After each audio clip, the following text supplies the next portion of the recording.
Notes from Underground. By Fyodor Dostoevsky. Part. Chapter 1.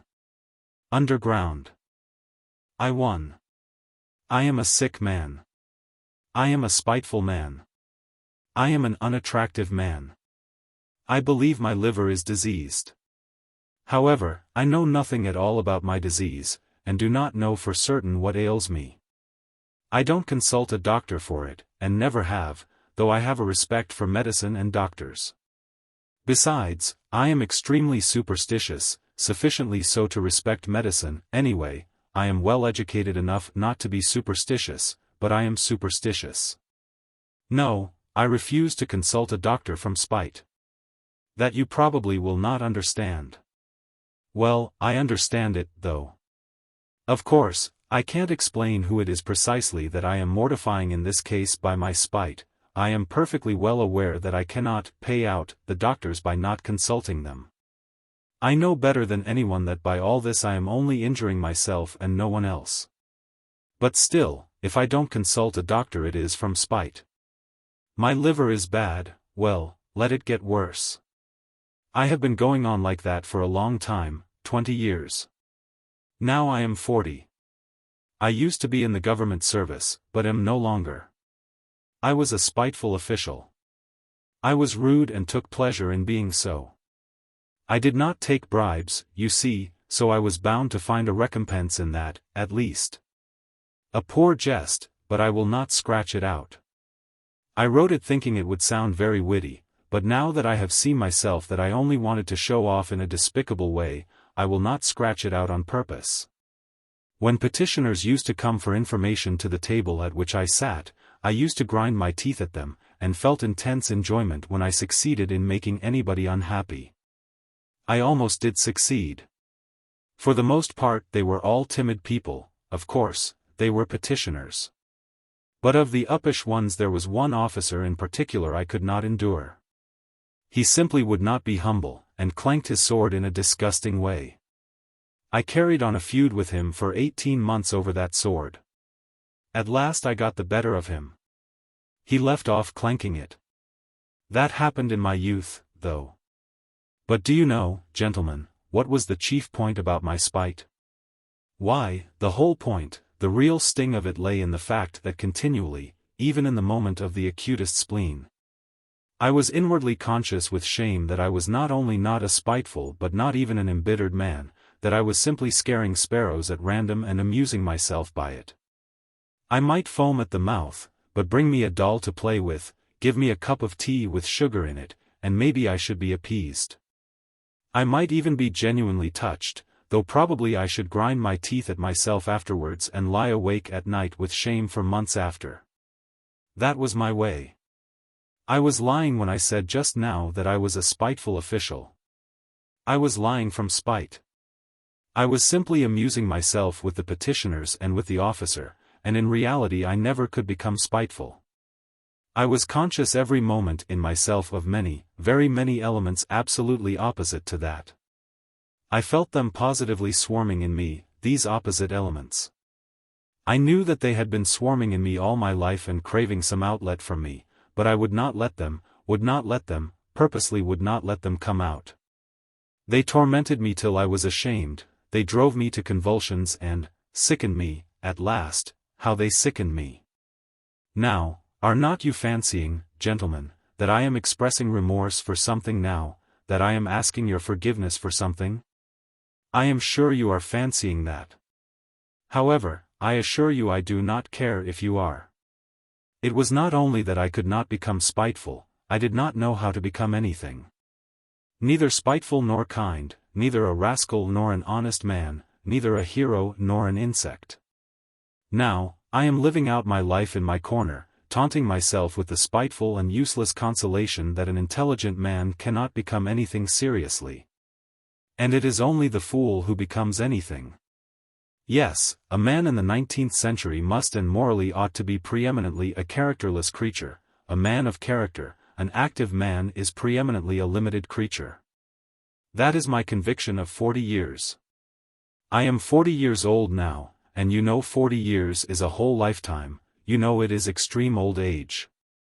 To live longer than 40 years is bad manners, is vulgar, immoral. Who does live beyond 40? Answer that, sincerely and honestly I will tell you who do, fools and worthless fellows. I tell all old men that to their face, all these venerable old men, all these silver-haired and reverend seniors. I tell the whole world that to its face. I have a right to say so, for I shall go on living to 60 myself. To 70. To 80. Stay, let me take breath. You imagine no doubt, gentlemen, that I want to amuse you. You are mistaken in that, too. I am by no means such a mirthful person as you imagine, or as you may imagine. However, irritated by all this babble, and I feel that you are irritated, you think fit to ask me who I am, then my answer is, I am a collegiate assessor. I was in the service that I might have something to eat, and solely for that reason. And when last year a distant relation left me 6,000 rubles in his will, I immediately retired from the service and settled down in my corner. I used to live in this corner before, but now I have settled down in it. My room is a wretched, horrid one in the outskirts of the town. My servant is an old countrywoman, ill-natured from stupidity, and, moreover, there is always a nasty smell about her. I am told that the Petersburg climate is bad for me, and that with my small means it is very expensive to live in Petersburg. I know all that better than all these sage and experienced counselors and monitors. But I am remaining in Petersburg, I am not going away from Petersburg. I am not going away because, why, it is absolutely no matter whether I am going away or not going away. But what can a decent man speak of with most pleasure? Answer, of himself. Well, so I will talk about myself. How do you find this book? Any thoughts about the book or the author? Any suggestion for improvement? Please take a moment to share your thoughts in a comment. If you like it, share it with your friends who might enjoy it as well. Subscribe to keep in touch. Visit CompleteAudiobooks.com for more quality content. Chapter 2. I want now to tell you, gentlemen, whether you care to hear it or not, why I could not even become an insect. I tell you solemnly, that I have many times tried to become an insect. But I was not equal even to that. I swear, gentlemen, that to be too conscious is an illness, a real thoroughgoing illness. For man's everyday needs, it would have been quite enough to have the ordinary human consciousness, that is, half or a quarter of the amount which falls to the lot of a cultivated man of our unhappy 19th century, especially one who has the fatal ill luck to inhabit Petersburg, the most theoretical and intentional town on the whole terrestrial globe. There are intentional and unintentional towns. It would have been quite enough, for instance, to have the consciousness by which all so-called direct persons and men of action live. I bet you think I am writing all this from affectation, to be witty at the expense of men of action, and what is more, that from ill-bred affectation, I am clanking a sword like my officer. But, gentlemen, whoever can pride himself on his diseases and even swagger over them? Though, after all, everyone does do that. People do pride themselves on their diseases, and I do, maybe, more than anyone. We will not dispute it, my contention was absurd. But yet I am firmly persuaded that a great deal of consciousness, every sort of consciousness, in fact, is a disease. I stick to that. Let us leave that, too, for a minute. Tell me this, why does it happen that at the very moments when I am most capable of feeling every refinement of all that is good and beautiful, as they used to say at one time, it would, as though of design, happen to me not only to feel but to do such ugly things, such that, well, in short, actions that all, perhaps, commit, but which, as though purposely, occurred to me at the very time when I was most conscious that they ought not to be committed. The more conscious I was of goodness and of all that was good and beautiful, the more deeply I sank into my mire and the more ready I was to sink in it altogether. But the chief point was that all this was, as it were, not accidental in me, but as though it were bound to be so. It was as though it were my most normal condition, and not in the least disease or depravity, so that at last all desire in me to struggle against this depravity passed. It ended by my almost believing, perhaps actually believing, that this was perhaps my normal condition. But at first, in the beginning, what agonies I endured in that struggle! I did not believe it was the same with other people, and all my life I hid this fact about myself as a secret. I was ashamed, even now, perhaps, I am ashamed. I got to the point of feeling a sort of secret abnormal, despicable enjoyment in returning home to my corner on some disgusting Petersburg night. Acutely conscious that that day I had committed a loathsome action again, that what was done could never be undone, and secretly, inwardly gnawing at myself for it. Tearing and consuming myself till at last the bitterness turned into a sort of shameful accursed sweetness, and at last, into positive real enjoyment. Yes, into enjoyment. I insist upon that. I have spoken of this because I keep wanting to know for a fact whether other people feel such enjoyment. I will explain. The enjoyment was just from the too intense consciousness of one's own degradation. It was from feeling oneself that one had reached the last barrier, that it was horrible, but that it could not be otherwise, that there was no escape for you. That you never could become a different man, that even if time and faith were still left you to change into something different you would most likely not wish to change. Or if you did wish to, even then you would do nothing, because perhaps in reality there was nothing for you to change into. And the worst of it was, and the root of it all, that it was all in accord with the normal fundamental laws of over-acute consciousness. And with the inertia that was the direct result of those laws, and that consequently one was not only unable to change but could do absolutely nothing. Thus it would follow, as the result of acute consciousness, that one is not to blame in being a scoundrel. As though that were any consolation to the scoundrel once he has come to realize that he actually is a scoundrel. But enough. I have talked a lot of nonsense, but what have I explained? How is enjoyment in this to be explained? But I will explain it. I will get to the bottom of it. That is why I have taken up my pen. I, for instance, have a great deal of amour propre.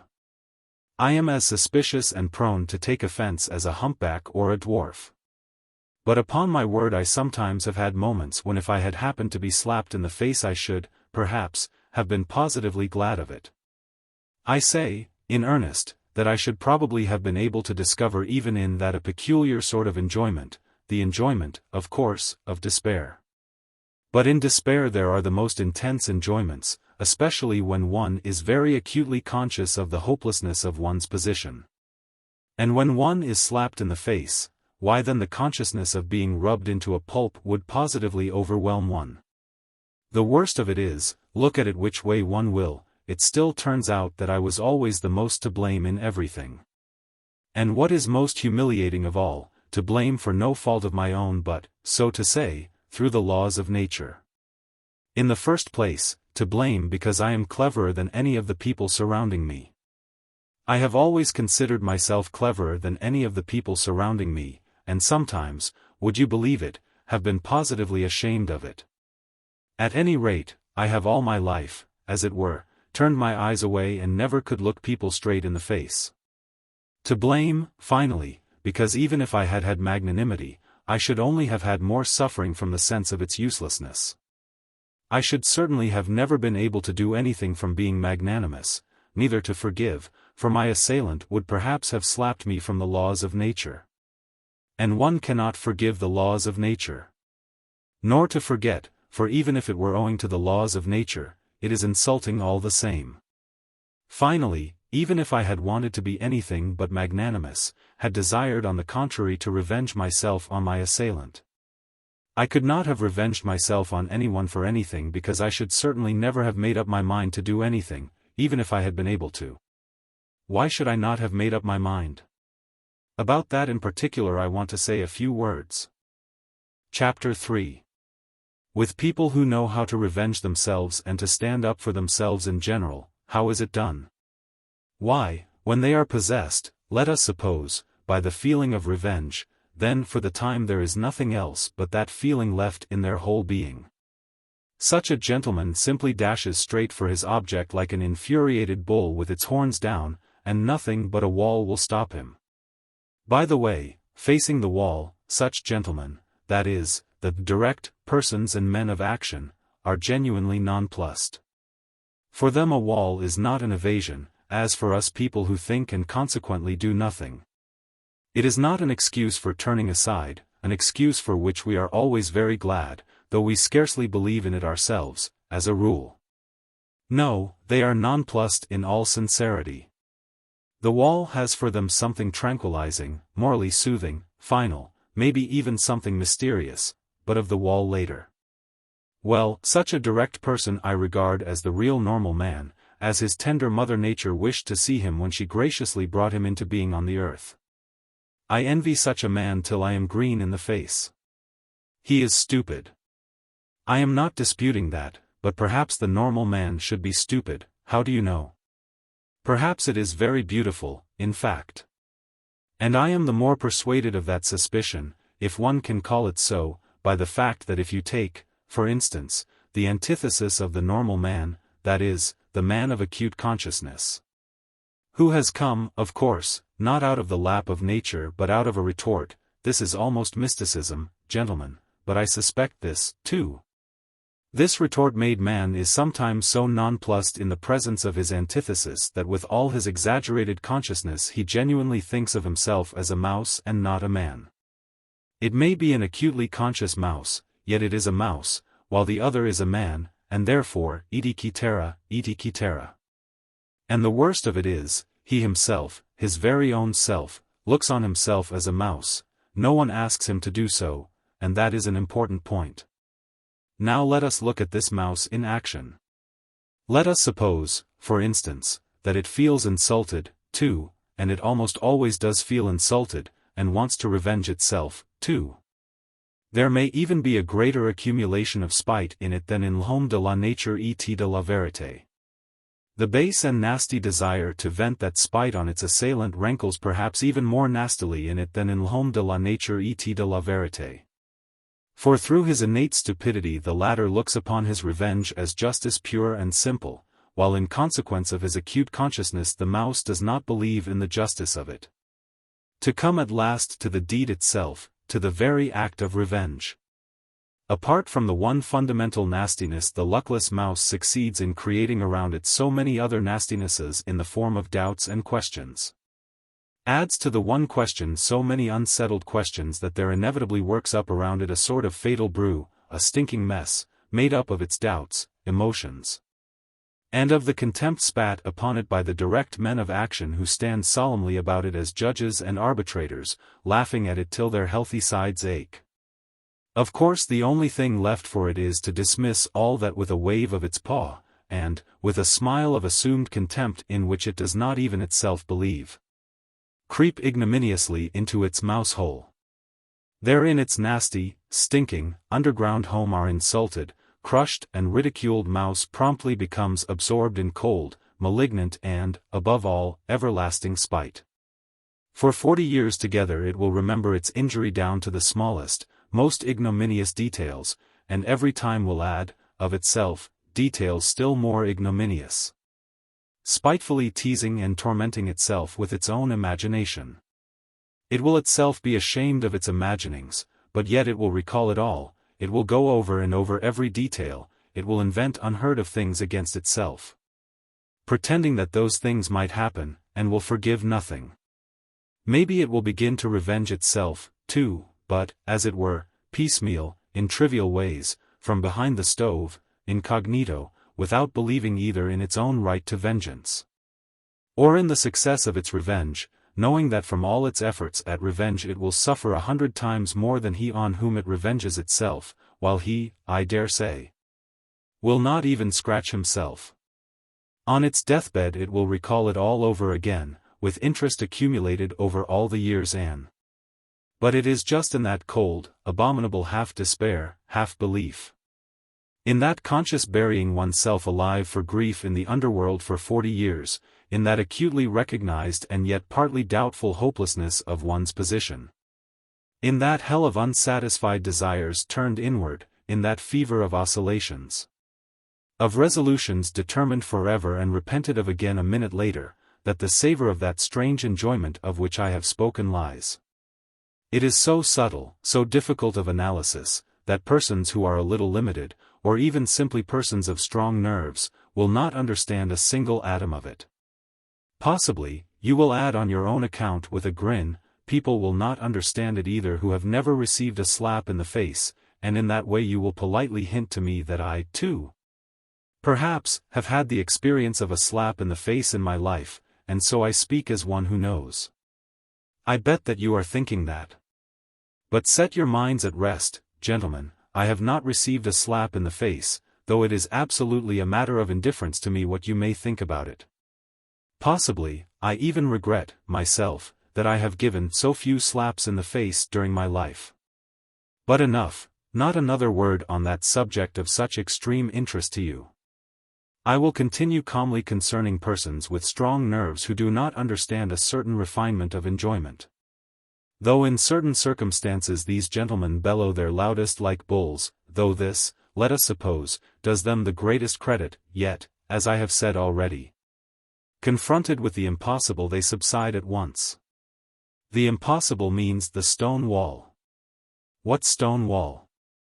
Why, of course, the laws of nature, the deductions of natural science, mathematics.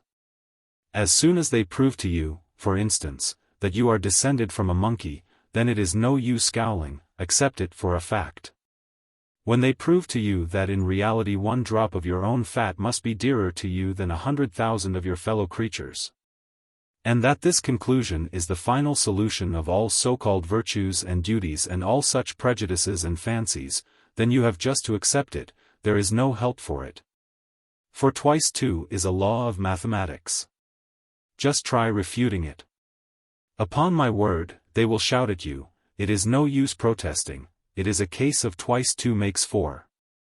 Nature does not ask your permission, she has nothing to do with your wishes, and whether you like her laws or dislike them, you are bound to accept her as she is.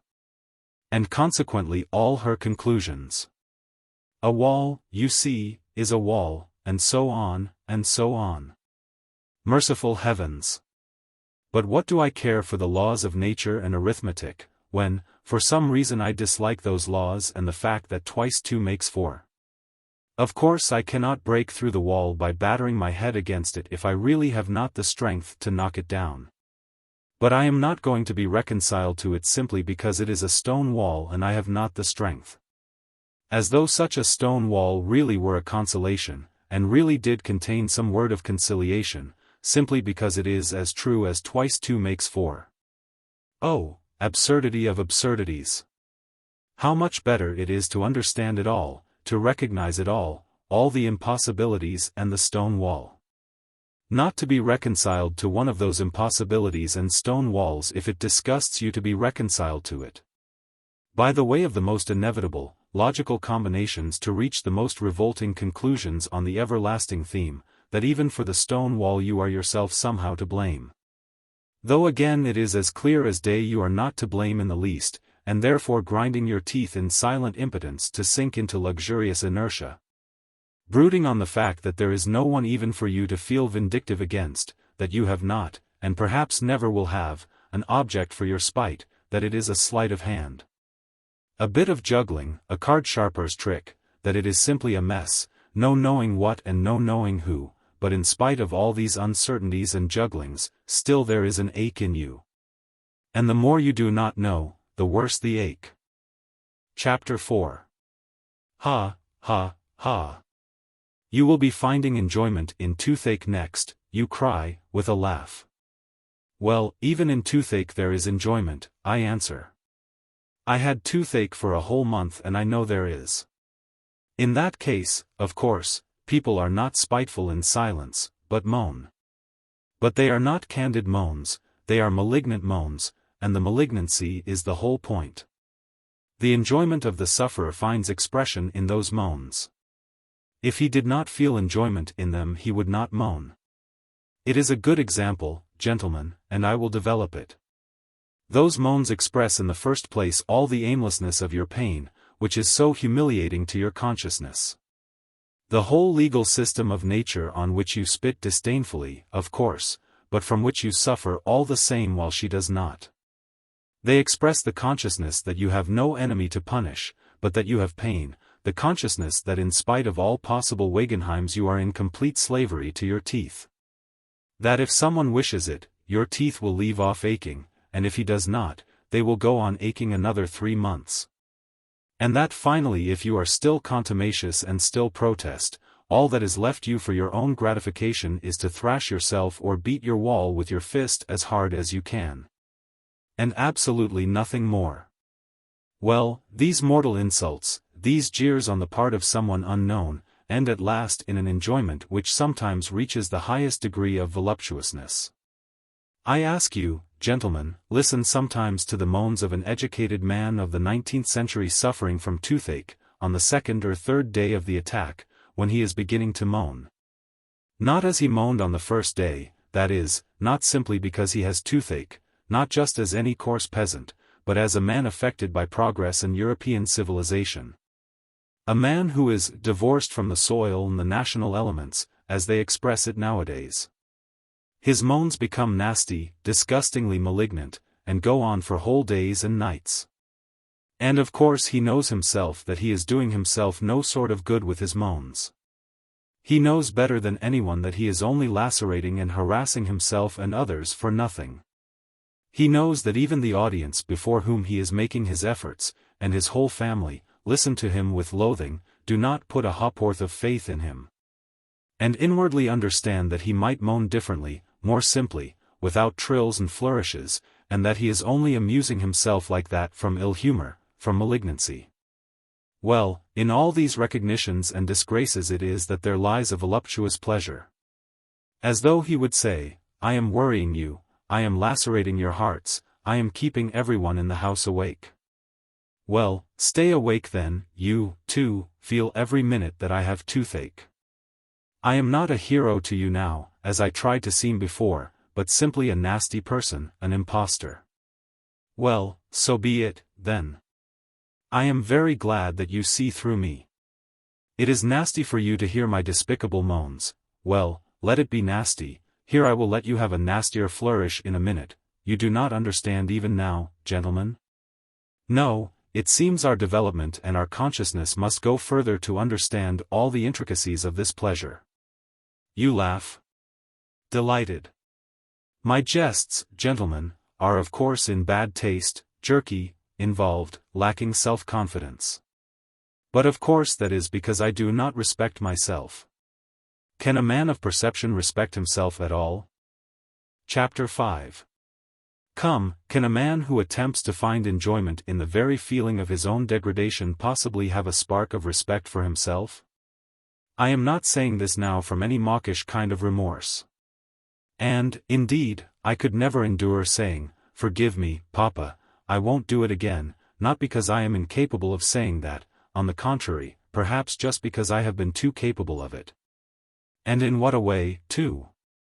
As though of design I used to get into trouble in cases when I was not to blame in any way. That was the nastiest part of it.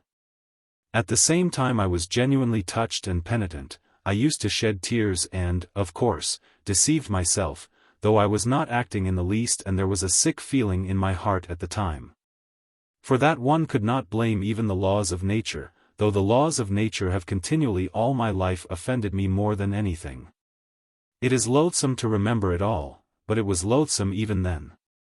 Of course, a minute or so later I would realize wrathfully that it was all a lie, a revolting lie, an affected lie, that is, all this penitence, this emotion, these vows of reform. You will ask why did I worry myself with such antics? Answer, because it was very dull to sit with one's hands folded, and so one began cutting capers. That is really it. Observe yourselves more carefully, gentlemen, then you will understand that it is so. I invented adventures for myself and made up a life, so as at least to live in some way. How many times it has happened to me, well, for instance, to take offense simply on purpose, for nothing, and one knows oneself, of course, that one is offended at nothing. That one is putting it on, but yet one brings oneself at last to the point of being really offended. All my life I have had an impulse to play such pranks, so that in the end I could not control it in myself. Another time, twice, in fact, I tried hard to be in love. I suffered, too, gentlemen, I assure you. In the depth of my heart there was no faith in my suffering, only a faint stir of mockery, but yet I did suffer, and in the real, orthodox way. I was jealous, beside myself, and it was all from ennui, gentlemen, all from ennui. Inertia overcame me. You know the direct, legitimate fruit of consciousness is inertia, that is, conscious sitting with the hands folded. I have referred to this already. I repeat with emphasis, all direct persons and men of action are active just because they are stupid and limited. How explain that? I will tell you, in consequence of their limitation they take immediate and secondary causes for primary ones. And in that way persuade themselves more quickly and easily than other people do that they have found an infallible foundation for their activity. And their minds are at ease, and you know that is the chief thing. To begin to act, you know, you must first have your mind completely at ease and no trace of doubt left in it. Why, how am I, for example, to set my mind at rest? Where are the primary causes on which I am to build? Where are my foundations? Where am I to get them from? I exercise myself in reflection, and consequently with me every primary cause at once draws after itself another still more primary, and so on to infinity. That is just the essence of every sort of consciousness and reflection. It must be a case of the laws of nature again. What is the result of it in the end? Why, just the same. Remember I spoke just now of vengeance. I am sure you did not take it in. I said that a man revenges himself because he sees justice in it. Therefore he has found a primary cause, that is, justice. And so he is at rest on all sides, and consequently he carries out his revenge calmly and successfully, being persuaded that he is doing a just and honest thing. But I see no justice in it, I find no sort of virtue in it either, and consequently if I attempt to revenge myself, it is only out of spite. Spite, of course, might overcome everything, all my doubts, and so might serve quite successfully in place of a primary cause, precisely because it is not a cause. But what is to be done if I have not even spite? I began with that just now, you know. In consequence again of those accursed laws of consciousness, anger in me is subject to chemical disintegration. You look into it, the object flies off into air, your reasons evaporate, the criminal is not to be found, the wrong becomes not a wrong but a phantom, something like the toothache. For which no one is to blame, and consequently there is only the same outlet left again, that is, to beat the wall as hard as you can. So you give it up with a wave of the hand because you have not found a fundamental cause. And try letting yourself be carried away by your feelings, blindly, without reflection, without a primary cause, repelling consciousness at least for a time. Hate or love, if only not to sit with your hands folded. The day after tomorrow, at the latest, you will begin despising yourself for having knowingly deceived yourself. Result, a soap bubble and inertia. Oh, gentlemen, do you know, perhaps I consider myself an intelligent man, only because all my life I have been able neither to begin nor to finish anything. Granted I am a babbler, a harmless vexatious babbler, like all of us. But what is to be done if the direct and sole vocation of every intelligent man is babble, that is, the intentional pouring of water through a sieve? Chapter 6. Oh, if I had done nothing simply from laziness! Heavens, how I should have respected myself, then! I should have respected myself because I should at least have been capable of being lazy. There would at least have been one quality, as it were, positive in me, in which I could have believed myself. Question: what is he? Answer: a sluggard. How very pleasant it would have been to hear that of oneself. It would mean that I was positively defined, it would mean that there was something to say about me. Sluggard, why, it is a calling and vocation, it is a career. Do not jest, it is so. I should then be a member of the best club by right, and should find my occupation in continually respecting myself. I knew a gentleman who prided himself all his life on being a connoisseur of Lafitte. He considered this as his positive virtue, and never doubted himself. He died, not simply with a tranquil, but with a triumphant conscience, and he was quite right, too. Then I should have chosen a career for myself. I should have been a sluggard and a glutton, not a simple one, but, for instance, one with sympathies for everything good and beautiful. How do you like that? I have long had visions of it. That, good and beautiful, weighs heavily on my mind at 40. But that is at 40, then it would have been different. I should have found for myself a form of activity in keeping with it, to be precise, drinking to the health of everything good and beautiful. I should have snatched at every opportunity to drop a tear into my glass and then to drain it to all that is good and beautiful. I should then have turned everything into the good and the beautiful. In the nastiest, unquestionable trash, I should have sought out the good and the beautiful. I should have exuded tears like a wet sponge. An artist, for instance, paints a picture worthy of Gay. At once I drink to the health of the artist who painted the picture worthy of Gay, because I love all that is good and beautiful. An author has written, As You Will. At once I drink to the health of anyone you will, because I love all that is good and beautiful. I should claim respect for doing so. I should persecute anyone who would not show me respect. I should live at ease, I should die with dignity. Why, it is charming, perfectly charming. And what a good round belly I should have grown, what a treble chin I should have established, what a ruby nose I should have colored for myself, so that everyone would have said, looking at me, here is an asset. Here is something real and solid. And, say what you like, it is very agreeable to hear such remarks about oneself in this negative age. Chapter 7. But these are all golden dreams. Oh, tell me, who was it first announced, who was it first proclaimed, that man only does nasty things because he does not know his own interests? And that if he were enlightened, if his eyes were open to his real normal interests, man would at once cease to do nasty things, would at once become good and noble because, being enlightened and understanding his real advantage, he would see his own advantage in the good and nothing else, and we all know that not one man can, consciously, act against his own interests. Consequently, so to say, through necessity, he would begin doing good? Oh, the babe! Oh, the pure, innocent child! Why, in the first place, when in all these thousands of years has there been a time when man has acted only from his own interest?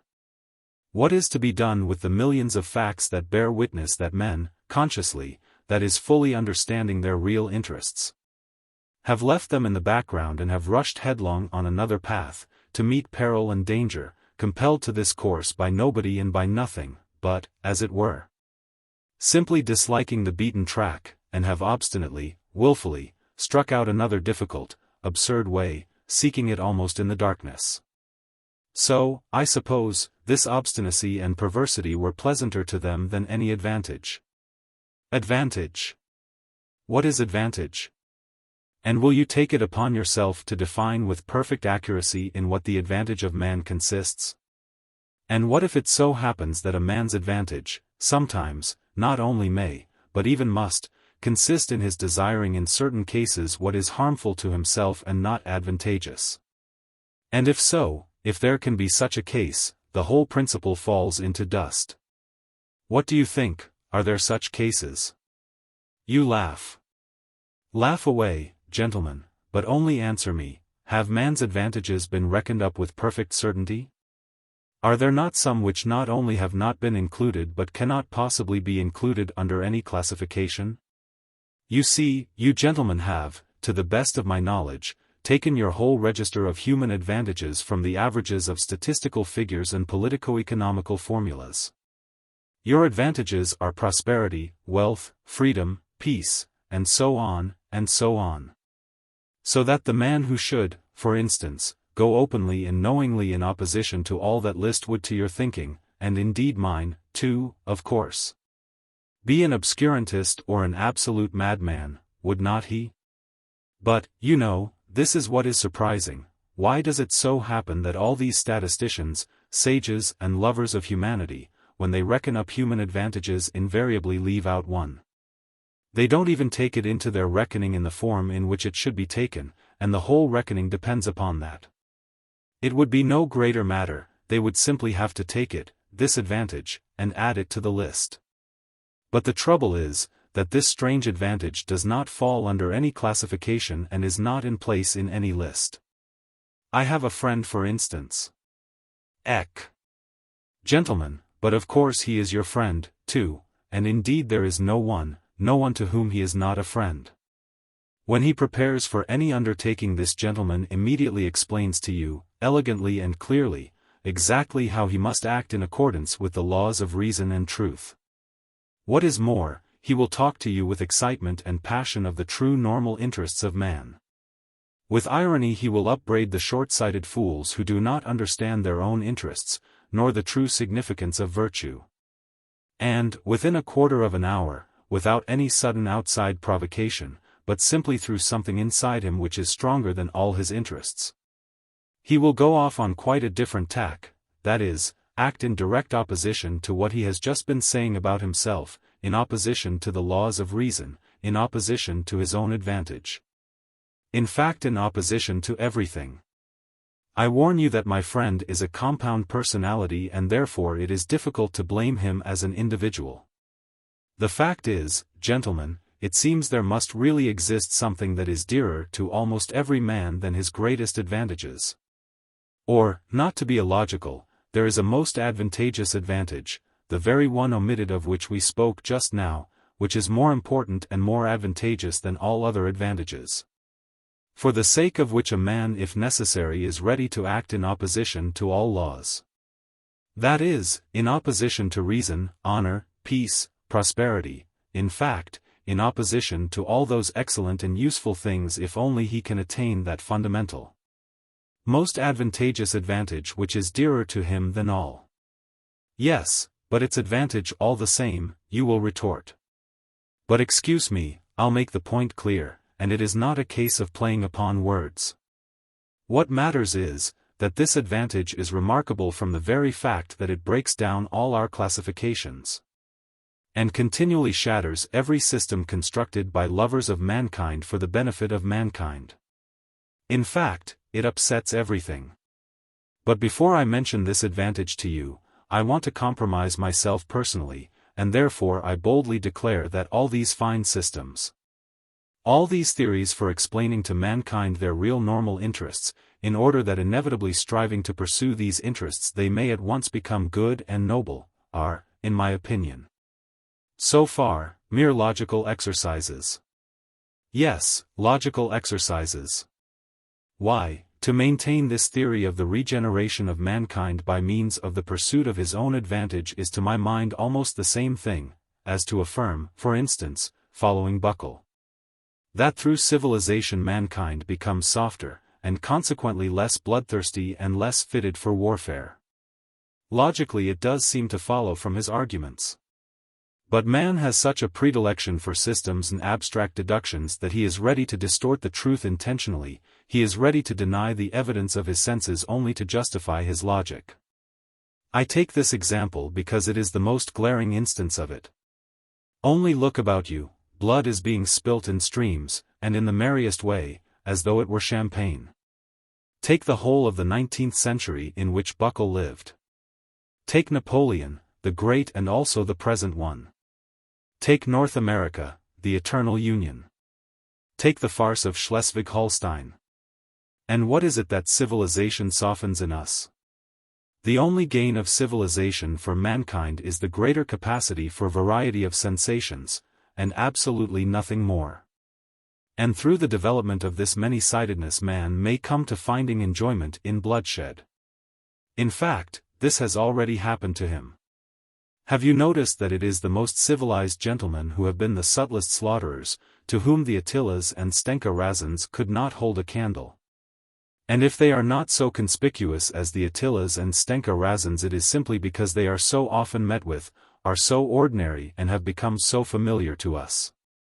In any case, civilization has made mankind if not more bloodthirsty, at least more vilely, more loathsomely bloodthirsty. In old days he saw justice in bloodshed and with his conscience at peace exterminated those he thought proper. Now we do think bloodshed abominable, and yet we engage in this abomination, and with more energy than ever. Which is worse? Decide that for yourselves. They say that Cleopatra, excuse an instance from Roman history, was fond of sticking gold pins into her slave girls' breasts and derived gratification from their screams and writhings. You will say that that was in the comparatively barbarous times, that these are barbarous times too, because also, comparatively speaking, pins are stuck in even now. That though man has now learned to see more clearly than in barbarous ages, he is still far from having learnt to act as reason and science would dictate. But yet you are fully convinced that he will be sure to learn when he gets rid of certain old bad habits. And when common sense and science have completely re-educated human nature and turned it in a normal direction. You are confident that then man will cease from intentional error and will, so to say, be compelled not to want to set his will against his normal interests. That is not all. Then, you say, science itself will teach man, though to my mind it's a superfluous luxury, that he never has really had any caprice or will of his own. And that he himself is something of the nature of a piano key or the stop of an organ, and that there are, besides, things called the laws of nature. So that everything he does is not done by his willing it, but is done of itself, by the laws of nature. Consequently we have only to discover these laws of nature, and man will no longer have to answer for his actions and life will become exceedingly easy for him. All human actions will then, of course, be tabulated according to these laws, mathematically, like tables of logarithms up to 108,000, and entered in an index. Or, better still, there would be published certain edifying works of the nature of encyclopedic lexicons, in which everything will be so clearly calculated and explained that there will be no more incidents or adventures in the world. Then, this is all what you say, new economic relations will be established, all ready-made and worked out with mathematical exactitude. So that every possible question will vanish in the twinkling of an eye, simply because every possible answer to it will be provided. Then the palace of crystal will be built. Then, in fact, those will be halcyon days. Of course there is no guaranteeing, this is my comment, that it will not be, for instance, frightfully dull then, for what will one have to do when everything will be calculated and tabulated?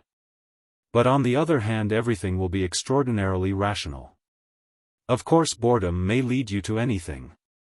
It is boredom sets one sticking golden pins into people, but all that would not matter. What is bad, this is my comment again, is that I dare say people will be thankful for the gold pins then. Man is stupid, you know, phenomenally stupid. Or rather he is not at all stupid, but he is so ungrateful that you could not find another like him in all creation. I, for instance, would not be in the least surprised if all of a sudden, propos of nothing, in the midst of general prosperity a gentleman with an ignoble, or rather with a reactionary and ironical, countenance were to arise and, putting his arms akimbo, say to us all, I say, gentlemen, hadn't we better kick over the whole show and scatter rationalism to the winds, simply to send these logarithms to the devil, and to enable us to live once more at our own sweet foolish will? That again would not matter, but what is annoying is that he would be sure to find followers, such is the nature of man. And all that for the most foolish reason, which, one would think, was hardly worth mentioning, that is, that man everywhere and at all times, whoever he may be, has preferred to act as he chose and not in the least as his reason and advantage dictated. And one may choose what is contrary to one's own interests, and sometimes one positively ought, that is my idea. One's own free unfettered choice, one's own caprice, however wild it may be, one's own fancy worked up at times to frenzy, is that very most advantageous advantage, which we have overlooked, which comes under no classification and against which all systems and theories are continually being shattered to atoms. And how do these wiseacres know that man wants a normal, a virtuous choice? What has made them conceive that man must want a rationally advantageous choice? What man wants is simply independent choice, whatever that independence may cost and wherever it may lead. And choice, of course, the devil only knows what choice. Chapter 8. Ha! Ha! Ha! But you know there is no such thing as choice in reality. Say what you like, you will interpose with a chuckle. Science has succeeded in so far analyzing man that we know already that choice and what is called freedom of will is nothing else than. Stay, gentlemen. I meant to begin with that myself, I confess. I was rather frightened. I was just going to say that the devil only knows what choice depends on, and that perhaps that was a very good thing, but I remembered the teaching of science, and pulled myself up. And here you have begun upon it. Indeed, if there really is some day discovered a formula for all our desires and caprices, that is, an explanation of what they depend upon, by what laws they arise, how they develop, what they are aiming at in one case and in another and so on, that is a real mathematical formula, then, most likely, man will at once cease to feel desire, indeed, he will be certain to. For who would want to choose by rule? Besides, he will at once be transformed from a human being into an organ stop or something of the sort. For what is a man without desires, without free will and without choice, if not a stop in an organ? What do you think? Let us reckon the chances. Can such a thing happen or not? You decide. Our choice is usually mistaken from a false view of our advantage. We sometimes choose absolute nonsense because in our foolishness we see in that nonsense the easiest means for attaining a supposed advantage. But when all that is explained and worked out on paper, which is perfectly possible, for it is contemptible and senseless to suppose that some laws of nature man will never understand, then certainly so-called desires will no longer exist. For if a desire should come into conflict with reason, we shall then reason and not desire, because it will be impossible retaining our reason to be senseless in our desires. And in that way knowingly act against reason and desire to injure ourselves. And as all choice and reasoning can be really calculated, because there will some day be discovered the laws of our so-called free will, so, joking apart, there may one day be something like a table constructed of them, so that we really shall choose in accordance with it. If, for instance, some day they calculate and prove to me that I made a long nose at someone because I could not help making a long nose at him and that I had to do it in that particular way, what freedom is left me, especially if I am a learned man and have taken my degree somewhere? Then I should be able to calculate my whole life for 30 years beforehand. In short, if this could be arranged there would be nothing left for us to do. Anyway, we should have to understand that. And, in fact, we ought unwearyingly to repeat to ourselves that at such and such a time and in such and such circumstances nature does not ask our leave. That we have got to take her as she is and not fashion her to suit our fancy, and if we really aspire to formulas and tables of rules, and well, even, to the chemical retort, there's no help for it, we must accept the retort too, or else it will be accepted without our consent. Yes, but here I come to a stop. Gentlemen, you must excuse me for being over-philosophical, it's the result of 40 years underground. Allow me to indulge my fancy. You see, gentlemen, reason is an excellent thing, there's no disputing that, but reason is nothing but reason and satisfies only the rational side of man's nature. While will is a manifestation of the whole life, that is, of the whole human life including reason and all the impulses. And although our life, in this manifestation of it, is often worthless, yet it is life and not simply extracting square roots. Here I, for instance, quite naturally want to live, in order to satisfy all my capacities for life, and not simply my capacity for reasoning, that is, not simply 1/20th of my capacity for life. What does reason know? Reason only knows what it has succeeded in learning. Some things, perhaps, it will never learn. This is a poor comfort, but why not say so frankly? And human nature acts as a whole, with everything that is in it, consciously or unconsciously, and, even if it goes wrong, it lives.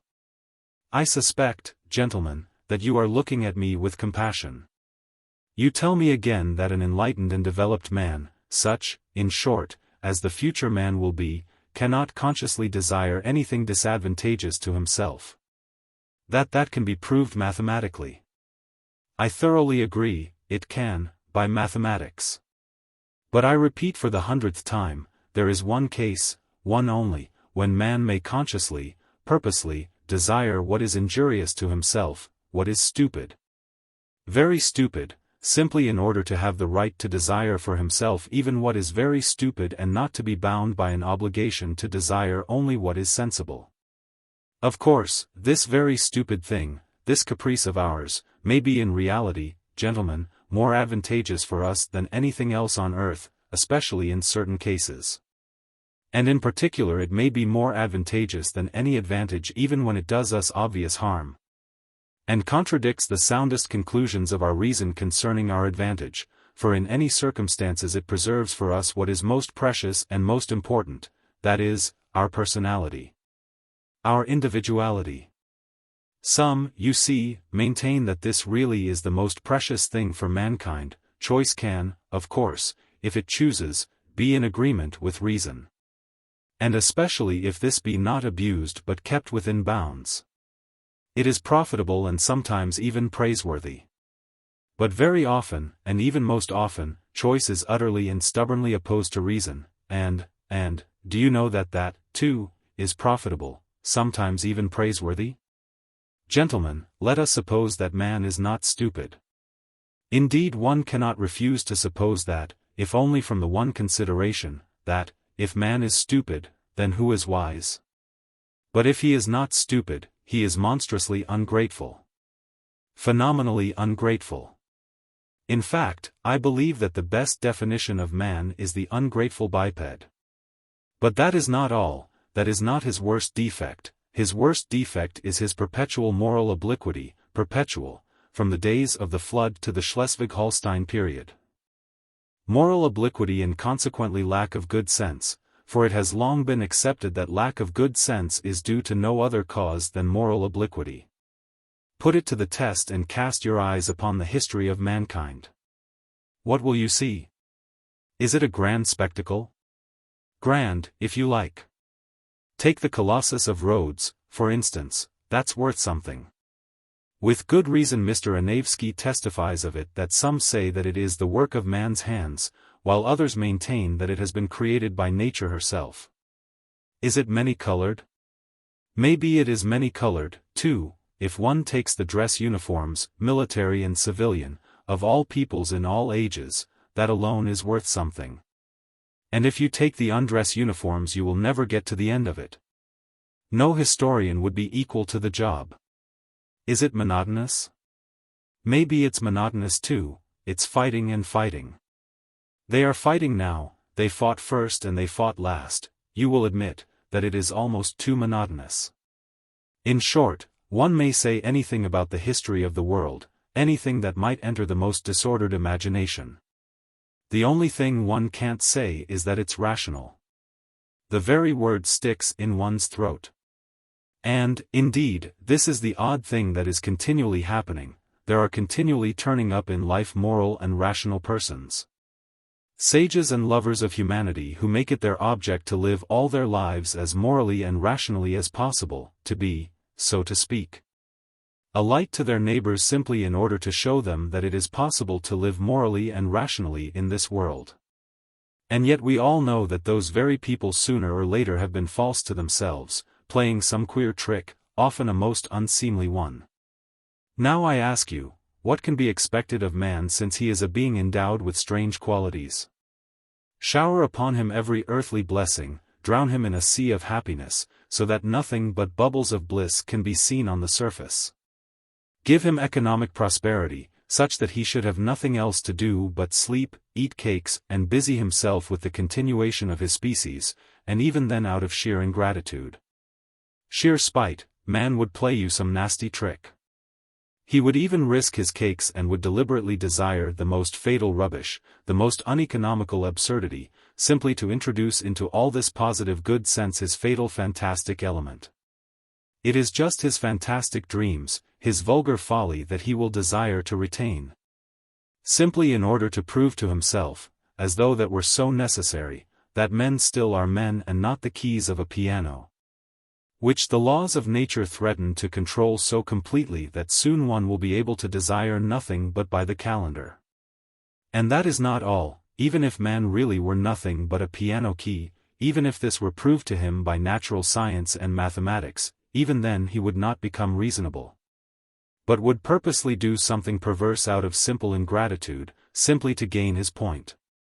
And if he does not find means, he will contrive destruction and chaos, will contrive sufferings of all sorts, only to gain his point.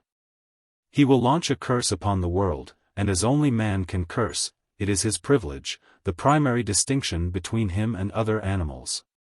Maybe by his curse alone he will attain his object, that is, convince himself that he is a man and not a piano key. If you say that all this, too, can be calculated and tabulated, chaos and darkness and curses, so that the mere possibility of calculating it all beforehand would stop it all, and reason would reassert itself, then man would purposely go mad in order to be rid of reason and gain his point. I believe in it, I answer for it, for the whole work of man really seems to consist in nothing but proving to himself every minute that he is a man and not a piano key. It may be at the cost of his skin, it may be by cannibalism. And this being so, can one help being tempted to rejoice that it has not yet come off, and that desire still depends on something we don't know? You will scream at me, that is, if you condescend to do so, that no one is touching my free will, that all they are concerned with is that my will should of itself, of its own free will, coincide with my own normal interests, with the laws of nature and arithmetic. Good heavens, gentlemen, what sort of free will is left when we come to tabulation and arithmetic, when it will all be a case of twice 2 make 4? Twice 2 makes 4 without my will. As if free will meant that. Chapter 9.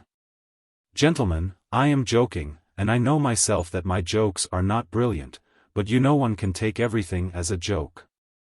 I am, perhaps, jesting against the grain. Gentlemen, I am tormented by questions, answer them for me. You, for instance, want to cure men of their old habits and reform their will in accordance with science and good sense. But how do you know, not only that it is possible, but also that it is desirable to reform man in that way? And what leads you to the conclusion that man's inclinations need reforming? In short, how do you know that such a reformation will be a benefit to man? And to go to the root of the matter, why are you so positively convinced that not to act against his real normal interests guaranteed by the conclusions of reason and arithmetic is certainly always advantageous for man and must always be a law for mankind? So far, you know, this is only your supposition. It may be the law of logic, but not the law of humanity. You think, gentlemen, perhaps that I am mad? Allow me to defend myself. I agree that man is preeminently a creative animal, predestined to strive consciously for an object and to engage in engineering, that is, incessantly and eternally to make new roads, wherever they may lead. But the reason why he wants sometimes to go off at a tangent may just be that he is predestined to make the road, and perhaps, too, that however stupid the direct, practical man may be, the thought sometimes will occur to him that the road almost always does lead somewhere, and that the destination it leads to is less important than the process of making it. And that the chief thing is to save the well-conducted child from despising engineering, and so giving way to the fatal idleness, which, as we all know, is the mother of all the vices. Man likes to make roads and to create, that is a fact beyond dispute. But why has he such a passionate love for destruction and chaos also? Tell me that. But on that point I want to say a couple of words myself. May it not be that he loves chaos and destruction, there can be no disputing that he does sometimes love it, because he is instinctively afraid of attaining his object and completing the edifice he is constructing? Who knows, perhaps he only loves that edifice from a distance, and is by no means in love with it at close quarters. Perhaps he only loves building it and does not want to live in it, but will leave it, when completed, for the use of les animaux domestiques, such as the ants, the sheep, and so on. Now the ants have quite a different taste. They have a marvelous edifice of that pattern which endures forever, the ant heap. With the ant heap the respectable race of ants began, and with the ant heap they will probably end, which does the greatest credit to their perseverance and good sense. But man is a frivolous and incongruous creature, and perhaps, like a chess player, loves the process of the game, not the end of it. And who knows, there is no saying with certainty, perhaps the only goal on earth to which mankind is striving lies in this incessant process of attaining, in other words, in life itself. And not in the thing to be attained, which must always be expressed as a formula, as positive as twice two makes four, and such positiveness is not life, gentlemen, but is the beginning of death. Anyway, man has always been afraid of this mathematical certainty, and I am afraid of it now. Granted that man does nothing but seek that mathematical certainty, he traverses oceans, sacrifices his life in the quest, but to succeed, really to find it, dreads, I assure you. He feels that when he has found it there will be nothing for him to look for. When workmen have finished their work they do at least receive their pay, they go to the tavern, then they are taken to the police station, and there is occupation for a week. But where can man go? Anyway, one can observe a certain awkwardness about him when he has attained such objects. He loves the process of attaining, but does not quite like to have attained, and that, of course, is very absurd. In fact, man is a comical creature, there seems to be a kind of jest in it all. But yet mathematical certainty is after all, something insufferable. Twice two makes four seems to me simply a piece of insolence. Twice two makes four is a pert coxcomb who stands with arms akimbo barring your path and spitting. I admit that twice two makes four is an excellent thing, but if we are to give everything its due, twice two makes five is sometimes a very charming thing too. And why are you so firmly, so triumphantly, convinced that only the normal and the positive, in other words, only what is conducive to welfare, is for the advantage of man? Is not reason in error as regards advantage? Does not man, perhaps, love something besides well-being? Perhaps he is just as fond of suffering? Perhaps suffering is just as great a benefit to him as well-being? Man is sometimes extraordinarily, passionately, in love with suffering, and that is a fact. There is no need to appeal to universal history to prove that, only ask yourself, if you are a man and have lived at all. As far as my personal opinion is concerned, to care only for well-being seems to me positively ill-bred. Whether it's good or bad, it is sometimes very pleasant, too, to smash things. I hold no brief for suffering nor for well-being either. I am standing for my caprice, and for its being guaranteed to me when necessary. Suffering would be out of place in vaudevilles, for instance, I know that. In the Palace of Crystal, it is unthinkable. Suffering means doubt, negation, and what would be the good of a Palace of Crystal, if there could be any doubt about it? And yet I think man will never renounce real suffering, that is, destruction and chaos. Why, suffering is the sole origin of consciousness. Though I did lay it down at the beginning that consciousness is the greatest misfortune for man, yet I know man prizes it and would not give it up for any satisfaction. Consciousness, for instance, is infinitely superior to twice two makes four. Once you have mathematical certainty there is nothing left to do or to understand. There will be nothing left but to bottle up your five senses and plunge into contemplation. While if you stick to consciousness, even though the same result is attained, you can at least flog yourself at times, and that will, at any rate, liven you up. Reactionary as it is, corporal punishment is better than nothing. Chapter 10.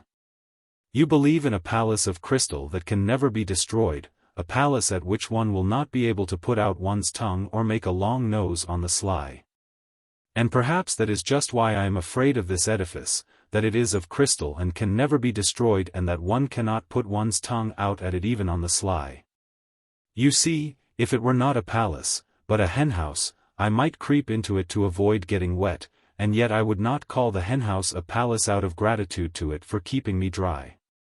You laugh and say that in such circumstances a henhouse is as good as a mansion. Yes, I answer, if one had to live simply to keep out of the rain. But what is to be done if I have taken it into my head that that is not the only object in life, and that if one must live one had better live in a mansion? That is my choice, my desire. You will only eradicate it when you have changed my preference. Well, do change it, allure me with something else, give me another ideal. But meanwhile I will not take a henhouse for a mansion. The palace of crystal may be an idle dream, it may be that it is inconsistent with the laws of nature and that I have invented it only through my own stupidity. Through the old-fashioned irrational habits of my generation. But what does it matter to me that it is inconsistent? That makes no difference since it exists in my desires, or rather exists as long as my desires exist. Perhaps you are laughing again? Laugh away, I will put up with any mockery rather than pretend that I am satisfied when I am hungry. I know, anyway, that I will not be put off with a compromise, with a recurring zero, simply because it is consistent with the laws of nature and actually exists. I will not accept as the crown of my desires a block of buildings with tenements for the poor on a lease of 1,000 years, and perhaps with a signboard of a dentist hanging out. Destroy my desires, eradicate my ideals, show me something better, and I will follow you. You will say, perhaps, that it is not worth your trouble, but in that case I can give you the same answer. We are discussing things seriously, but if you won't deign to give me your attention, I will drop your acquaintance. I can retreat into my underground hole. But while I am alive and have desires, I would rather my hand were withered off than bring one brick to such a building. Don't remind me that I have just rejected the palace of crystal for the sole reason that one cannot put out one's tongue at it. I did not say because I am so fond of putting my tongue out. Perhaps the thing I resented was, that of all your edifices there has not been one at which one could not put out one's tongue. On the contrary, I would let my tongue be cut off out of gratitude if things could be so arranged that I should lose all desire to put it out. It is not my fault that things cannot be so arranged, and that one must be satisfied with model flats. Then why am I made with such desires? Can I have been constructed simply in order to come to the conclusion that all my construction is a cheat? Can this be my whole purpose? I do not believe it. But do you know what? I am convinced that we underground folk ought to be kept on a curb. Though we may sit 40 years underground without speaking, when we do come out into the light of day and break out we talk and talk and talk. Chapter 11. The long and the short of it is, gentlemen, that it is better to do nothing. Better conscious inertia. And so hurrah for underground. Though I have said that I envy the normal man to the last drop of my bile, yet I should not care to be in his place such as he is now, though I shall not cease envying him. No, no. Anyway, the underground life is more advantageous. There, at any rate, one can. Oh, but even now I am lying. I am lying because I know myself that it is not underground that is better, but something different, quite different, for which I am thirsting, but which I cannot find. Damn underground. I will tell you another thing that would be better, and that is, if I myself believed in anything of what I have just written.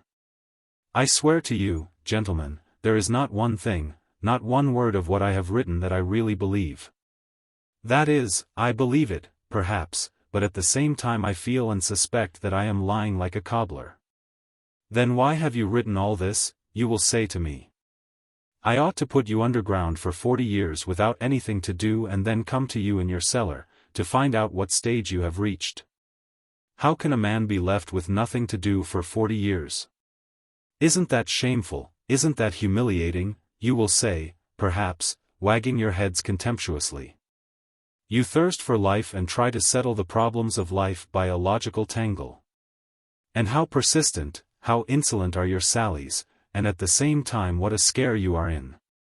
You talk nonsense and are pleased with it, you say impudent things and are in continual alarm and apologizing for them.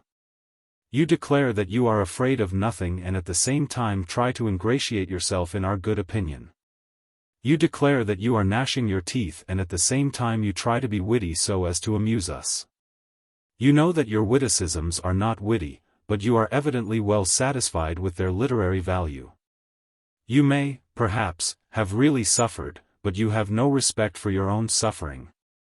You may have sincerity, but you have no modesty. Out of the pettiest vanity you expose your sincerity to publicity and ignominy. You doubtlessly mean to say something, but hide your last word through fear, because you have not the resolution to utter it, and only have a cowardly impudence. You boast of consciousness, but you are not sure of your ground, for though your mind works, yet your heart is darkened and corrupt, and you cannot have a full, genuine consciousness without a pure heart. And how intrusive you are, how you insist and grimace. Lies, lies, lies. Of course I have myself made up all the things you say. That, too, is from underground. I have been for 40 years listening to you through a crack under the floor. I have invented them myself, there was nothing else I could invent. It is no wonder that I have learned it by heart and it has taken a literary form. But can you really be so credulous as to think that I will print all this and give it to you to read too? And another problem, why do I call you, gentlemen, why do I address you as though you really were my readers? Such confessions as I intend to make are never printed nor given to other people to read. Anyway, I am not strong-minded enough for that, and I don't see why I should be. But you see, a fancy has occurred to me and I want to realize it at all costs. Let me explain. Every man has reminiscences which he would not tell to everyone, but only to his friends. He has other matters in his mind which he would not reveal even to his friends, but only to himself, and that in secret. But there are other things which a man is afraid to tell even to himself, and every decent man has a number of such things stored away in his mind. The more decent he is, the greater the number of such things in his mind. Anyway, I have only lately determined to remember some of my early adventures. Till now I have always avoided them, even with a certain uneasiness. Now, when I am not only recalling them, but have actually decided to write an account of them, I want to try the experiment whether one can, even with oneself, be perfectly open and not take fright at the whole truth. I will observe, in parenthesis, that Heine says that a true autobiography is almost an impossibility, and that man is bound to lie about himself. He considers that Rousseau certainly told lies about himself in his Confessions, and even intentionally lied, out of vanity. I am convinced that Heine is right. I quite understand how sometimes one may, out of sheer vanity, attribute regular crimes to oneself, and indeed I can very well conceive that kind of vanity. But Heine judged of people who made their confessions to the public. I write only for myself, and I wish to declare once and for all that if I write as though I were addressing readers, that is simply because it is easier for me to write in that form. It is a form, an empty form, I shall never have readers. I have made this plain already. I don't wish to be hampered by any restrictions in the compilation of my notes. I shall not attempt any system or method. I will jot things down as I remember them. But here, perhaps, someone will catch at the word and ask me, if you really don't reckon on readers, why do you make such compacts with yourself, and on paper too, that is? That you won't attempt any system or method, that you jot things down as you remember them, and so on, and so on? Why are you explaining? Why do you apologize? Well, there it is, I answer. There is a whole psychology in all this, though. Perhaps it is simply that I am a coward. And perhaps that I purposely imagine an audience before me in order that I may be more dignified while I write. There are perhaps thousands of reasons. Again, what is my object precisely in writing? If it is not for the benefit of the public, why should I not simply recall these incidents in my own mind without putting them on paper? Quite so, but yet it is more imposing on paper. There is something more impressive in it. I shall be better able to criticize myself and improve my style. Besides, I shall perhaps obtain actual relief from writing. Today, for instance, I am particularly oppressed by one memory of a distant past. It came back vividly to my mind a few days ago, and has remained haunting me like an annoying tune that one cannot get rid of. And yet I must get rid of it somehow. I have hundreds of such reminiscences, but at times someone stands out from the hundred and oppresses me. For some reason I believe that if I write it down I should get rid of it. Why not try? Besides, I am bored, and I never have anything to do. Writing will be a sort of work. They say work makes man kind-hearted and honest. Well, here is a chance for me, anyway. Snow is falling today, yellow and dingy. It fell yesterday, too, and a few days ago. I fancy it is the wet snow that has reminded me of that incident which I cannot shake off now. And so let it be a story à propos of the falling snow. Chapter 2. À propos of the wet snow. When from dark error's subjugation, my words of passionate exhortation had wrenched thy fainting spirit free, and writhing prone in thine affliction, thou didst recall with malediction the vice that had encompassed thee. And when thy slumbering conscience, fretting by recollection's torturing flame, thou didst reveal the hideous setting of thy life's current air, I came, when suddenly I saw thee sicken, and weeping hide thine anguished face, revolted, maddened, horror-stricken at memories of foul disgrace. Nekrasov, translated by Juliet Soskis. Chapter 1. At that time I was only 24. My life was even then gloomy, ill-regulated, and as solitary as that of a savage. I made friends with no one and positively avoided talking, and buried myself more and more in my hole.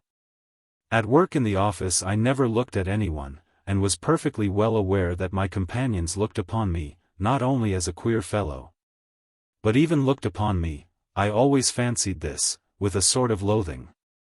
I sometimes wondered why it was that nobody except me fancied that he was looked upon with aversion. One of the clerks had a most repulsive, pockmarked face, which looked positively villainous. I believe I should not have dared to look at anyone with such an unsightly countenance. Another had such a very dirty old uniform that there was an unpleasant odor in his proximity. Yet not one of these gentlemen showed the slightest self-consciousness, either about their clothes or their countenance or their character in any way. Neither of them ever imagined that they were looked at with repulsion. If they had imagined it they would not have minded, so long as their superiors did not look at them in that way. It is clear to me now that, owing to my unbounded vanity and to the high standard I set for myself, I often looked at myself with furious discontent, which verged on loathing. And so I inwardly attributed the same feeling to everyone. I hated my face, for instance, I thought it disgusting, and even suspected that there was something base in my expression. And so every day when I turned up at the office I tried to behave as independently as possible, and to assume a lofty expression, so that I might not be suspected of being abject. My face may be ugly, I thought, but let it be lofty, expressive, and, above all, extremely intelligent. But I was positively and painfully certain that it was impossible for my countenance ever to express those qualities. And what was worst of all, I thought it actually stupid-looking, and I would have been quite satisfied if I could have looked intelligent. In fact, I would even have put up with looking base if, at the same time, my face could have been thought strikingly intelligent. Of course, I hated my fellow clerks one and all, and I despised them all, yet at the same time I was, as it were, afraid of them. In fact, it happened at times that I thought more highly of them than of myself. It somehow happened quite suddenly that I alternated between despising them and thinking them superior to myself. A cultivated and decent man cannot be vain without setting a fearfully high standard for himself, and without despising and almost hating himself at certain moments. But whether I despised them or thought them superior, I dropped my eyes almost every time I met anyone. I even made experiments whether I could face so-and-so's looking at me, and I was always the first to drop my eyes. This worried me to distraction. I had a sickly dread, too, of being ridiculous, and so had a slavish passion for the conventional in everything external. I loved to fall into the common rut, and had a wholehearted terror of any kind of eccentricity in myself. But how could I live up to it? I was morbidly sensitive as a man of our age should be. They were all stupid, and as like one another as so many sheep. Perhaps I was the only one in the office who fancied that I was a coward and a slave, and I fancied it just because I was more highly developed. But it was not only that I fancied it, it really was so. I was a coward and a slave. I say this without the slightest embarrassment. Every decent man of our age must be a coward and a slave. That is his normal condition. Of that I am firmly persuaded. He is made and constructed to that very end. And not only at the present time owing to some casual circumstances, but always, at all times, a decent man is bound to be a coward and a slave. It is the law of nature for all decent people all over the earth. If any one of them happens to be valiant about something, he need not be comforted nor carried away by that. He would show the white feather just the same before something else. That is how it invariably and inevitably ends. Only donkeys and mules are valiant, and they only till they are pushed up to the wall. It is not worth while to pay attention to them, for they really are of no consequence. Another circumstance, too, worried me in those days, that there was no one like me and I was unlike anyone else. I am alone and they are everyone, I thought, and pondered. From that it is evident that I was still a youngster. The very opposite sometimes happened. It was loathsome sometimes to go to the office, things reached such a point that I often came home ill. But all at once, propos of nothing, there would come a phase of skepticism and indifference, everything happened in phases to me, and I would laugh myself at my intolerance and fastidiousness. I would reproach myself with being romantic. At one time I was unwilling to speak to anyone, while at other times I would not only talk, but go to the length of contemplating making friends with them. All my fastidiousness would suddenly, for no rhyme or reason, vanish. Who knows, perhaps I never had really had it, and it had simply been affected, and got out of books. I have not decided that question even now. Once I quite made friends with them, visited their homes, played preference, drank vodka, talked of promotions.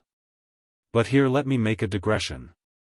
We Russians, speaking generally, have never had those foolish transcendental romantics, German, and still more French, on whom nothing produces any effect. If there were an earthquake, if all France perished at the barricades, they would still be the same, they would not even have the decency to effect a change. But would still go on singing their transcendental songs to the hour of their death, because they are fools. We, in Russia, have no fools, that is well known. That is what distinguishes us from foreign lands. Consequently these transcendental natures are not found amongst us in their pure form. The idea that they are is due to our realistic journalists and critics of that day, always on the lookout for Kostanzhoglos and Uncle Pyotr Ivanitchs and foolishly accepting them as our ideal. They have slandered our romantics, taking them for the same transcendental sort as in Germany or France. On the contrary, the characteristics of our romantics are absolutely and directly opposed to the transcendental European type, and no European standard can be applied to them. Allow me to make use of this word romantic, an old-fashioned and much respected word which has done good service and is familiar to all. The characteristics of our romantic are to understand everything, to see everything and to see it often incomparably more clearly than our most realistic minds see it. To refuse to accept anyone or anything, but at the same time not to despise anything, to give way, to yield, from policy. Never to lose sight of a useful practical object, such as rent-free quarters at the government expense, pensions, decorations. To keep their eye on that object through all the enthusiasms and volumes of lyrical poems. And at the same time to preserve the good and the beautiful, inviolate within them to the hour of their death, and to preserve themselves also, incidentally. Like some precious jewel wrapped in cotton wool if only for the benefit of the good and the beautiful. Our romantic is a man of great breadth and the greatest rogue of all our rogues, I assure you. I can assure you from experience, indeed. Of course, that is, if he is intelligent. But what am I saying? The romantic is always intelligent, and I only meant to observe that although we have had foolish romantics, they don't count. And they were only so because in the flower of their youth they degenerated into Germans, and to preserve their precious jewel more comfortably settled somewhere out there, by preference in Weimar or the Black Forest. I, for instance, genuinely despised my official work and did not openly abuse it simply because I was in it myself and got a salary for it. Anyway, take note, I did not openly abuse it.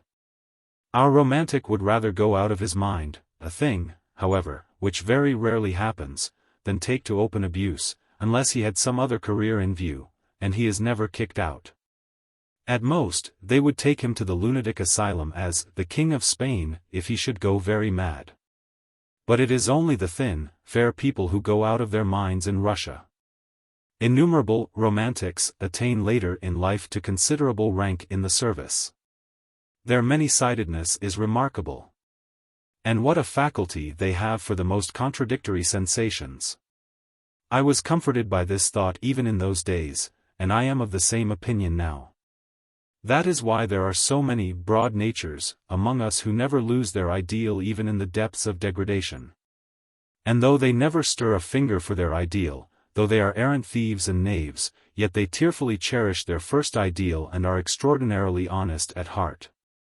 Yes, it is only among us that the most incorrigible rogue can be absolutely and loftily honest at heart without in the least ceasing to be a rogue.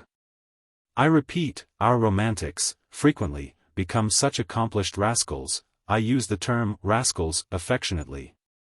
Suddenly display such a sense of reality and practical knowledge that their bewildered superiors and the public generally can only ejaculate in amazement. Their many-sidedness is really amazing, and goodness knows what it may develop into later on, and what the future has in store for us. It is not a poor material. I do not say this from any foolish or boastful patriotism. But I feel sure that you are again imagining that I am joking.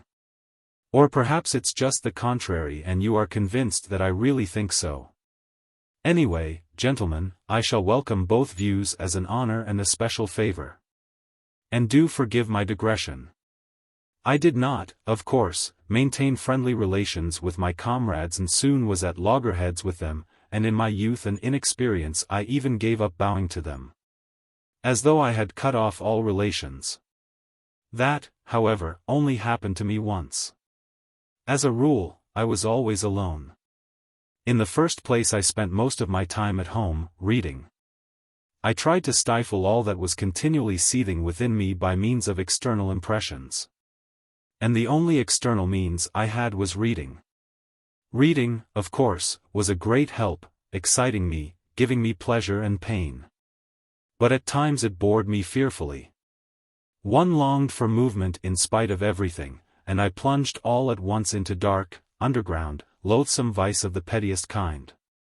My wretched passions were acute, smarting, from my continual, sickly irritability I had hysterical impulses, with tears and convulsions. I had no resource except reading, that is, there was nothing in my surroundings which I could respect and which attracted me. I was overwhelmed with depression, too. I had an hysterical craving for incongruity and for contrast, and so I took to vice. I have not said all this to justify myself. But, no. I am lying. I did want to justify myself. I make that little observation for my own benefit, gentlemen. I don't want to lie. I vowed to myself I would not. And so, furtively, timidly, in solitude, at night, I indulged in filthy vice, with a feeling of shame which never deserted me, even at the most loathsome moments. And which at such moments nearly made me curse. Already even then I had my underground world in my soul. I was fearfully afraid of being seen, of being met, of being recognized. I visited various obscure haunts. One night as I was passing a tavern I saw through a lighted window some gentlemen fighting with billiard cues, and saw one of them thrown out of the window. At other times I should have felt very much disgusted, but I was in such a mood at the time that I actually envied the gentleman thrown out of the window, and I envied him so much that I even went into the tavern and into the billiard room. Perhaps, I thought, I'll have a fight, too, and they'll throw me out of the window. I was not drunk, but what is one to do? Depression will drive a man to such a pitch of hysteria. But nothing happened. It seemed that I was not even equal to being thrown out of the window, and I went away without having my fight. An officer put me in my place from the first moment.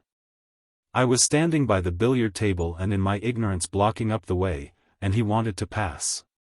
He took me by the shoulders and without a word, without a warning or explanation, moved me from where I was standing to another spot and passed by as though he had not noticed me. I could have forgiven blows, but I could not forgive his having moved me without noticing me.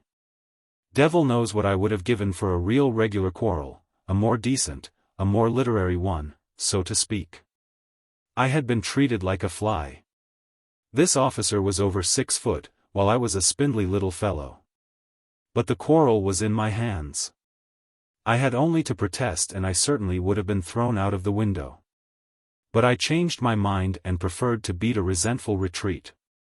I went out of the tavern straight home, confused and troubled, and the next night I went out again with the same lewd intentions, still more furtively, abjectly and miserably than before. As it were, with tears in my eyes, but still I did go out again. Don't imagine, though, it was cowardice made me slink away from the officer. I never have been a coward at heart, though I have always been a coward in action. Don't be in a hurry to laugh, I assure you I can explain it all. Oh, if only that officer had been one of the sort who would consent to fight a duel. But no, he was one of those gentlemen, alas, long extinct, who preferred fighting with cues or, like Gogol's Lieutenant Pirogov, appealing to the police.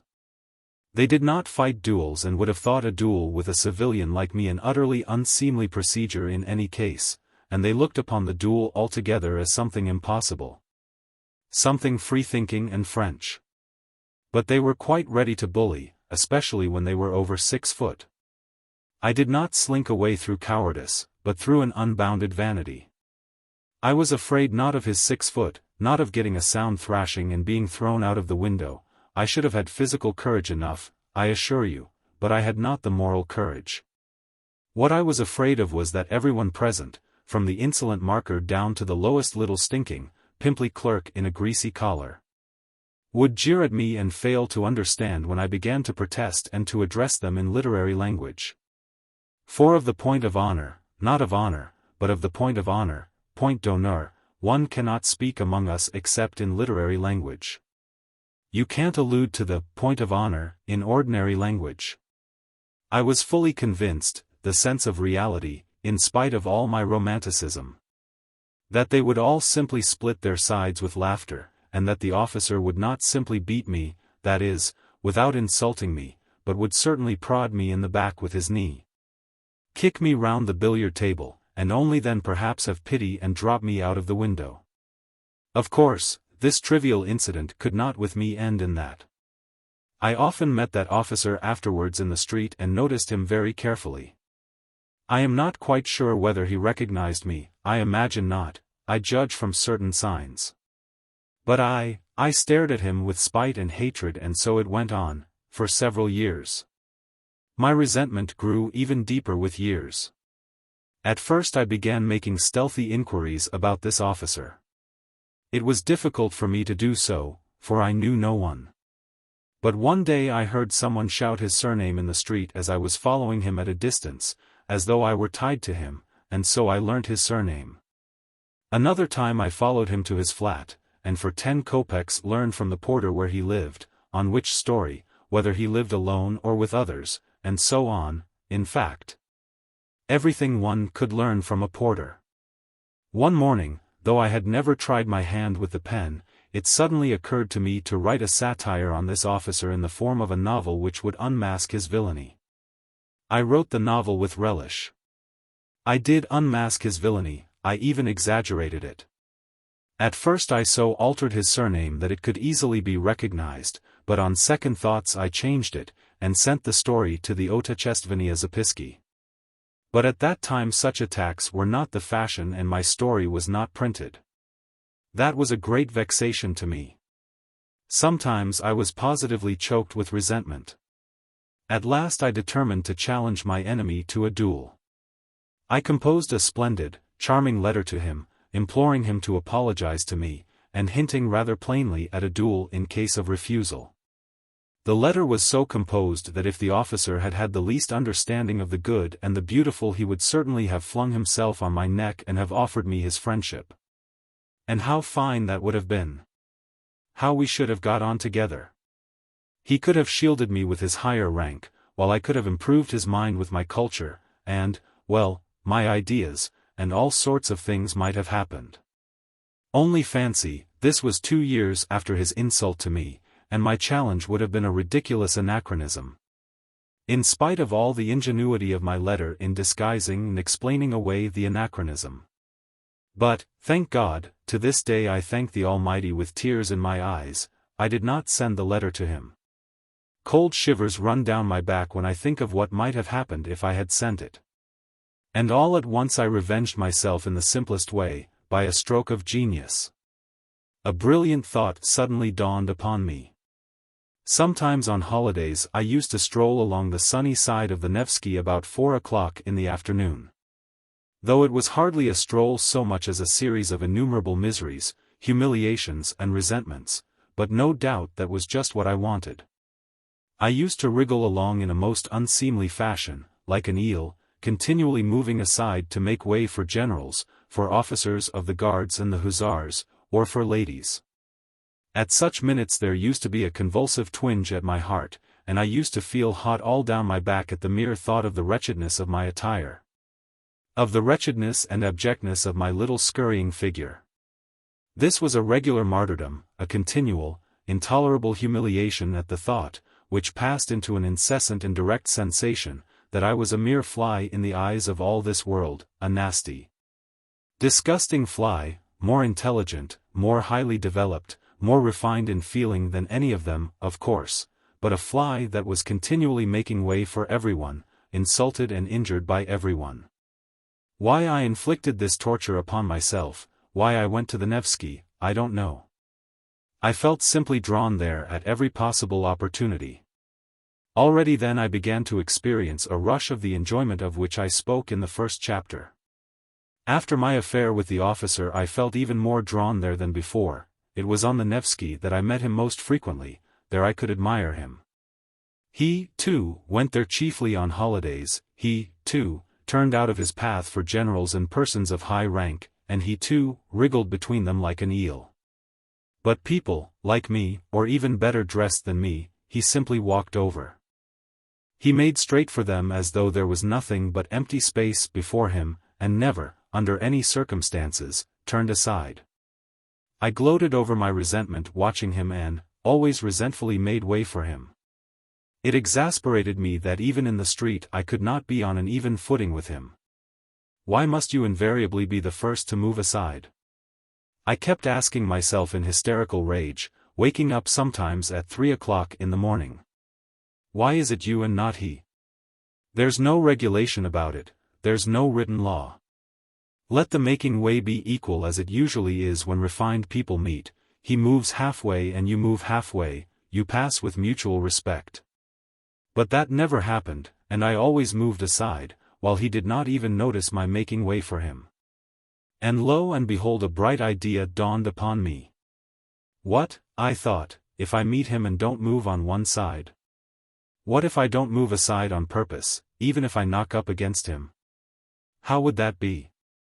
This audacious idea took such a hold on me that it gave me no peace.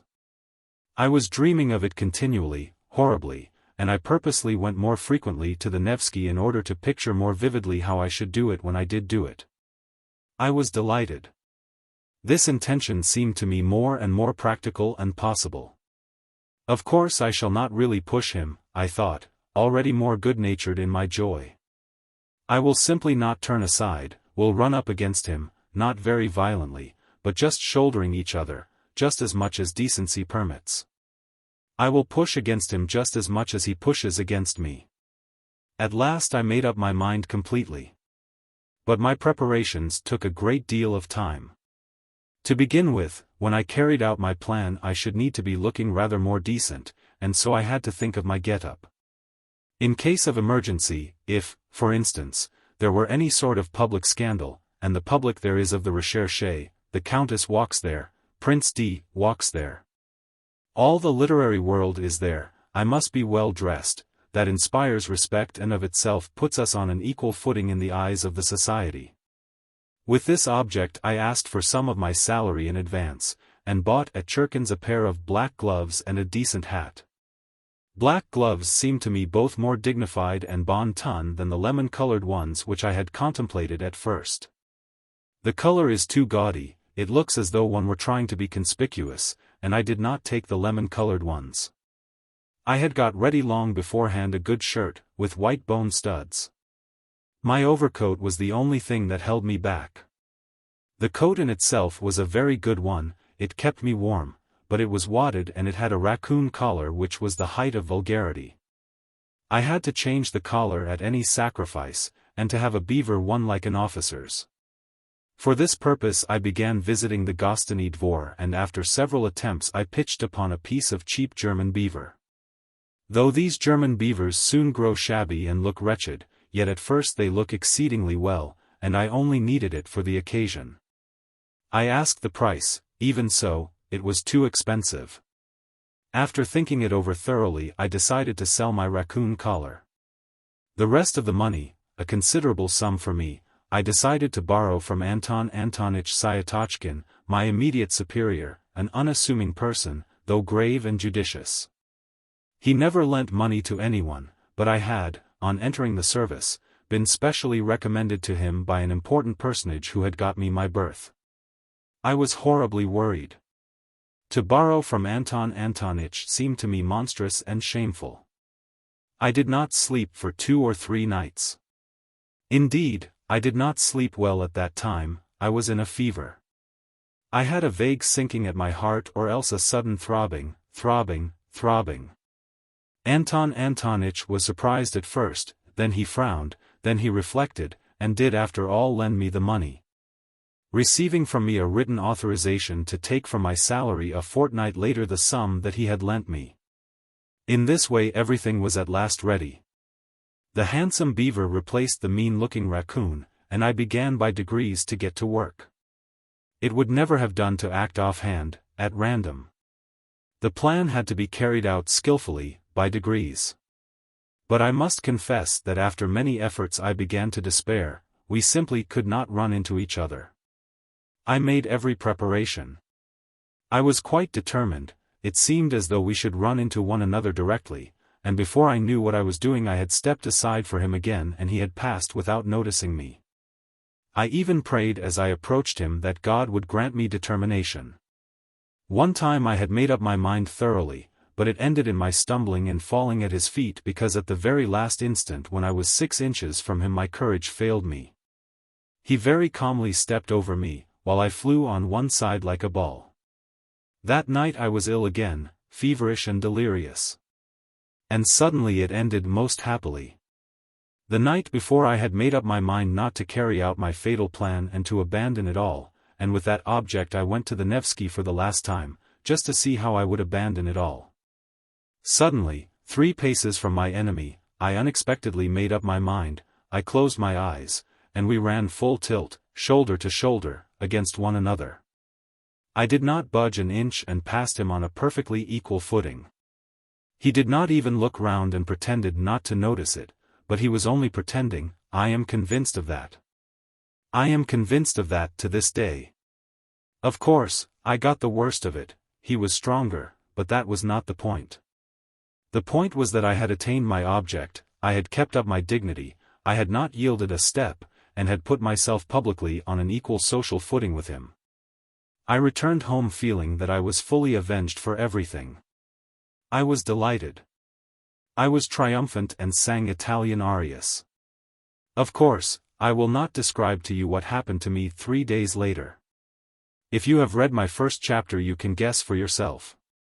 The officer was afterwards transferred, I have not seen him now for 14 years. What is the dear fellow doing now? Whom is he walking over? Chapter 2. But the period of my dissipation would end and I always felt very sick afterwards. It was followed by remorse. I tried to drive it away, I felt too sick. By degrees, however, I grew used to that too. I grew used to everything, or rather I voluntarily resigned myself to enduring it. But I had a means of escape that reconciled everything, that was to find refuge in the good and the beautiful, in dreams, of course. I was a terrible dreamer. I would dream for 3 months on end, tucked away in my corner, and you may believe me that at those moments I had no resemblance to the gentleman who, in the perturbation of his chicken heart, put a collar of German beaver on his greatcoat. I suddenly became a hero. I would not have admitted my 6-foot lieutenant even if he had called on me. I could not even picture him before me then. What were my dreams and how I could satisfy myself with them, it is hard to say now, but at the time I was satisfied with them. Though, indeed, even now, I am to some extent satisfied with them. Dreams were particularly sweet and vivid after a spell of dissipation. They came with remorse and with tears, with curses and transports. There were moments of such positive intoxication, of such happiness, that there was not the faintest trace of irony within me, on my honor. I had faith, hope, love. I believed blindly at such times that by some miracle, by some external circumstance, all this would suddenly open out, expand. That suddenly a vista of suitable activity, beneficent, good, and, above all, ready-made, what sort of activity I had no idea. But the great thing was that it should be all ready for me, would rise up before me, and I should come out into the light of day, almost riding a white horse and crowned with laurel. Anything but the foremost place I could not conceive for myself, and for that very reason I quite contentedly occupied the lowest in reality. Either to be a hero or to grovel in the mud, there was nothing between. That was my ruin, for when I was in the mud I comforted myself with the thought that at other times I was a hero. And the hero was a cloak for the mud. For an ordinary man it was shameful to defile himself, but a hero was too lofty to be utterly defiled, and so he might defile himself. It is worth noting that these attacks of the good and the beautiful visited me even during the period of dissipation and just at the times when I was touching the bottom. They came in separate spurts, as though reminding me of themselves, but did not banish the dissipation by their appearance. On the contrary, they seemed to add a zest to it by contrast, and were only sufficiently present to serve as an appetizing sauce. That sauce was made up of contradictions and sufferings, of agonizing inward analysis, and all these pangs and pinpricks gave a certain piquancy, even a significance to my dissipation, in fact. Completely answered the purpose of an appetizing sauce. There was a certain depth of meaning in it. And I could hardly have resigned myself to the simple, vulgar, direct debauchery of a clerk and have endured all the filthiness of it. What could have allured me about it then and have drawn me at night into the street? No, I had a lofty way of getting out of it all. And what loving kindness, O Lord, what loving kindness I felt at times in those dreams of mine. In those flights into the good and the beautiful. Though it was fantastic love, though it was never applied to anything human in reality, yet there was so much of this love that one did not feel afterwards even the impulse to apply it in reality. That would have been superfluous. Everything, however, passed satisfactorily by a lazy and fascinating transition into the sphere of art, that is, into the beautiful forms of life, lying ready. Largely stolen from the poets and novelists and adapted to all sorts of needs and uses. I, for instance, was triumphant over everyone, of course, was in dust and ashes, and was forced spontaneously to recognize my superiority, and I forgave them all. I was a poet and a grand gentleman, I fell in love. I came in for countless millions and immediately devoted them to humanity, and at the same time I confessed before all the people my shameful deeds, which, of course, were not merely shameful, but had in them much that was good and beautiful, something in the Manfred style. Everyone would kiss me and weep. What idiots they would be if they did not, while I should go barefoot and hungry preaching new ideas and fighting a victorious Austerlitz against the obscurantists. Then the band would play a march, an amnesty would be declared, the Pope would agree to retire from Rome to Brazil. Then there would be a ball for the whole of Italy at the Villa Borghese on the shores of Lake Como being for that purpose transferred to the neighborhood of Rome. Then would come a scene in the bushes, and so on, as though you did not know all about it? You will say that it is vulgar and contemptible to drag all this into public after all the tears and transports which I have myself confessed. But why is it contemptible? Can you imagine that I am ashamed of it all, and that it was stupider than anything in your life, gentlemen? And I can assure you that some of these fancies were by no means badly composed. It did not all happen on the shores of Lake Como. And yet you are right, it really is vulgar and contemptible. And most contemptible of all it is that now I am attempting to justify myself to you. And even more contemptible than that is my making this remark now.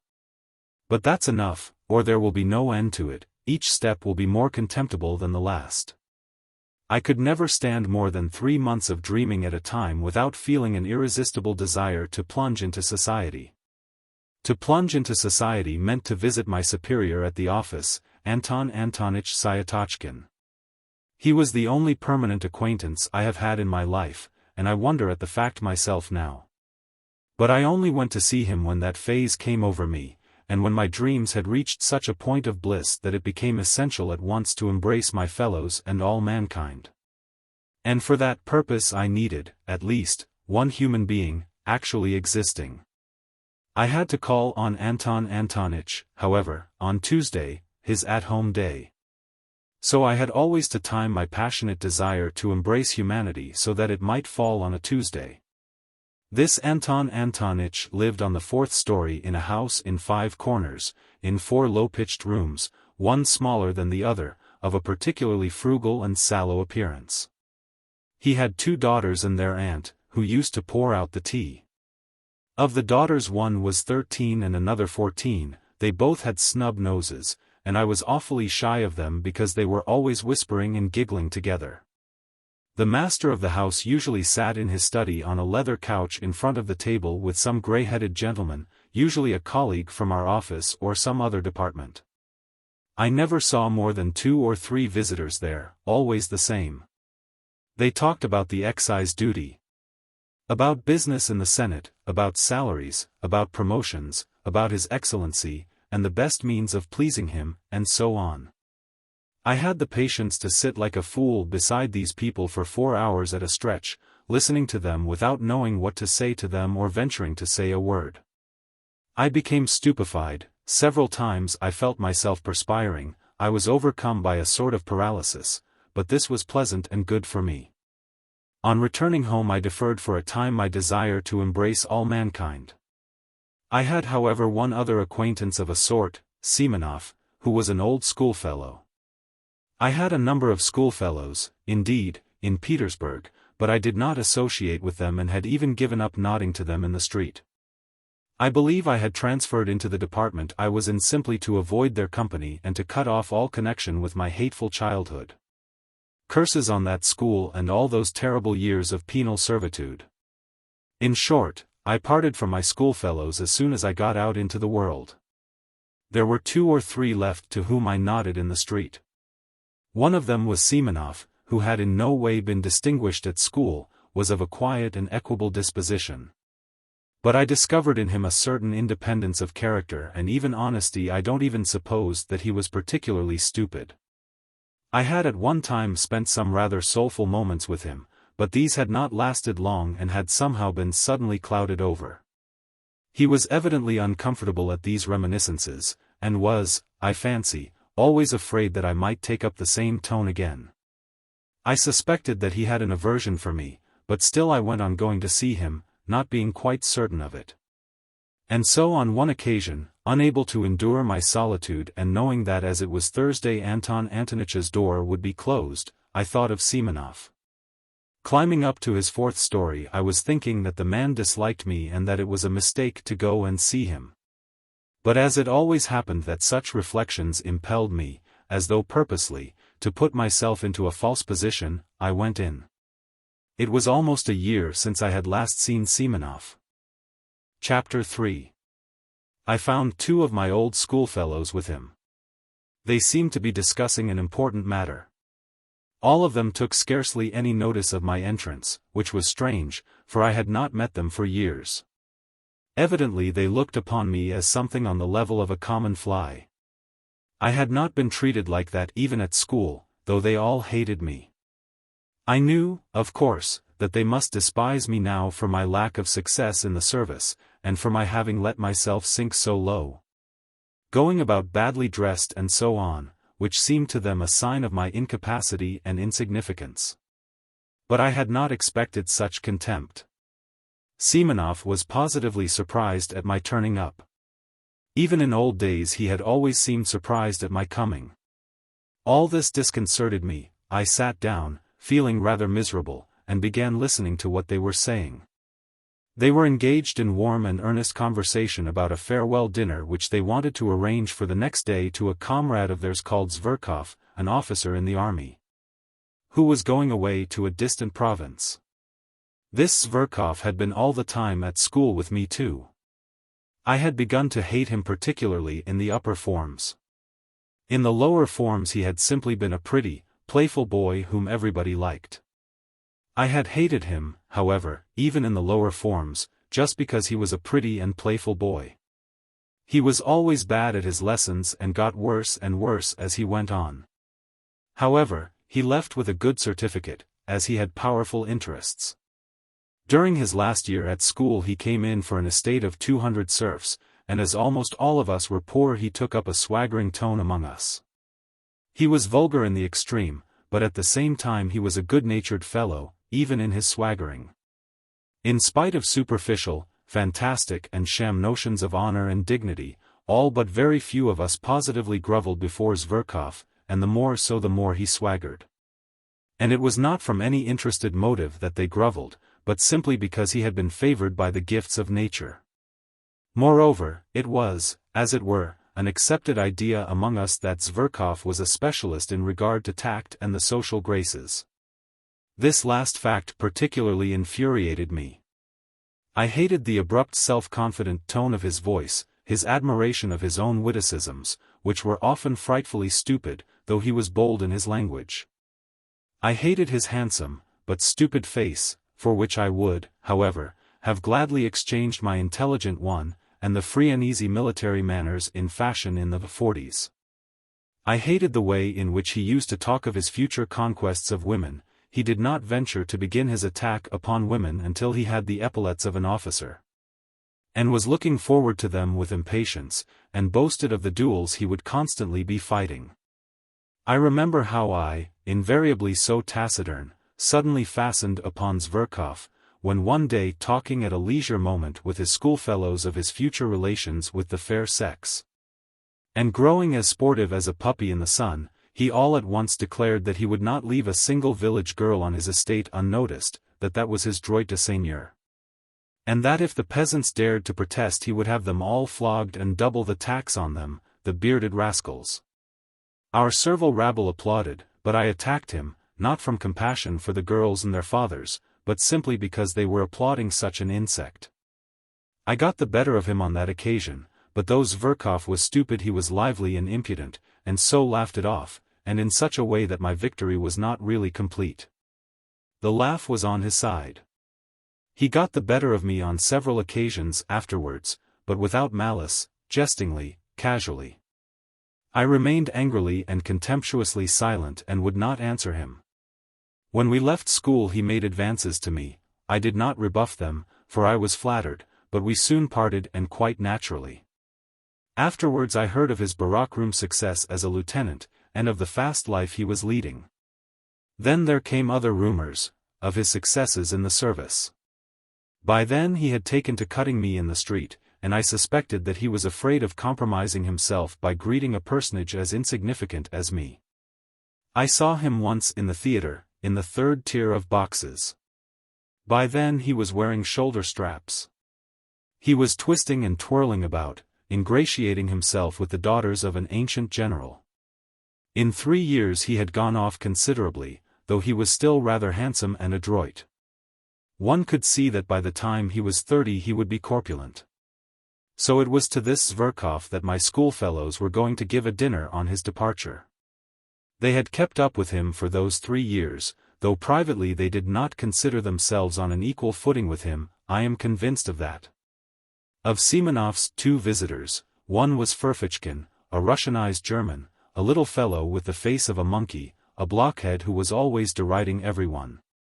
A very bitter enemy of mine from our days in the lower forms, a vulgar, impudent, swaggering fellow, who affected a most sensitive feeling of personal honor, though, of course, he was a wretched little coward at heart.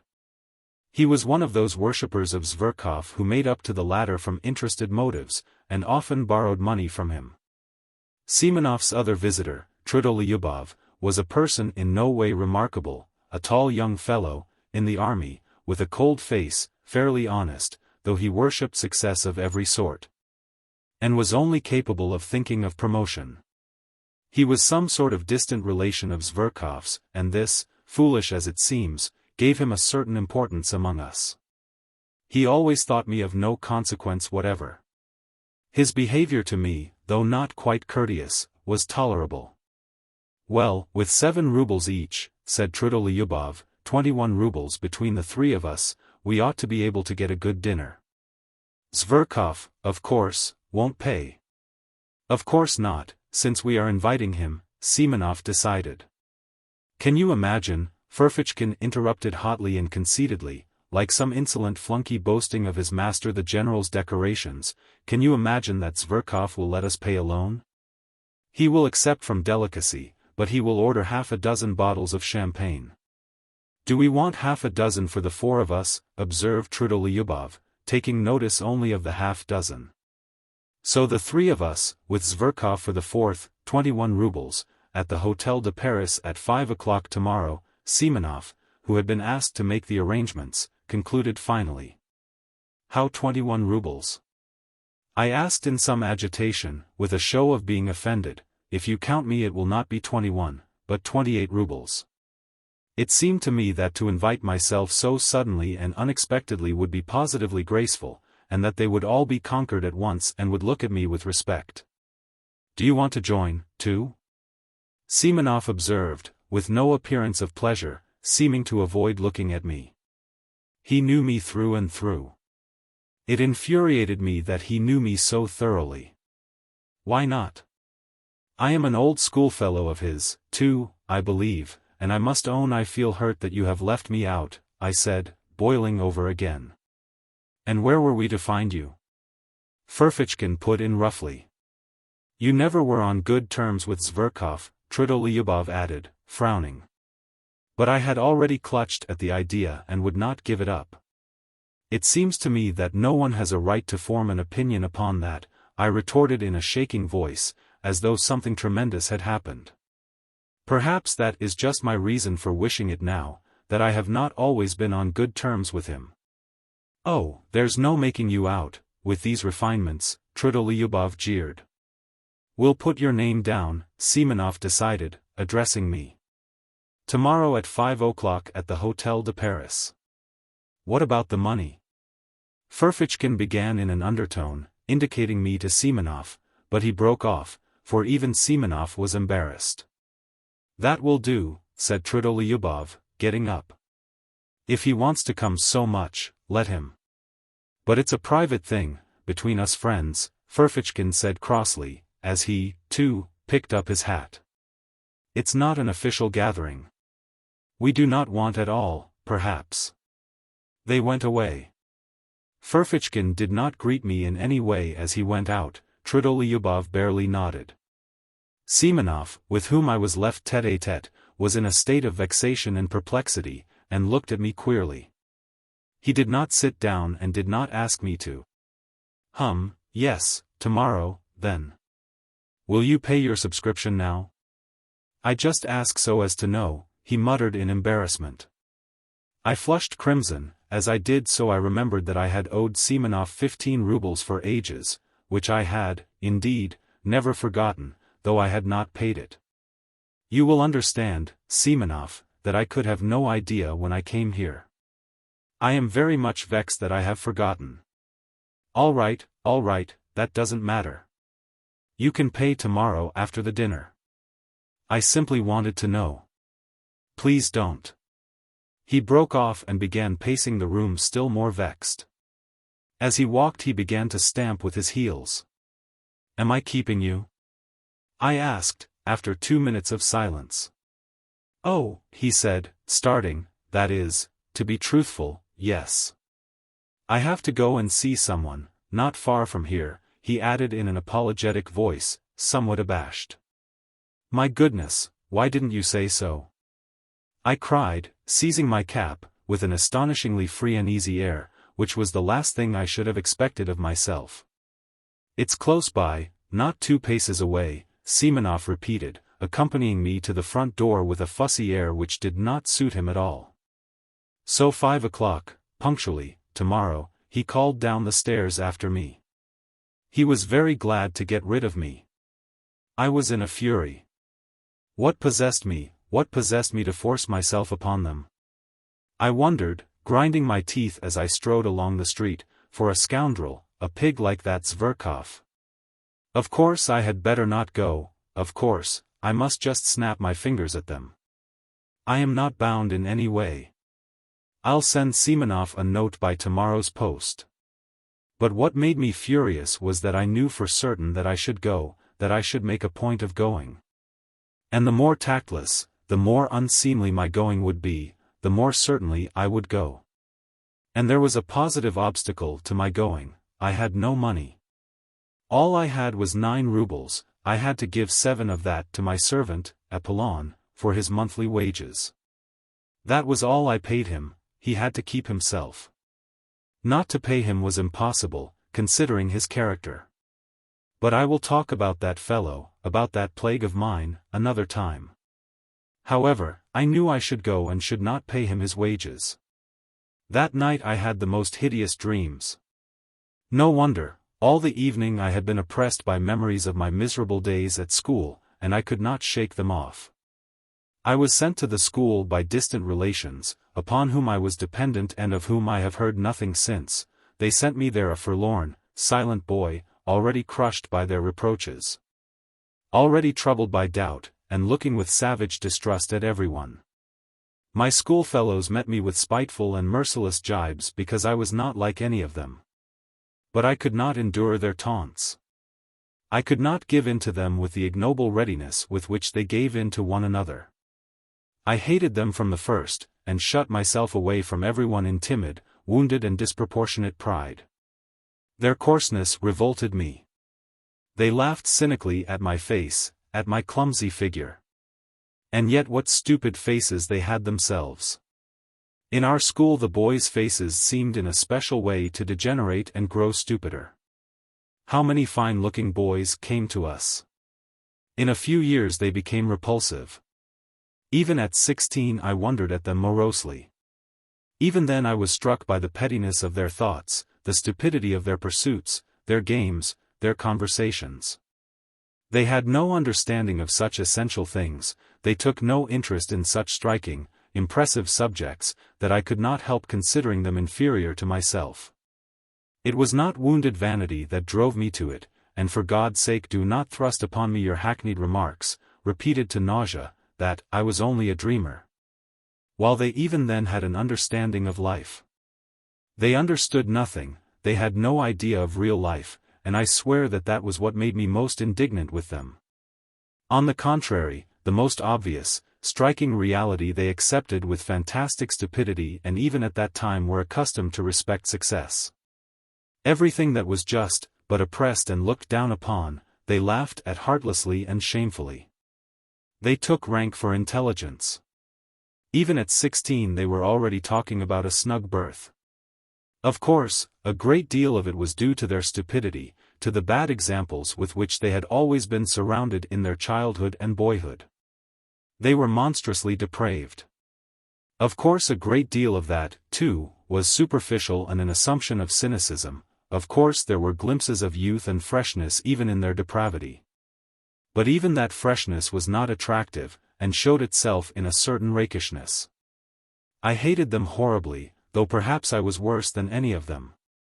They repaid me in the same way, and did not conceal their aversion for me. But by then I did not desire their affection, on the contrary, I continually longed for their humiliation. To escape from their derision I purposely began to make all the progress I could with my studies and forced my way to the very top. This impressed them. Moreover, they all began by degrees to grasp that I had already read books none of them could read, and understood things, not forming part of our school curriculum, of which they had not even heard. They took a savage and sarcastic view of it, but were morally impressed, especially as the teachers began to notice me on those grounds. The mockery ceased, but the hostility remained, and cold and strained relations became permanent between us. In the end I could not put up with it, with years a craving for society, for friends, developed in me. I attempted to get on friendly terms with some of my schoolfellows. But somehow or other my intimacy with them was always strained and soon ended of itself. Once, indeed, I did have a friend. But I was already a tyrant at heart. I wanted to exercise unbounded sway over him, I tried to instill into him a contempt for his surroundings, I required of him a disdainful and complete break with those surroundings. I frightened him with my passionate affection, I reduced him to tears, to hysterics. He was a simple and devoted soul. But when he devoted himself to me entirely I began to hate him immediately and repulsed him, as though all I needed him for was to win a victory over him, to subjugate him and nothing else. But I could not subjugate all of them, my friend was not at all like them either, he was, in fact, a rare exception. The first thing I did on leaving school was to give up the special job for which I had been destined so as to break all ties, to curse my past and shake the dust from off my feet. And goodness knows why, after all that, I should go trudging off to Semenov's. Early next morning I roused myself and jumped out of bed with excitement, as though it were all about to happen at once. But I believed that some radical change in my life was coming, and would inevitably come that day. Owing to its rarity, perhaps, any external event, however trivial, always made me feel as though some radical change in my life were at hand. I went to the office, however, as usual, but sneaked away home 2 hours earlier to get ready.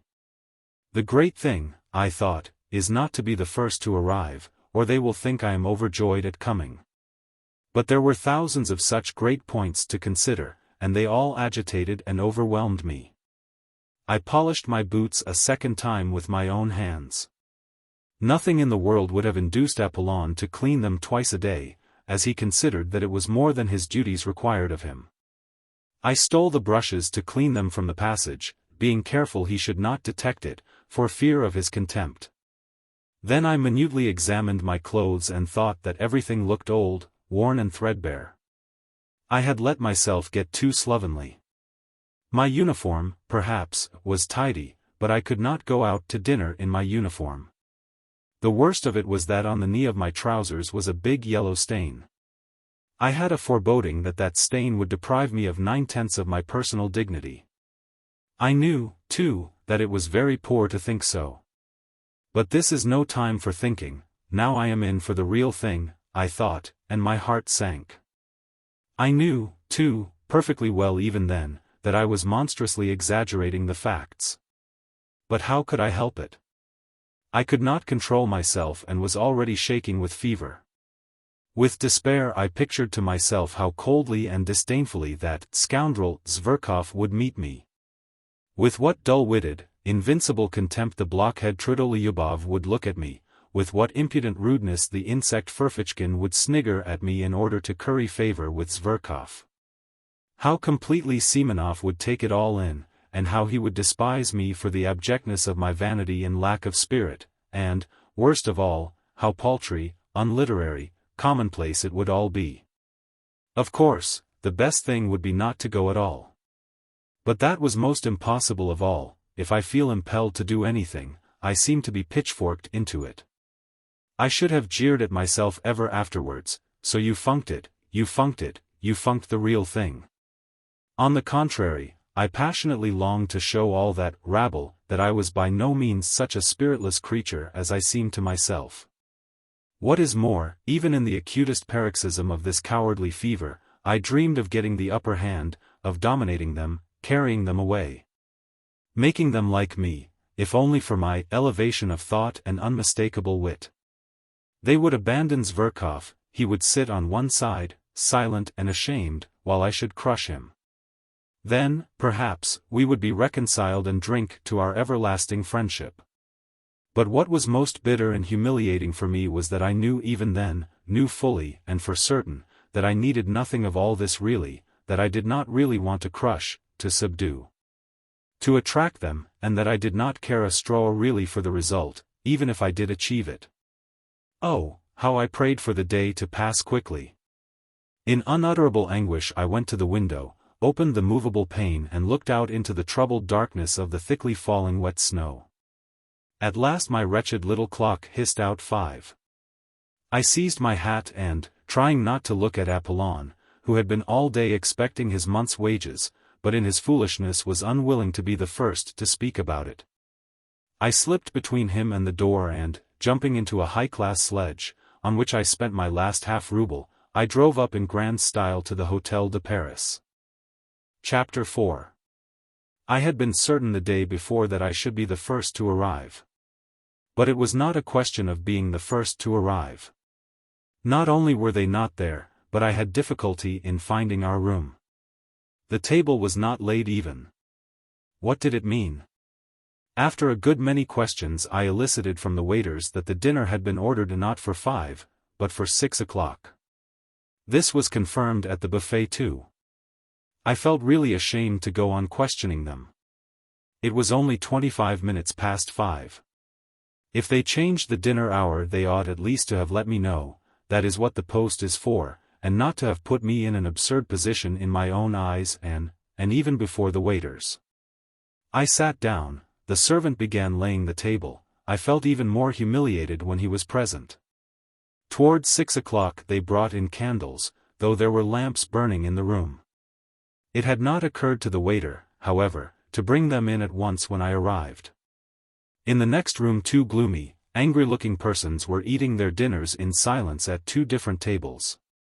There was a great deal of noise, even shouting. In a room further away, one could hear the laughter of a crowd of people, and nasty little shrieks in French. There were ladies at the dinner. It was sickening, in fact. I rarely passed more unpleasant moments, so much so that when they did arrive all together punctually at 6 I was overjoyed to see them, as though they were my deliverers. And even forgot that it was incumbent upon me to show resentment. Zverkov walked in at the head of them, evidently he was the leading spirit. He and all of them were laughing. But, seeing me, Zverkov drew himself up a little, walked up to me deliberately with a slight, rather jaunty bend from the waist. He shook hands with me in a friendly, but not over-friendly, fashion, with a sort of circumspect courtesy like that of a general, as though in giving me his hand he were warding off something.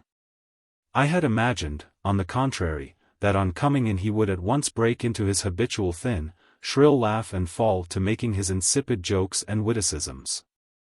I had been preparing for them ever since the previous day, but I had not expected such condescension, such high official courtesy. So, then, he felt himself ineffably superior to me in every respect.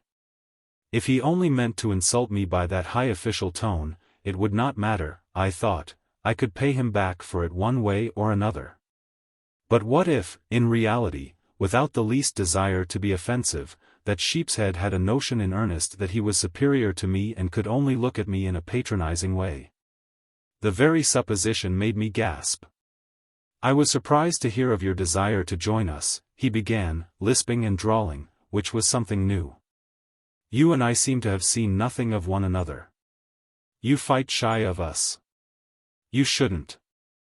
We are not such terrible people as you think. Well, anyway, I am glad to renew our acquaintance. And he turned carelessly to put down his hat on the window. Have you been waiting long? Trudolyubov inquired. I arrived at 5 o'clock as you told me yesterday, I answered aloud, with an irritability that threatened an explosion. Didn't you let him know that we had changed the hour? Said Trudolyubov to Simonov.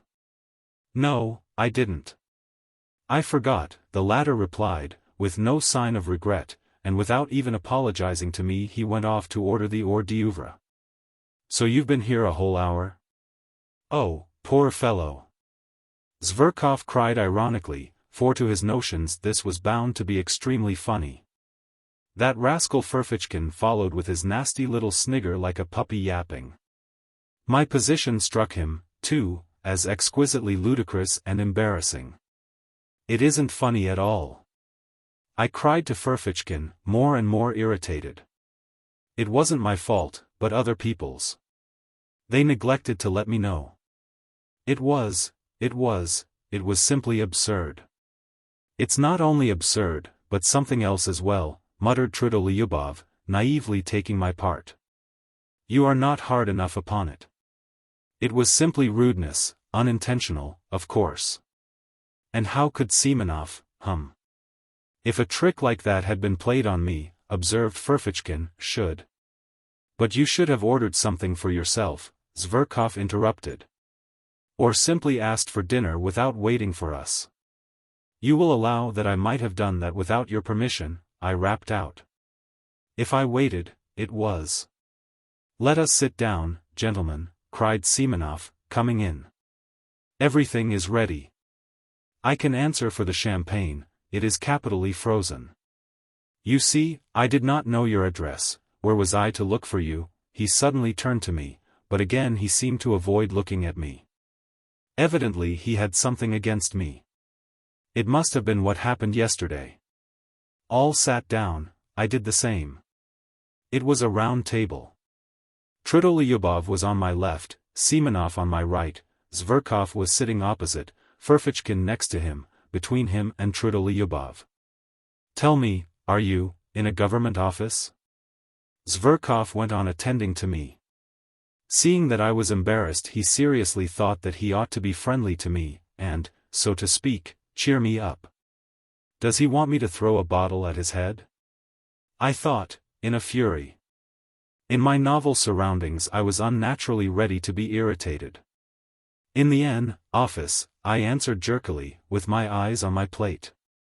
And have you a go-ody berth? I say, what made you leave your original job? What made me was that I wanted to leave my original job, I drawled more than he, hardly able to control myself. Ferfitchkin went off into a guffaw. Simonov looked at me ironically. Trudolyubov left off eating and began looking at me with curiosity. Zverkov winced, but he tried not to notice it. And the remuneration? What remuneration? I mean, your salary? Why are you cross-examining me?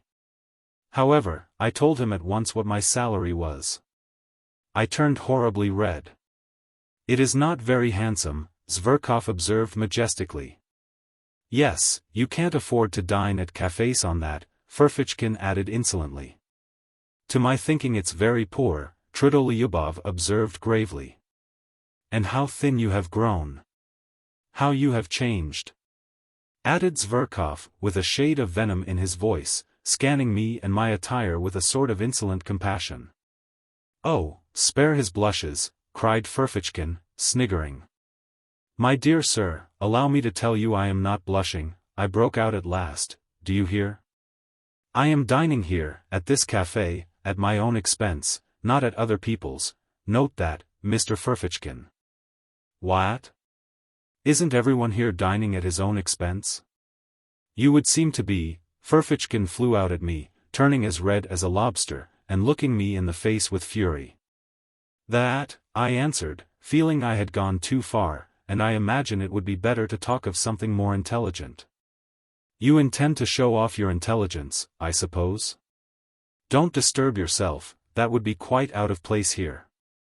Why are you clacking away like that, my good sir, Have you gone out of your wits in your office? Enough, gentlemen, enough. Zverkov cried, authoritatively. How stupid it is, muttered Simonov. It really is stupid. We have met here, a company of friends, for a farewell dinner to a comrade and you carry on an altercation," said Trudolyubov, rudely addressing himself to me alone. "You invited yourself to join us, so don't disturb the general harmony." "Enough, enough," cried Zverkov. "Give over, gentlemen, it's out of place. Better let me tell you how I nearly got married the day before yesterday." And then followed a burlesque narrative of how this gentleman had almost been married 2 days before. There was not a word about the marriage, however, but the story was adorned with generals, colonels and Kammerjunker, while Zverkov almost took the lead among them. It was greeted with approving laughter. Ferfitchkin positively squealed. No one paid any attention to me, and I sat crushed and humiliated. Good heavens, these are not the people for me, I thought. And what a fool I have made of myself before them. I let Ferfitchkin go too far, though. The brutes imagine they are doing me an honor in letting me sit down with them. They don't understand that it's an honor to them and not to me. I've grown thinner. My clothes. Oh, damn my trousers. Zverkov noticed the yellow stain on the knee as soon as he came in. But what's the use? I must get up at once, this very minute, take my hat and simply go without a word, with contempt. And tomorrow I can send a challenge. The scoundrels. As though I cared about the 7 rubles. They may think. Damn it. I don't care about the 7 rubles. I'll go this minute. Of course I remained. I drank sherry and Lafitte by the glassful in my discomfiture. Being unaccustomed to it, I was quickly affected. My annoyance increased as the wine went to my head. I longed all at once to insult them all in a most flagrant manner and then go away. To seize the moment and show what I could do, so that they would say, "He's clever, though he is absurd, and, in fact, damn them all." I scanned them all insolently with my drowsy eyes. But they seemed to have forgotten me altogether. They were noisy, vociferous, cheerful. Zverkov was talking all the time. I began listening. Zverkov was talking of some exuberant lady whom he had at last led on to declaring her love. Of course, he was lying like a horse. And how he had been helped in this affair by an intimate friend of his, a Prince Kolya, an officer in the Hussars, who had 3,000 serfs. And yet this Kolya, who has 3,000 serfs, has not put in an appearance here tonight to see you off, I cut in suddenly. For 1 minute everyone was silent. "You are drunk already." Trudolyubov deigned to notice me at last, glancing contemptuously in my direction. Zverkov, without a word, examined me as though I were an insect. I dropped my eyes. Simonov made haste to fill up the glasses with champagne. Trudolyubov raised his glass, as did everyone else but me. "Your health and good luck on the journey," he cried to Zverkov. "To old times, to our future, hurrah!" They all tossed off their glasses, and crowded round Zverkov to kiss him. I did not move, my full glass stood untouched before me.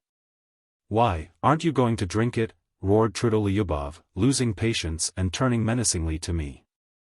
"I want to make a speech separately, on my own account, and then I'll drink it, Mr. Trudolyubov." "Spiteful brute," muttered Simonov. I drew myself up in my chair and feverishly seized my glass, prepared for something extraordinary, though I did not know myself precisely what I was going to say. "Silence," cried Ferfitchkin. "Now for a display of wit." Zverkov waited very gravely, knowing what was coming. "Mr. Lieutenant Zverkov," I began, "let me tell you that I hate phrases, phrasemongers and men in corsets. That's the first point, and there is a second one to follow it." There was a general stir. "The second point is, I hate ribaldry and ribald talkers. Especially ribald talkers. The third point, I love justice, truth and honesty." I went on almost mechanically, for I was beginning to shiver with horror myself and had no idea how I came to be talking like this. "I love thought, Monsieur Zverkov. I love true comradeship, on an equal footing and not. I love. But, however, why not?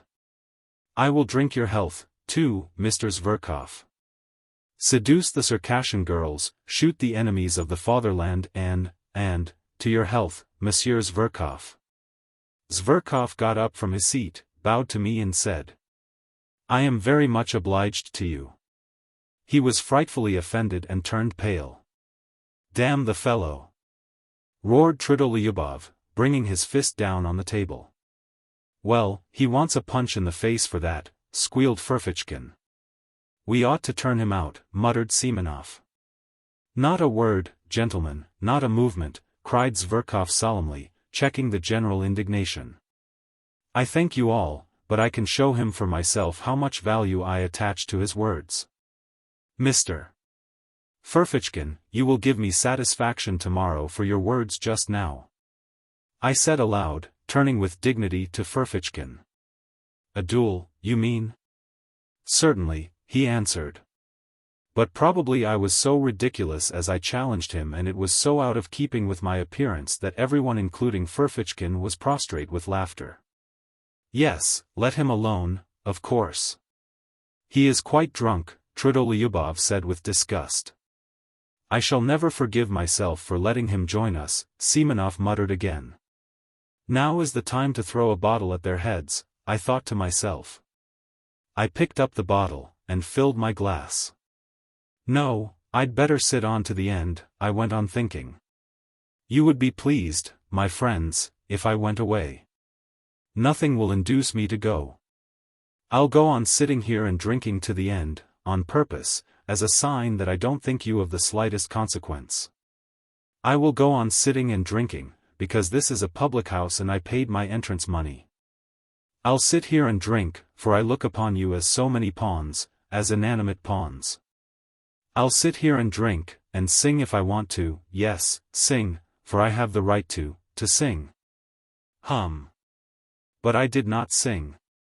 I simply tried not to look at any of them. I assumed most unconcerned attitudes and waited with impatience for them to speak first. But alas, they did not address me.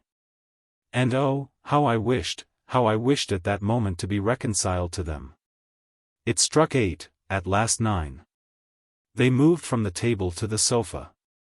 Zverkov stretched himself on a lounge and put one foot on a round table. Wine was brought there. He did, as a fact, order 3 bottles on his own account. I, of course, was not invited to join them. They all sat round him on the sofa. They listened to him, almost with reverence. It was evident that they were fond of him. What for? What for? I wondered. From time to time they were moved to drunken enthusiasm and kissed each other. They talked of the Caucasus, of the nature of true passion, of snug berths in the service, of the income of an hussar called Podharzhevsky, whom none of them knew personally. And rejoiced in the largeness of it, of the extraordinary grace and beauty of a Princess D. whom none of them had ever seen. Then it came to Shakespeare's being immortal. I smiled contemptuously and walked up and down the other side of the room, opposite the sofa, from the table to the stove and back again. I tried my very utmost to show them that I could do without them, and yet I purposely made a noise with my boots, thumping with my heels. But it was all in vain. They paid no attention.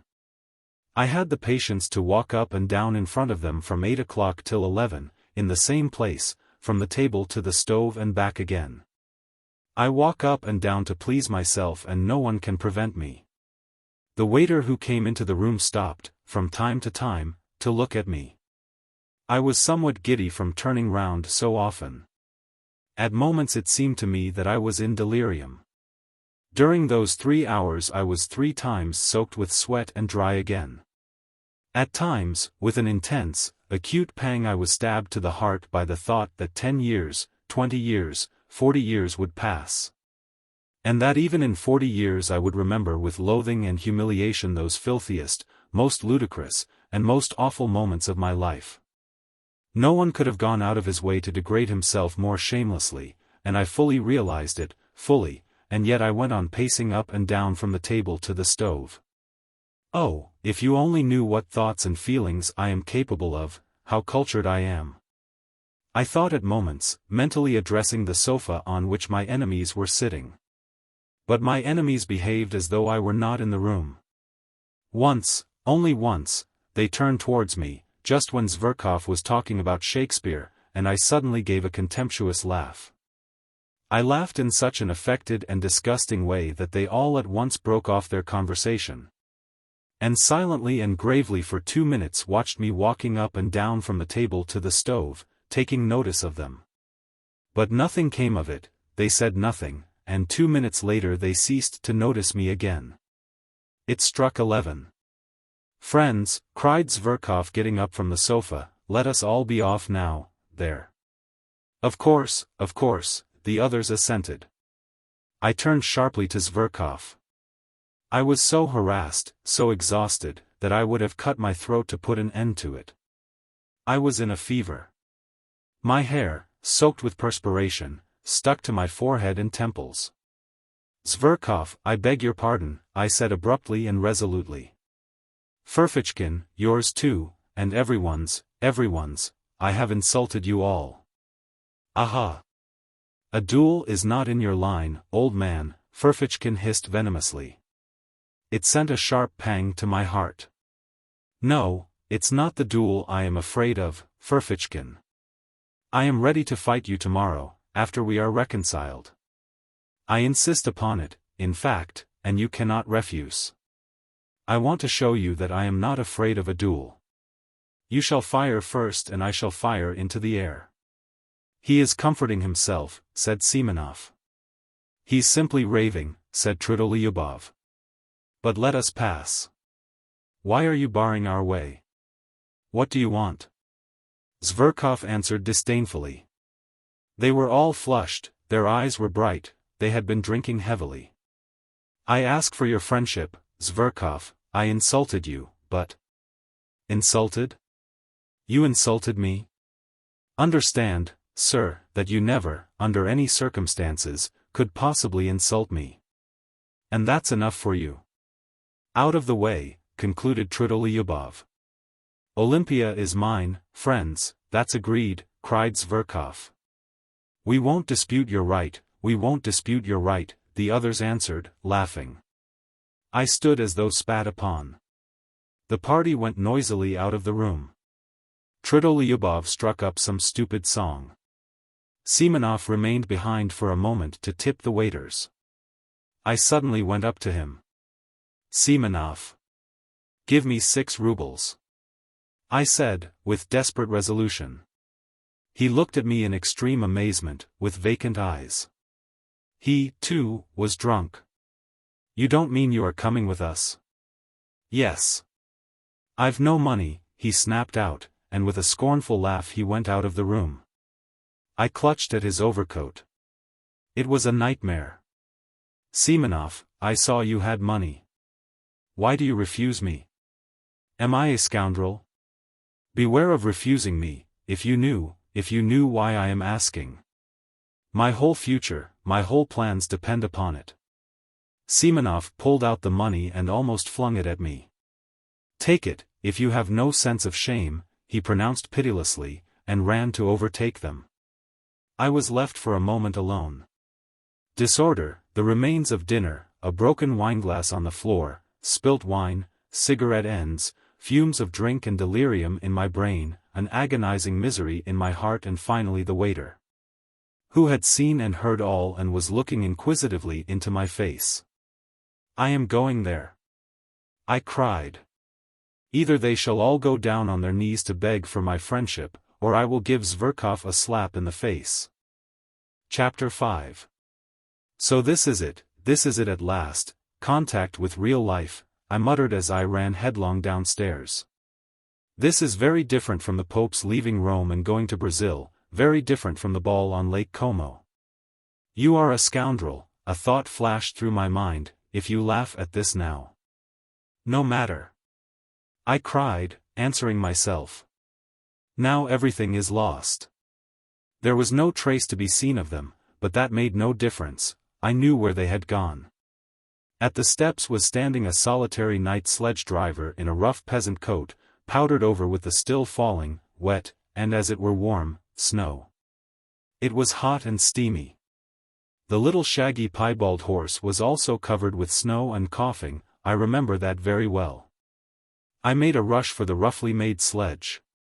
But as soon as I raised my foot to get into it, the recollection of how Semenov had just given me 6 rubles seemed to double me up and I tumbled into the sledge like a sack. "No, I must do a great deal to make up for all that," I cried. "But I will make up for it or perish on the spot this very night." Start. We set off. There was a perfect whirl in my head. They won't go down on their knees to beg for my friendship. That is a mirage, cheap mirage, revolting, romantic and fantastical. That's another ball on Lake Como. And so I am bound to slap Zverkov's face. It is my duty to. And so it is settled, I am flying to give him a slap in the face. Hurry up. The driver tugged at the reins. As soon as I go in I'll give it him. Ought I before giving him the slap to say a few words by way of preface? No. I'll simply go in and give it him. They will all be sitting in the drawing room, and he with Olympia on the sofa. That damned Olympia. She laughed at my looks on one occasion and refused me. I'll pull Olympia's hair, pull Zverkov's ears. No, better one ear, and pull him by it round the room. Maybe they will all begin beating me and will kick me out. That's most likely, indeed. No matter. Anyway, I shall first slap him, the initiative will be mine, and by the laws of honor that is everything, he will be branded and cannot wipe off the slap by any blows, by nothing but a duel. He will be forced to fight. And let them beat me now. Let them, the ungrateful wretches.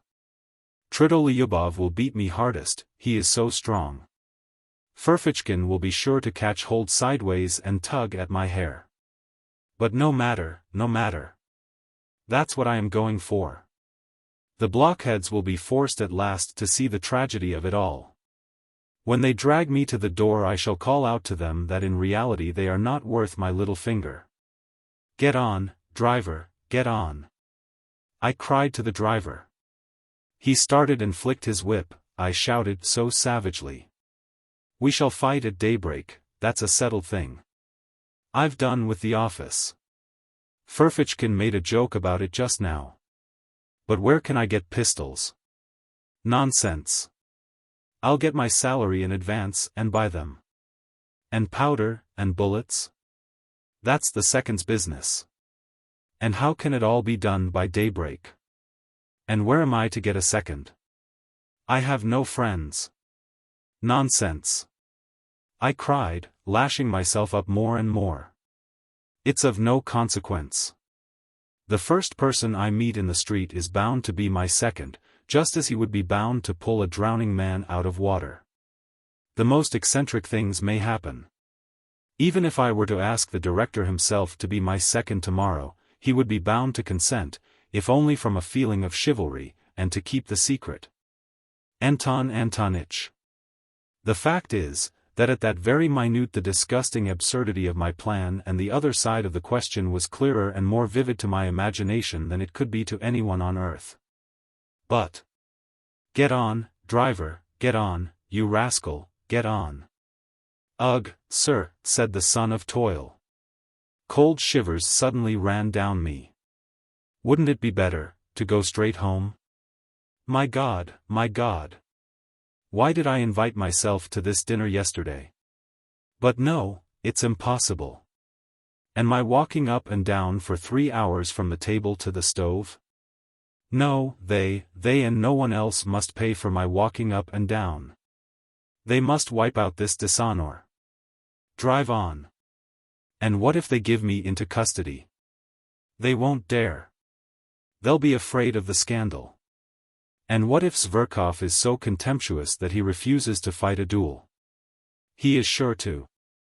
But in that case I'll show them. I will turn up at the posting station when he's setting off tomorrow, I'll catch him by the leg, I'll pull off his coat when he gets into the carriage. I'll get my teeth into his hand, I'll bite him. See what lengths you can drive a desperate man to. He may hit me on the head and they may belabor me from behind.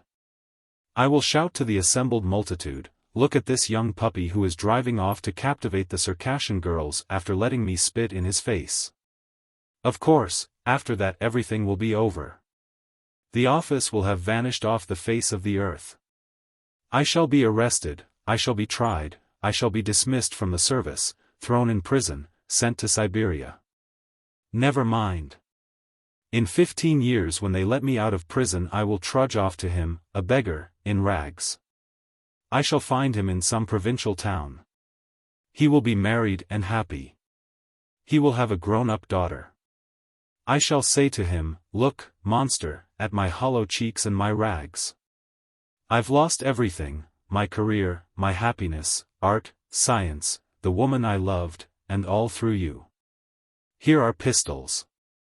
I have come to discharge my pistol and I forgive you. Then I shall fire into the air and he will hear nothing more of me. I was actually on the point of tears, though I knew perfectly well at that moment that all this was out of Pushkin's, Silvio, and Lermontov's masquerade.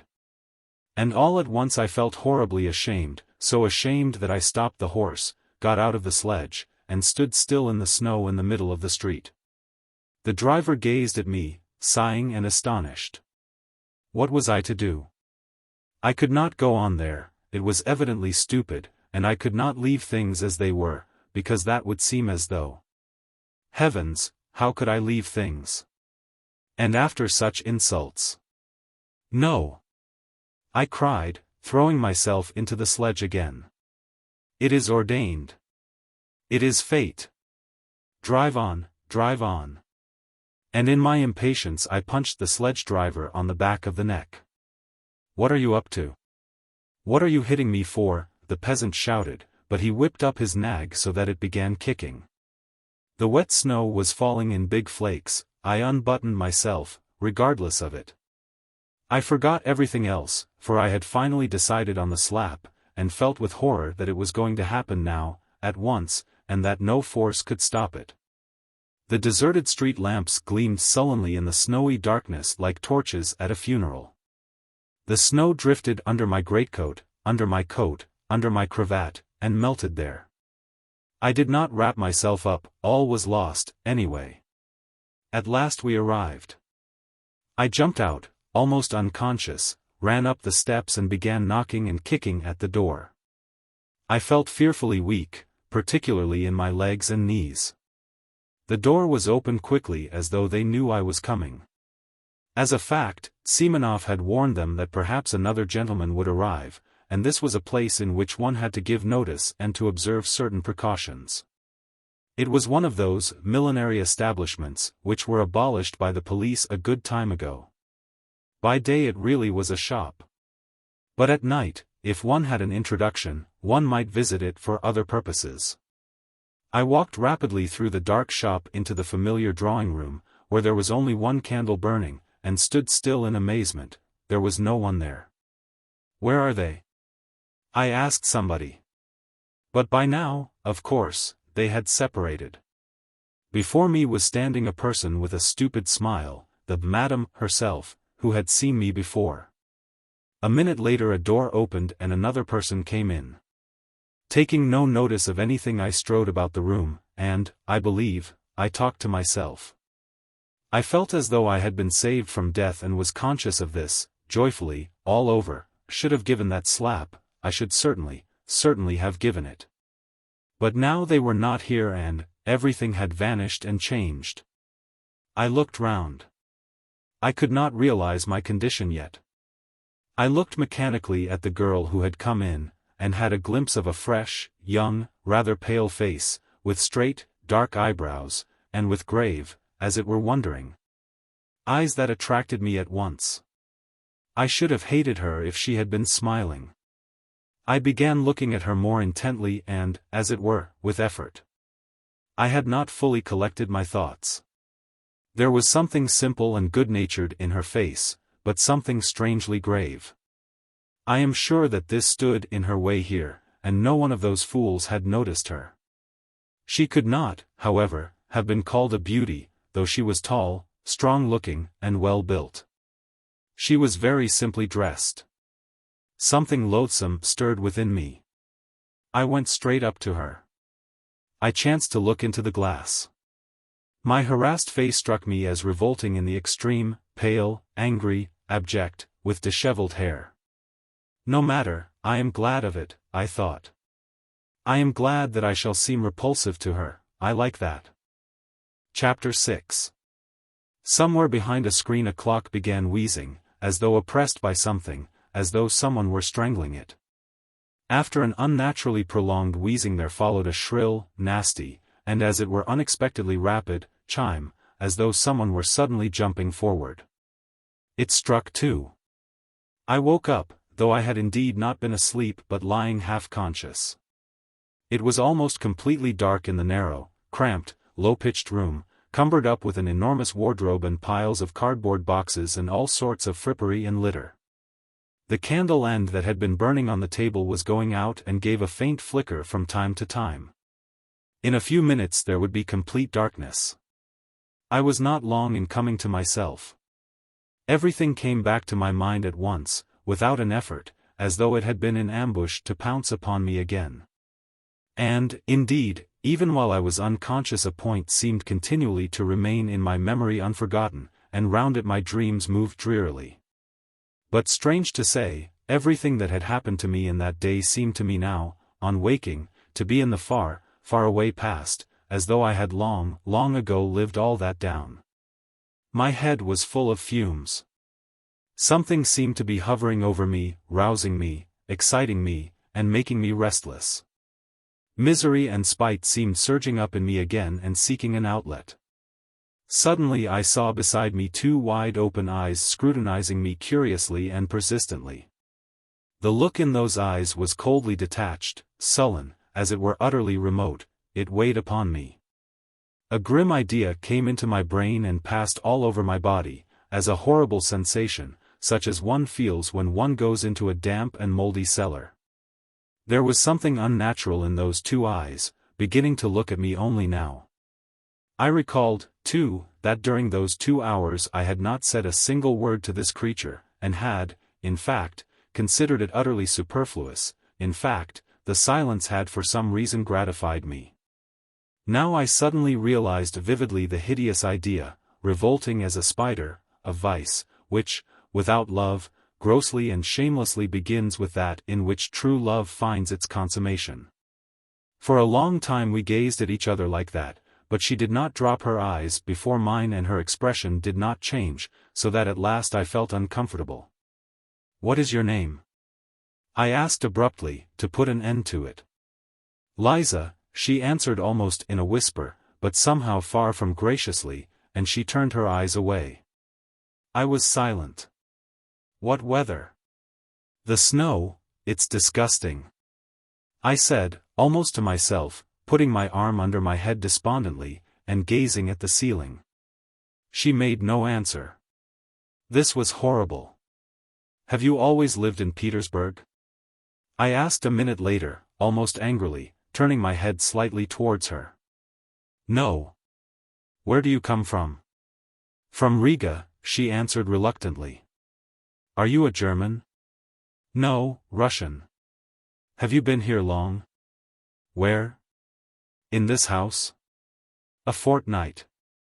She spoke more and more jerkily. The candle went out. I could no longer distinguish her face. "Have you a father and mother?" "Yes, no." "I have."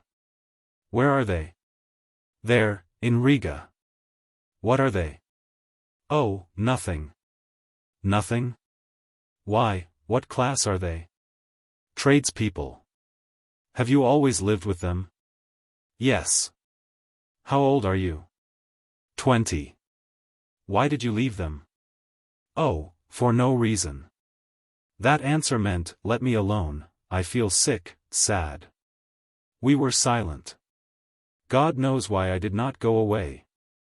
I felt myself more and more sick and dreary. The images of the previous day began of themselves, apart from my will, flitting through my memory in confusion. I suddenly recalled something I had seen that morning when, full of anxious thoughts, I was hurrying to the office. I saw them carrying a coffin out yesterday and they nearly dropped it. I suddenly said aloud, not that I desired to open the conversation, but as it were by accident. A coffin? Yes, in the Haymarket, they were bringing it up out of a cellar. From a cellar? Not from a cellar, but a basement. Oh, you know, down below, from a house of ill fame. It was filthy all round. Eggshells, litter, a stench. It was loathsome. Silence. A nasty day to be buried, I began, simply to avoid being silent. Nasty, in what way? The snow, the wet. I yawned. It makes no difference, she said suddenly, after a brief silence. No, it's horrid. I yawned again. The gravediggers must have sworn at getting drenched by the snow. And there must have been water in the grave. Why water in the grave? She asked, with a sort of curiosity, but speaking even more harshly and abruptly than before.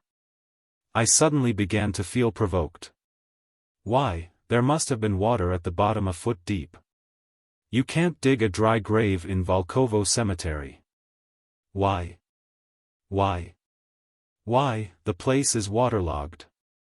It's a regular marsh. So they bury them in water. I've seen it myself, many times. I had never seen it once, indeed I had never been in Volkovo, and had only heard stories of it. Do you mean to say, you don't mind how you die? But why should I die? She answered, as though defending herself. Why, some day you will die, and you will die just the same as that dead woman. She was, a girl like you. She died of consumption. A wench would have died in hospital, she knows all about it already, she said wench, not girl. She was in debt to her madam, I retorted, more and more provoked by the discussion. And went on earning money for her up to the end, though she was in consumption. Some sledge drivers standing by were talking about her to some soldiers and telling them so. No doubt they knew her. They were laughing. They were going to meet in a pothouse to drink to her memory. A great deal of this was my invention. Silence followed, profound silence. She did not stir. And is it better to die in a hospital? Isn't it just the same? Besides, why should I die? She added irritably. If not now, a little later. Why a little later? Why, indeed? Now you are young, pretty, fresh, you fetch a high price. But after another year of this life you will be very different, you will go off. In a year? Anyway, in a year you will be worth less, I continued malignantly. You will go from here to something lower, another house.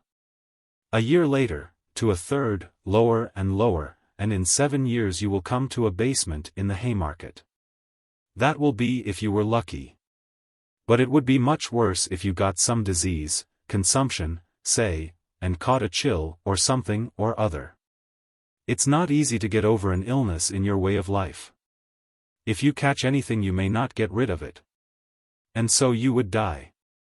Oh, well, then I shall die, she answered, quite vindicatively, and she made a quick movement.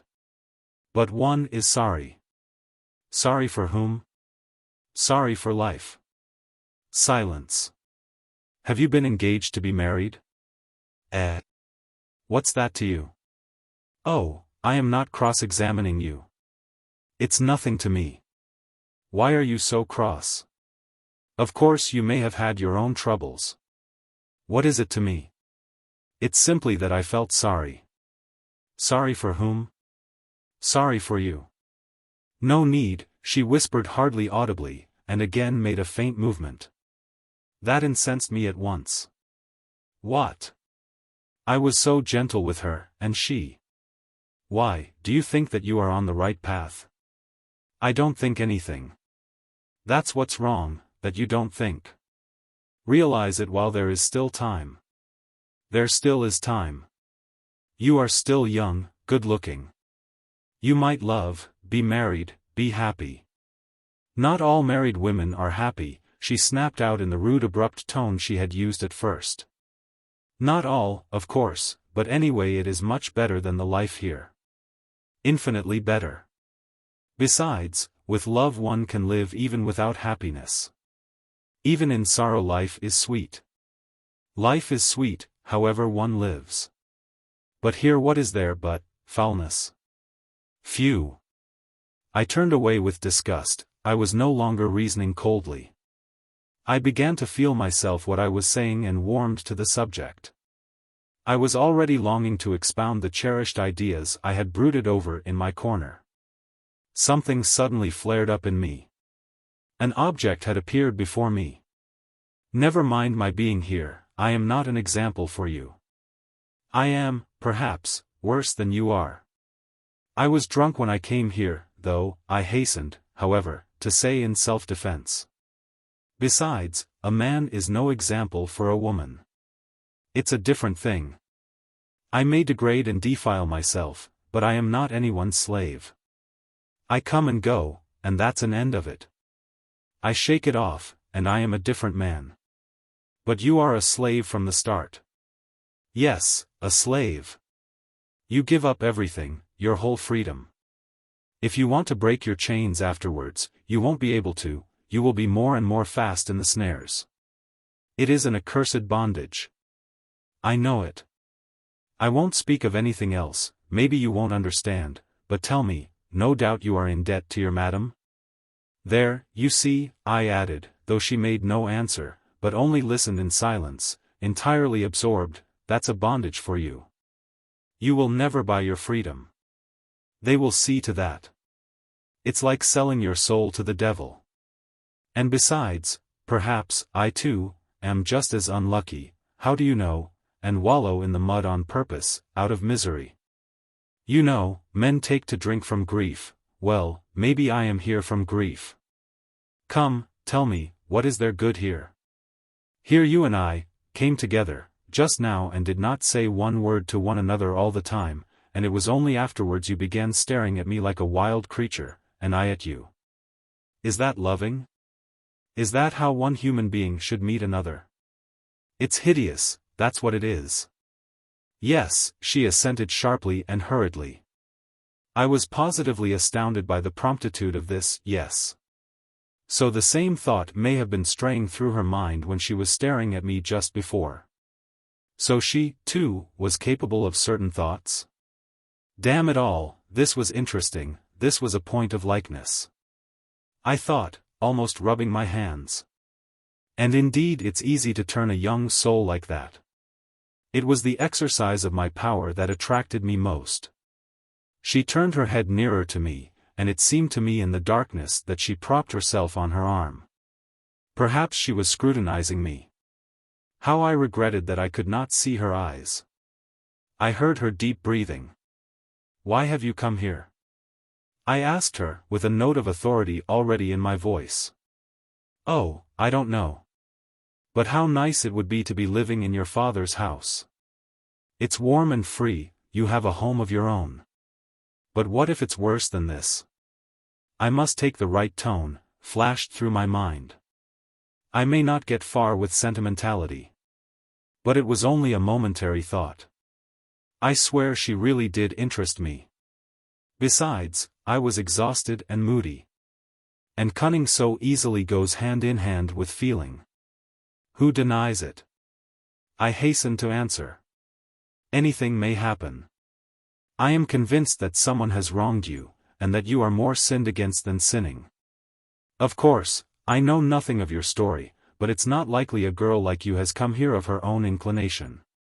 A girl like me, she whispered, hardly audibly, but I heard it. Damn it all, I was flattering her. That was horrid. But perhaps it was a good thing. She was silent. See, Liza, I will tell you about myself.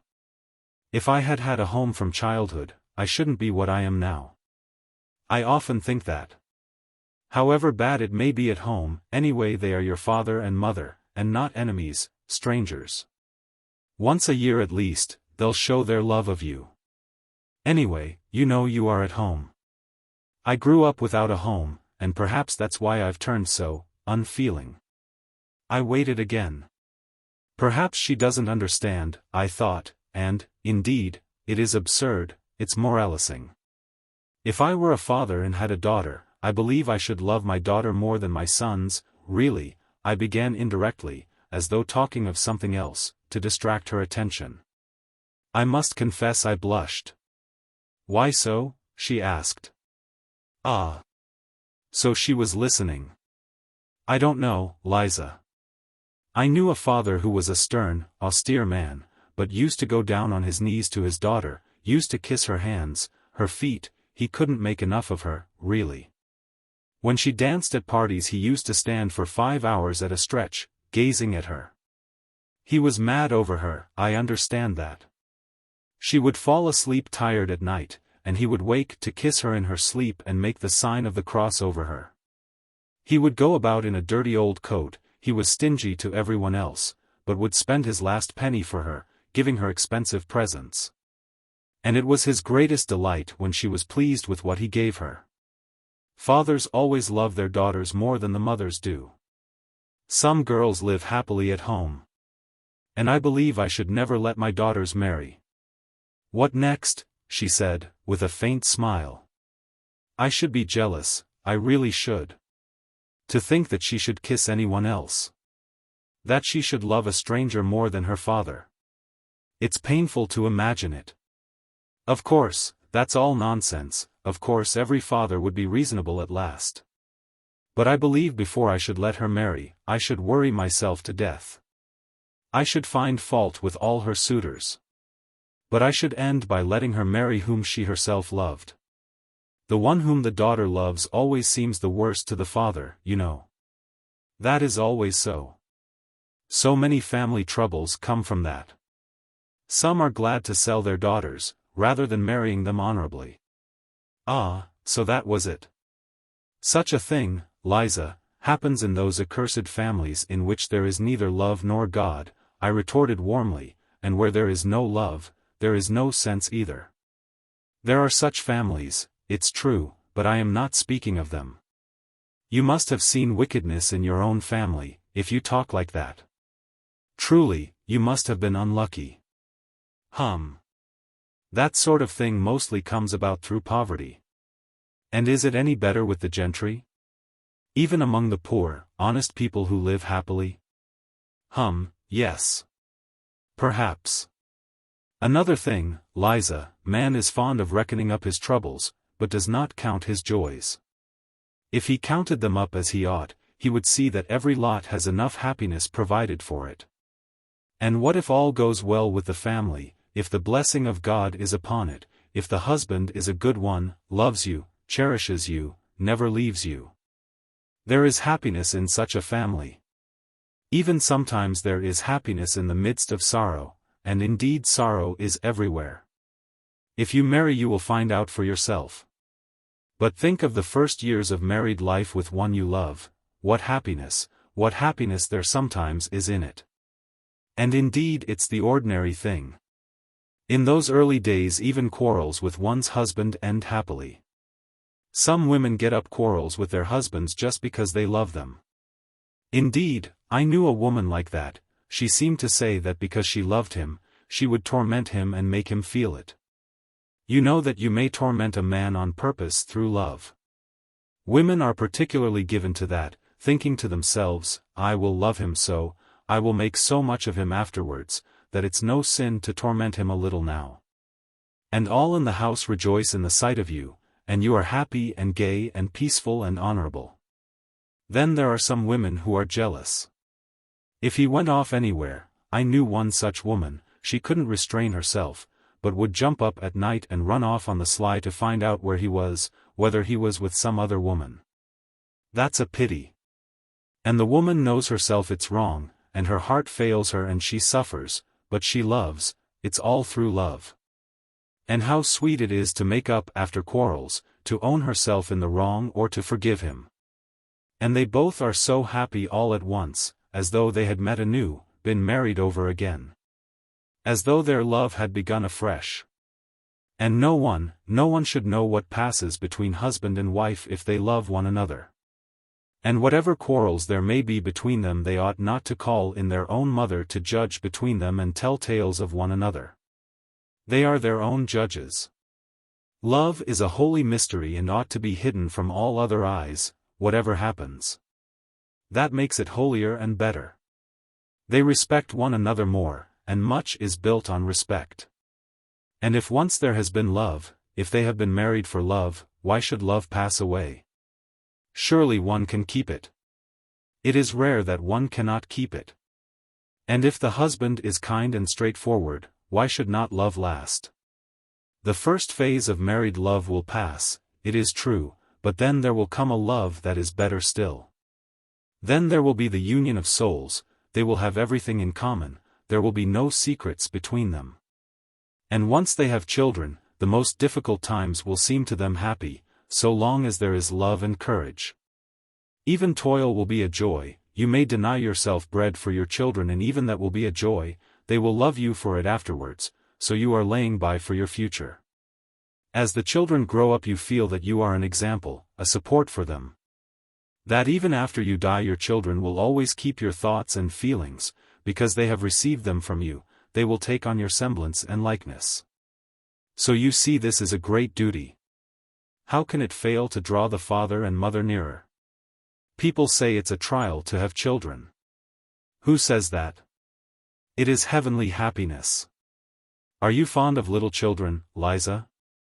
I am awfully fond of them. You know, a little rosy baby boy at your bosom, and what husband's heart is not touched, seeing his wife nursing his child? A plump little rosy baby, sprawling and snuggling, chubby little hands and feet, clean tiny little nails, so tiny that it makes one laugh to look at them. Eyes that look as if they understand everything. And while it sucks it clutches at your bosom with its little hand, plays. When its father comes up, the child tears itself away from the bosom, flings itself back, looks at its father, laughs, as though it were fearfully funny, and falls to sucking again.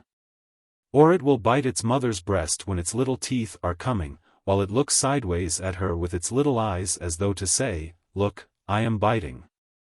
Is not all that happiness when they are the three together, husband, wife and child?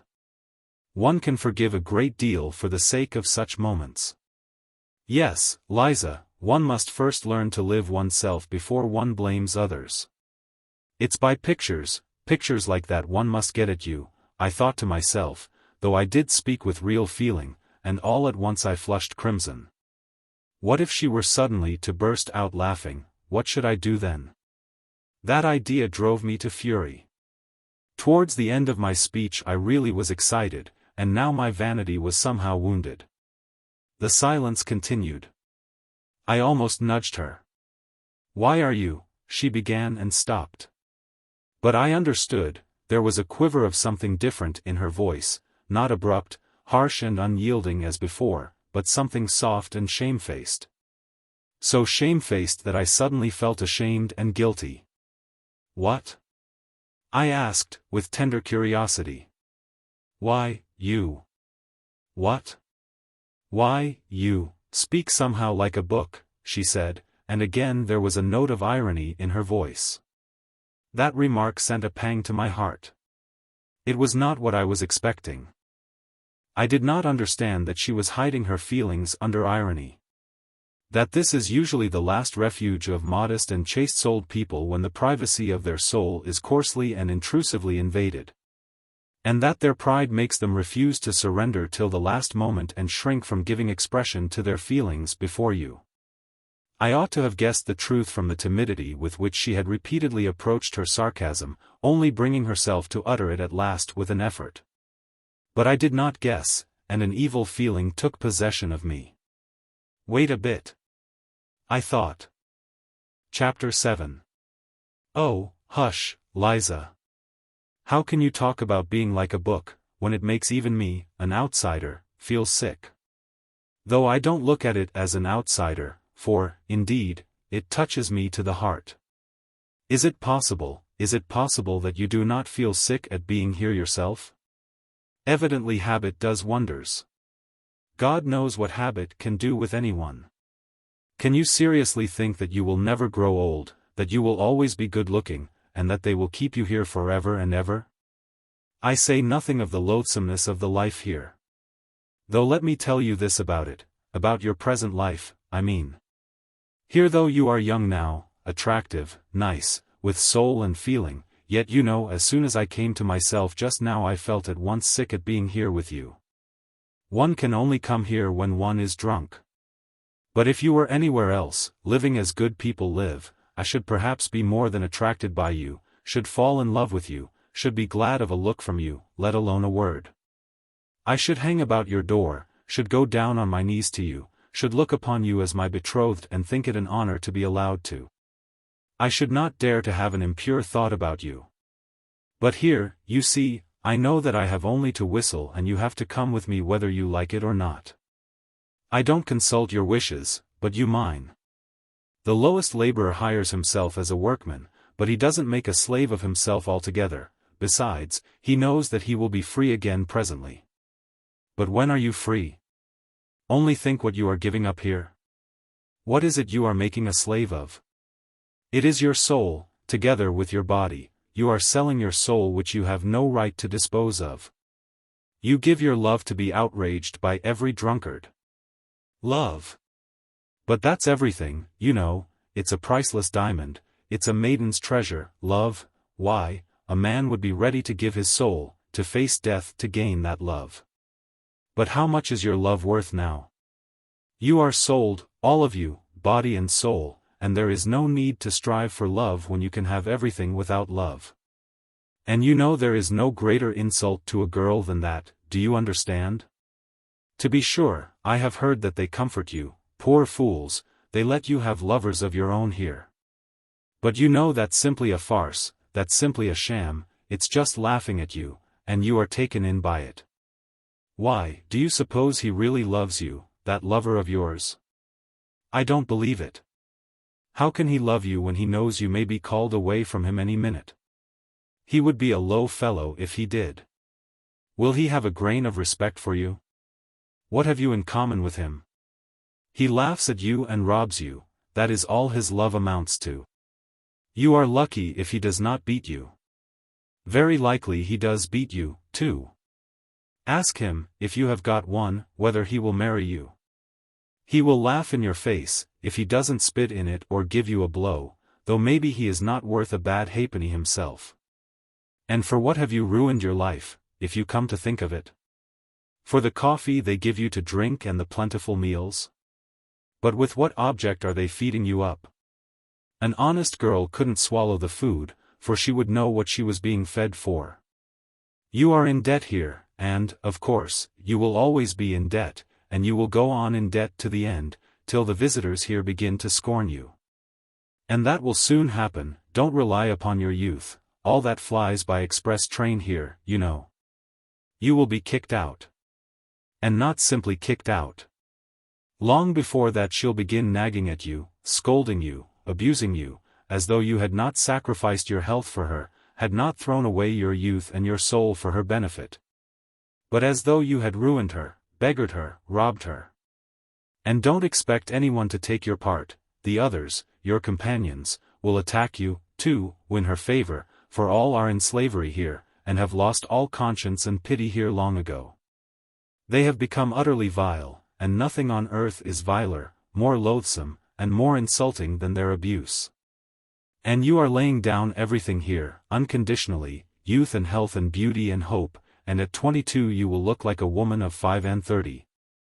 And you will be lucky if you are not diseased, pray to God for that. No doubt you are thinking now that you have a gay time and no work to do. Yet there is no work harder or more dreadful in the world or ever has been. One would think that the heart alone would be worn out with tears. And you won't dare to say a word, not half a word when they drive you away from here, you will go away as though you were to blame. You will change to another house, then to a third, then somewhere else, till you come down at last to the Haymarket. There you will be beaten at every turn. That is good manners there. The visitors don't know how to be friendly without beating you. You don't believe that it is so hateful there? Go and look for yourself some time, you can see with your own eyes. Once, one New Year's Day, I saw a woman at a door.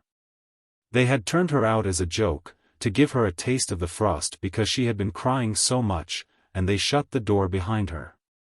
At 9 o'clock in the morning she was already quite drunk, disheveled, half-naked, covered with bruises, her face was powdered, but she had a black eye. Blood was trickling from her nose and her teeth. Some cabman had just given her a drubbing. She was sitting on the stone steps, a salt fish of some sort was in her hand. She was crying, wailing something about her luck and beating with the fish on the steps, and cabmen and drunken soldiers were crowding in the doorway taunting her. You don't believe that you will ever be like that? I should be sorry to believe it, too, but how do you know?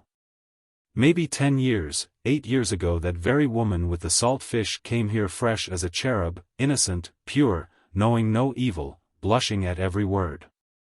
Perhaps she was like you, proud, ready to take offense, not like the others.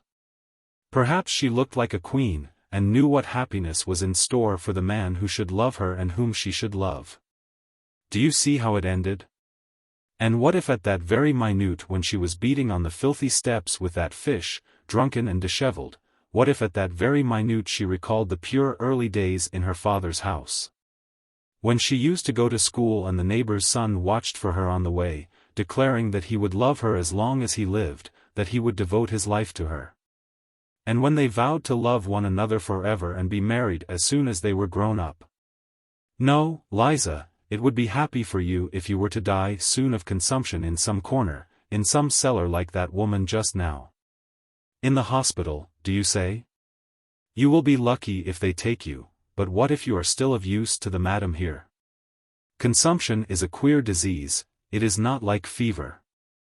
The patient goes on hoping till the last minute and says he is all right. He deludes himself. And that just suits your madam. Don't doubt it, that's how it is. You have sold your soul, and what is more you owe money, so you daren't say a word. But when you are dying, all will abandon you, all will turn away from you, for then there will be nothing to get from you. What's more, they will reproach you for cumbering the place, for being so long over dying. However you beg you won't get a drink of water without abuse. Whenever are you going off, you nasty hussy, you won't let us sleep with your moaning, you make the gentleman sick. That's true, I have heard such things said myself. They will thrust you dying into the filthiest corner in the cellar, in the damp and darkness. What will your thoughts be, lying there alone? When you die, strange hands will lay you out, with grumbling and impatience. No one will bless you, no one will sigh for you, they only want to get rid of you as soon as may be. They will buy a coffin, take you to the grave as they did that poor woman today, and celebrate your memory at the tavern. In the grave, sleet, filth, wet snow, no need to put themselves out for you, let her down, Vanya, it's just like her luck, even here, she is head foremost, the hussy. Shorten the cord, you rascal. It's all right as it is. All right, is it? Why, she's on her side. She was a fellow creature, after all. But, never mind, throw the earth on her. And they won't care to waste much time quarreling over you. They will scatter the wet blue clay as quick as they can and go off to the tavern, and there your memory on earth will end. Other women have children to go to their graves, fathers, husbands.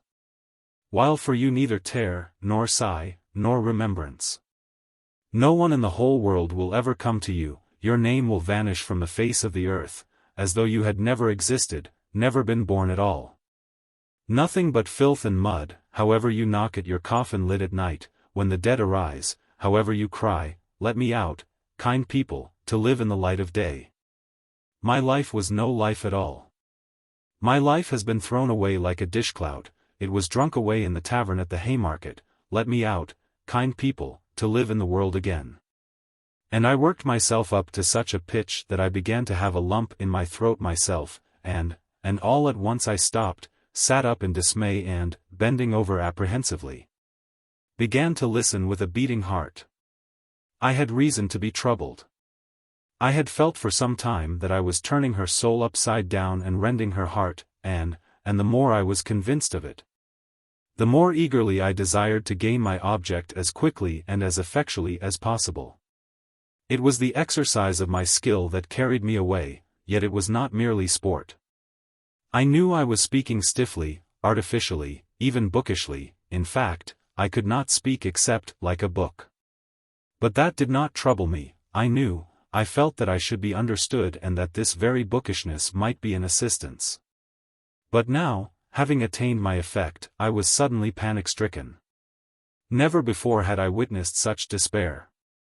She was lying on her face, thrusting her face into the pillow and clutching it in both hands. Her heart was being torn. Her youthful body was shuddering all over as though in convulsions. Suppressed sobs rent her bosom and suddenly burst out in weeping and wailing. Then she pressed closer into the pillow. She did not want anyone here, not a living soul, to know of her anguish and her tears. She bit the pillow, bit her hand till it bled. I saw that afterwards, or, thrusting her fingers into her disheveled hair, seemed rigid with the effort of restraint, holding her breath and clenching her teeth. I began saying something, begging her to calm herself, but felt that I did not dare. And all at once, in a sort of cold shiver, almost in terror, began fumbling in the dark, trying hurriedly to get dressed to go. It was dark. Though I tried my best, I could not finish dressing quickly. Suddenly I felt a box of matches and a candlestick with a whole candle in it. As soon as the room was lighted up, Liza sprang up, sat up in bed, and with a contorted face, with a half-insane smile, looked at me almost senselessly. I sat down beside her and took her hands. She came to herself, made an impulsive movement towards me, would have caught hold of me, but did not dare, and slowly bowed her head before me. "Liza, my dear, I was wrong, forgive me, my dear," I began, but she squeezed my hand in her fingers so tightly that I felt I was saying the wrong thing and stopped. "This is my address, Liza, come to me." "I will come," she answered resolutely, her head still bowed. "But now I am going, goodbye, till we meet again." I got up. She, too, stood up and suddenly flushed all over, gave a shudder, snatched up a shawl that was lying on a chair and muffled herself in it to her chin. As she did this she gave another sickly smile, blushed and looked at me strangely. I felt wretched. I was in haste to get away, to disappear. "Wait a minute," she said suddenly, in the passage just at the doorway, stopping me with her hand on my overcoat. She put down the candle in hot haste and ran off. Evidently she had thought of something or wanted to show me something. As she ran away she flushed, her eyes shone, and there was a smile on her lips. What was the meaning of it? Against my will I waited. She came back a minute later with an expression that seemed to ask forgiveness for something. In fact, it was not the same face, not the same look as the evening before, sullen, mistrustful and obstinate. Her eyes now were imploring, soft, and at the same time trustful, caressing, timid. The expression with which children look at people they are very fond of whom they are asking a favor. Her eyes were a light hazel. They were lovely eyes, full of life, and capable of expressing love as well as sullen hatred. Making no explanation, as though I, as a sort of higher being, must understand everything without explanations, she held out a piece of paper to me.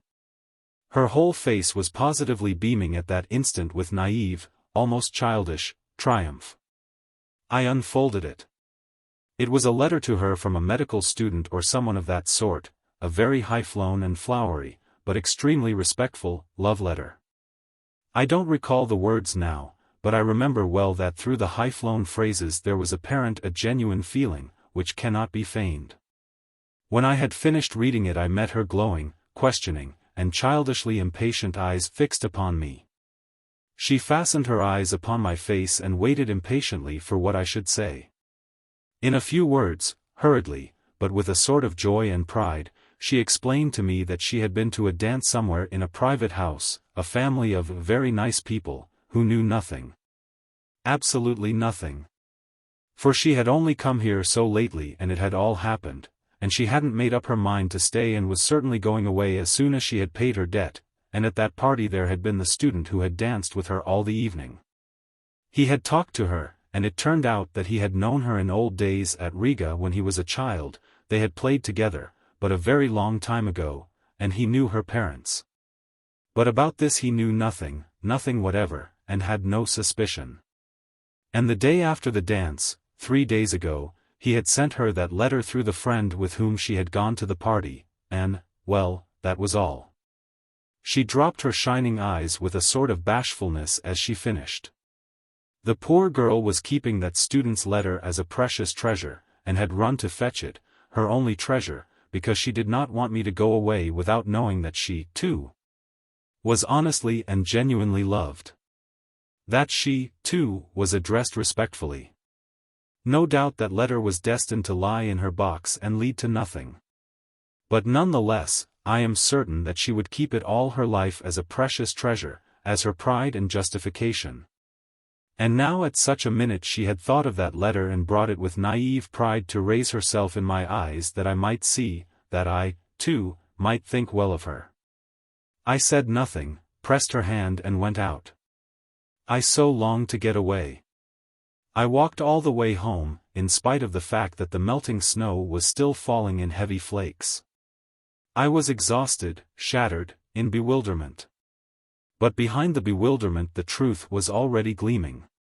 The loathsome truth. Chapter 8. It was some time, however, before I consented to recognize that truth. Waking up in the morning after some hours of heavy, leaden sleep, and immediately realizing all that had happened on the previous day, I was positively amazed at my last night's sentimentality with Liza, at all those outcries of horror and pity. To think of having such an attack of womanish hysteria, I concluded. And what did I thrust my address upon her for? What if she comes? Let her come, though, it doesn't matter. But obviously, that was not now the chief and the most important matter. I had to make haste and at all costs save my reputation in the eyes of Zverkov and Semenov as quickly as possible. That was the chief business. And I was so taken up that morning that I actually forgot all about Liza. First of all I had at once to repay what I had borrowed the day before from Semenov. I resolved on a desperate measure, to borrow 15 rubles straight off from Anton Antonitch. As luck would have it he was in the best of humors that morning, and gave it to me at once, on the first asking. I was so delighted at this that, as I signed the IOU, with a swaggering air, I told him casually that the night before I had been keeping it up with some friends at the Hôtel de Paris. We were giving a farewell party to a comrade, in fact, I might say a friend of my childhood, and you know, a desperate rake, fearfully spoilt, of course, he belongs to a good family. And has considerable means, a brilliant career. He is witty, charming, a regular Lovelace, you understand. We drank an extra half-dozen, and it went off all right. All this was uttered very easily, unconstrainedly and complacently. On reaching home I promptly wrote to Semenov. To this hour I am lost in admiration when I recall the truly gentlemanly, good-humored, candid tone of my letter. With tact and good breeding, and, above all, entirely without superfluous words, I blamed myself for all that had happened. I defended myself, if I really may be allowed to defend myself, by alleging that being utterly unaccustomed to wine, I had been intoxicated with the first glass, which I said I had drunk before they arrived, while I was waiting for them at the Hôtel de Paris between 5 and 6 o'clock. I begged Semenov's pardon especially. I asked him to convey my explanations to all the others, especially to Zverkov, whom I seem to remember as though in a dream I had insulted. I added that I would have called upon all of them myself, but my head ached, and besides I had not the face to. I was particularly pleased with a certain lightness, almost carelessness, strictly within the bounds of politeness, however, which was apparent in my style, and better than any possible arguments. Gave them at once to understand that I took rather an independent view of all that unpleasantness last night. That I was by no means so utterly crushed as you, my friends, probably imagine, but on the contrary, looked upon it as a gentleman serenely respecting himself should look upon it. On a young hero's past no censure is cast. There is actually an aristocratic playfulness about it. I thought admiringly, as I read over the letter. And it's all because I am an intellectual and cultivated man. Another man in my place would not have known how to extricate himself, but here I have got out of it and am as jolly as ever again, and all because I am a cultivated and educated man of our day. And, indeed, perhaps, everything was due to the wine yesterday. No, it was not the wine. I did not drink anything at all between 5 and 6 when I was waiting for them. I had lied to Simonov, I had lied shamelessly, and indeed I wasn't ashamed now. Hang it all though, the great thing was that I was rid of it. I put 6 rubles in the letter, sealed it up, and asked Apollon to take it to Simonov.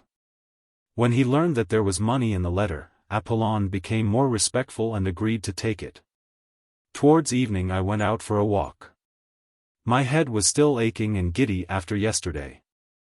But as evening came on and the twilight grew denser, my impressions and, following them, my thoughts, grew more and more different and confused. Something was not dead within me, in the depths of my heart and conscience it would not die, and it showed itself in acute depression. For the most part one jostled my way through the most crowded business streets, along Myeshchansky Street, along Sadovy Street and in Yusupov Garden. I always liked particularly sauntering along these streets in the dusk, just when there were crowds of working people of all sorts going home from their daily work, with faces looking cross with anxiety. What I liked was just that cheap bustle, that bare prose. On this occasion the jostling of the streets irritated me more than ever. I could not make out what was wrong with me, I could not find the clue, something seemed rising up continually in my soul, painfully, and refusing to be appeased. I returned home completely upset. It was just as though some crime were lying on my conscience. The thought that Liza was coming worried me continually. It seemed queer to me that of all my recollections of yesterday this tormented me, as it were, especially, as it were, quite separately. Everything else I had quite succeeded in forgetting by the evening. I dismissed it all and was still perfectly satisfied with my letter to Simonov. But on this point I was not satisfied at all. It was as though I were worried only by Liza. What if she comes, I thought incessantly, well, it doesn't matter, let her come. It's horrid that she should see, for instance, how I live. Yesterday I seemed such a hero to her, while now, It's horrid, though, that I have let myself go so, the room looks like a beggar's. And I brought myself to go out to dinner in such a suit. And my American leather sofa with the stuffing sticking out. And my dressing gown, which will not cover me, such tatters, and she will see all this and she will see Apollon. That beast is certain to insult her. He will fasten upon her in order to be rude to me. And I, of course, shall be panic-stricken as usual. I shall begin bowing and scraping before her and pulling my dressing gown round me. I shall begin smiling, telling lies. Oh, the beastliness! And it isn't the beastliness of it that matters most. There is something more important, more loathsome, viler. Yes, viler. And to put on that dishonest lying mask again. When I reached that thought I fired up all at once. Why dishonest? How dishonest? I was speaking sincerely last night. I remember there was real feeling in me, too. What I wanted was to excite an honorable feeling in her. Her crying was a good thing, it will have a good effect. Yet I could not feel at ease. All that evening, even when I had come back home, even after 9 o'clock, when I calculated that Liza could not possibly come, still she haunted me, and what was worse, she came back to my mind always in the same position. One moment out of all that had happened last night stood vividly before my imagination, the moment when I struck a match and saw her pale, distorted face, with its look of torture. And what a pitiful, what an unnatural, what a distorted smile she had at that moment. But I did not know then, that 15 years later I should still in my imagination see Liza, always with the pitiful, distorted, inappropriate smile which was on her face at that minute. Next day I was ready again to look upon it all as nonsense, due to overexcited nerves, and, above all, as exaggerated. I was always conscious of that weak point of mine, and sometimes very much afraid of it. I exaggerate everything, that is where I go wrong, I repeated to myself every hour. But, however, Liza will very likely come all the same, was the refrain with which all my reflections ended. I was so uneasy that I sometimes flew into a fury. She'll come, she is certain to come. I cried, running about the room, if not today, she will come tomorrow, she'll find me out. The damnable romanticism of these pure hearts. Oh, the vileness, oh, the silliness, oh, the stupidity of these wretched sentimental souls. Why, how fail to understand? How could one fail to understand? But at this point I stopped short, and in great confusion, indeed. And how few words, I thought, in passing, were needed. How little of the idyllic, and affectedly, bookishly, artificially idyllic too, had sufficed to turn a whole human life at once according to my will. That's virginity, to be sure. Freshness of soil. At times a thought occurred to me, to go to her, to tell her all, and beg her not to come to me. But this thought stirred such wrath in me that I believed I should have crushed that damned Liza if she had chanced to be near me at the time. I should have insulted her, have spat at her, have turned her out, have struck her. One day passed, however, another and another, she did not come and I began to grow calmer. I felt particularly bold and cheerful after 9 o'clock, I even sometimes began dreaming, and rather sweetly, I, for instance, became the salvation of Liza. Simply through her coming to me and my talking to her. I develop her, educate her. Finally, I notice that she loves me passionately. I pretend not to understand, I don't know, however, why I pretend, just for effect, perhaps. At last all confusion, transfigured, trembling and sobbing, she flings herself at my feet and says that I am her savior, and that she loves me better than anything in the world. I am amazed, but... Liza, I say, can you imagine that I have not noticed your love? I saw it all, I divined it, but I did not dare to approach you first, because I had an influence over you and was afraid that you would force yourself, from gratitude, to respond to my love. Would try to rouse in your heart a feeling which was perhaps absent, and I did not wish that, because it would be tyranny, it would be indelicate, in short. I launch off at that point into European, inexplicably lofty subtleties à la George Sand, but now you are mine, you are my creation, you are pure, you are good, you are my noble wife. Into my house come bold and free. Its rightful mistress there to be, Then we begin living together, go abroad and so on, and so on. In fact, in the end it seemed vulgar to me myself, and I began putting out my tongue at myself. Besides, they won't let her out, the hussy. I thought. They don't let them go out very readily, especially in the evening. For some reason I fancied she would come in the evening, and at 7 o'clock precisely. Though she did say she was not altogether a slave there yet, and had certain rights, so, Damn it all, she will come, she is sure to come. It was a good thing, in fact, that Apollon distracted my attention at that time by his rudeness. He drove me beyond all patience. He was the bane of my life, the curse laid upon me by Providence. We had been squabbling continually for years, and I hated him. My God, how I hated him! I believe I had never hated anyone in my life as I hated him, especially at some moments. He was an elderly, dignified man, who worked part of his time as a tailor. But for some unknown reason he despised me beyond all measure, and looked down upon me insufferably. Though, indeed, he looked down upon everyone. Simply to glance at that flaxen, smoothly brushed head, at the tuft of hair he combed up on his forehead and oiled with sunflower oil, at that dignified mouth, compressed into the shape of the letter V, made one feel one was confronting a man who never doubted of himself. He was a pedant, to the most extreme point, the greatest pedant I had met on earth, and with that had a vanity only befitting Alexander of Macedon. He was in love with every button on his coat, every nail on his fingers, absolutely in love with them, and he looked it. In his behavior to me he was a perfect tyrant, he spoke very little to me, and if he chanced to glance at me he gave me a firm, majestically self-confident and invariably ironical look that drove me sometimes to fury.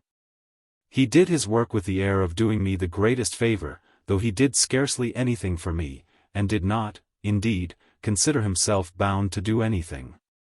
There could be no doubt that he looked upon me as the greatest fool on earth, and that he did not get rid of me was simply that he could get wages from me every month.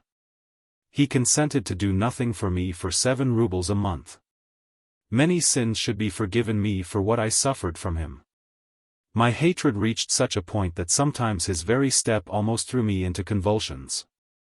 What I loathed particularly was his lisp. His tongue must have been a little too long or something of that sort, for he continually lisped, and seemed to be very proud of it, imagining that it greatly added to his dignity. He spoke in a slow, measured tone, with his hands behind his back and his eyes fixed on the ground. He maddened me particularly when he read aloud the Psalms to himself behind his partition. Many a battle I waged over that reading. But he was awfully fond of reading aloud in the evenings, in a slow, even, sing-song voice, as though over the dead. It is interesting that that is how he has ended. He hires himself out to read the Psalms over the dead, and at the same time he kills rats and makes blacking. But at that time I could not get rid of him, it was as though he were chemically combined with my existence. Besides, nothing would have induced him to consent to leave me. I could not live in furnished lodgings, my lodging was my private solitude, my shell, my cave, in which I concealed myself from all mankind, and Apollon seemed to me, for some reason, an integral part of that flat, and for 7 years I could not turn him away. To be 2 or 3 days behind with his wages, for instance, was impossible. He would have made such a fuss, I should not have known where to hide my head. But I was so exasperated with everyone during those days that I made up my mind for some reason and with some object to punish Apollon and not to pay him for a fortnight the wages that were owing him. I had for a long time, for the last 2 years, been intending to do this, simply in order to teach him not to give himself airs with me, and to show him that if I liked I could withhold his wages. I purposed to say nothing to him about it, and was purposely silent indeed, in order to score off his pride and force him to be the first to speak of his wages. Then I would take the 7 rubles out of a drawer, show him I have the money put aside on purpose, but that I simply won't pay him his wages. I won't just because that is what I wish, because I am master, and it is for me to decide, because he has been disrespectful, because he has been rude. But if he were to ask respectfully I might be softened and give it to him, otherwise he might wait another fortnight, another 3 weeks, a whole month. But angry as I was, yet he got the better of me. I could not hold out for 4 days. He began as he always did begin in such cases, for there had been such cases already, there had been attempts, and it may be observed I knew all this beforehand, I knew his nasty tactics by heart. He would begin by fixing upon me an exceedingly severe stare, keeping it up for several minutes at a time, particularly on meeting me or seeing me out of the house. If I held out and pretended not to notice these stares, he would, still in silence, proceed to further tortures. All at once, propos of nothing, he would walk softly and smoothly into my room, when I was pacing up and down or reading, stand at the door, one hand behind his back and one foot behind the other, and fix upon me a stare more than severe, utterly contemptuous. If I suddenly asked him what he wanted, he would make me no answer, but continue staring at me persistently for some seconds, then, with a peculiar compression of his lips and a most significant air, deliberately turn round and deliberately go back to his room. 2 hours later he would come out again and again present himself before me in the same way. It had happened that in my fury I did not even ask him what he wanted, but simply raised my head sharply and imperiously and began staring back at him. So we stared at one another for 2 minutes. At last he turned with deliberation and dignity and went back again for 2 hours. If I were still not brought to reason by all this, but persisted in my revolt, he would suddenly begin sighing while he looked at me, long, deep sighs as though measuring by them the depths of my moral degradation, and, of course, it ended at last by his triumphing completely. I raged and shouted, but still was forced to do what he wanted.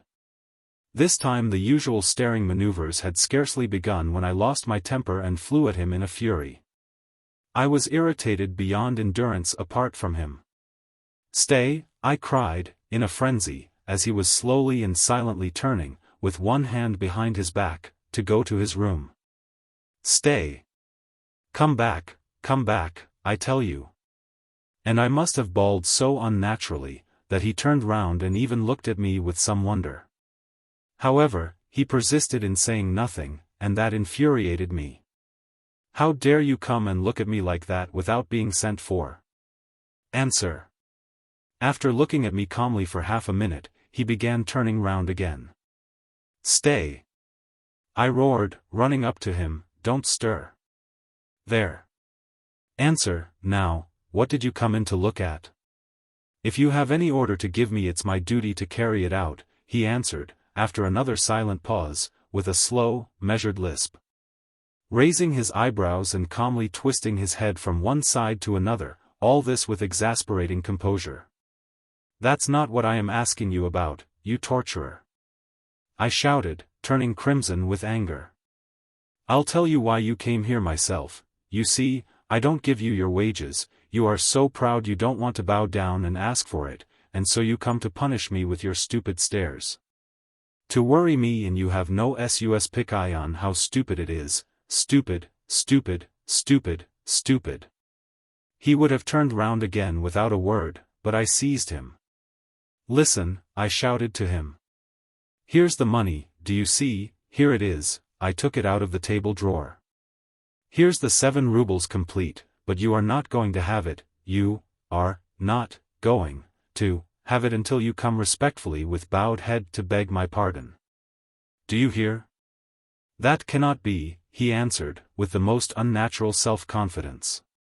"It shall be so," I said, "I give you my word of honor, it shall be. And there's nothing for me to beg your pardon for," he went on, as though he had not noticed my exclamations at all. "Why, besides, you called me a torturer, for which I can summon you at the police station at any time for insulting behavior." "Go, summon me," I roared, "go at once, this very minute, this very second.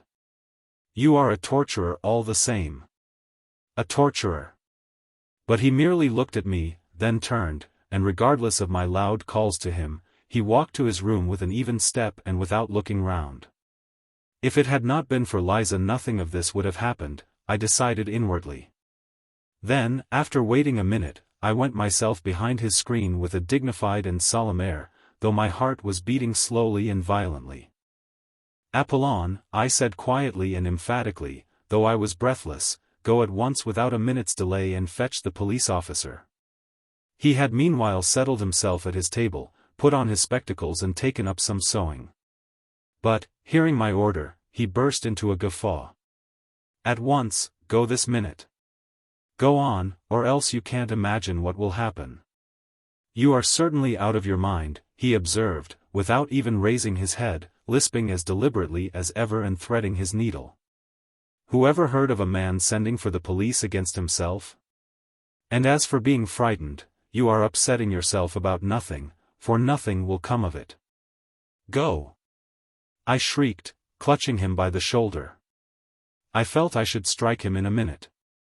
But I did not notice the door from the passage softly and slowly open at that instant and a figure come in, stop short, and begin staring at us in perplexity. I glanced, nearly swooned with shame, and rushed back to my room. There, clutching at my hair with both hands, I leaned my head against the wall and stood motionless in that position. 2 minutes later I heard Apollon's deliberate footsteps. There is some woman asking for you, he said, looking at me with peculiar severity. Then he stood aside and let in Liza. He would not go away, but stared at us sarcastically. Go away, I commanded in desperation. At that moment my clock began whirring and wheezing and struck 7. Chapter 9. Into my house come bold and free. Its rightful mistress there to be. I stood before her crushed, crestfallen, revoltingly confused. And I believe I smiled as I did my utmost to wrap myself in the skirts of my ragged wadded dressing gown, exactly as I had imagined the scene not long before in a fit of depression. After standing over us for a couple of minutes Apollon went away, but that did not make me more at ease. What made it worse was that she, too, was overwhelmed with confusion, more so, in fact, than I should have expected. At the sight of me, of course. Sit down, I said mechanically, moving a chair up to the table, and I sat down on the sofa. She obediently sat down at once and gazed at me open-eyed, evidently expecting something from me at once. This naivete of expectation drove me to fury, but I restrained myself. She ought to have tried not to notice, as though everything had been as usual, while instead of that, and I dimly felt that I should make her pay dearly for all this. You have found me in a strange position, Liza, I began, stammering and knowing that this was the wrong way to begin. No, don't imagine anything, I cried, seeing that she had suddenly flushed. I am not ashamed of my poverty. On the contrary, I look with pride on my poverty. I am poor but honorable. One can be poor and honorable, I muttered. However, would you like tea? No, she was beginning. Wait a minute. I leapt up and ran to Apollon. I had to get out of the room somehow. Apollon, I whispered in feverish haste, flinging down before him the 7 rubles which had remained all the time in my clenched fist. Here are your wages, you see I give them to you. But for that you must come to my rescue, bring me tea and a dozen rusks from the restaurant. If you won't go, you'll make me a miserable man. You don't know what this woman is. This is everything. You may be imagining something. But you don't know what that woman is. Apollon, who had already sat down to his work and put on his spectacles again, at first glanced askance at the money without speaking or putting down his needle.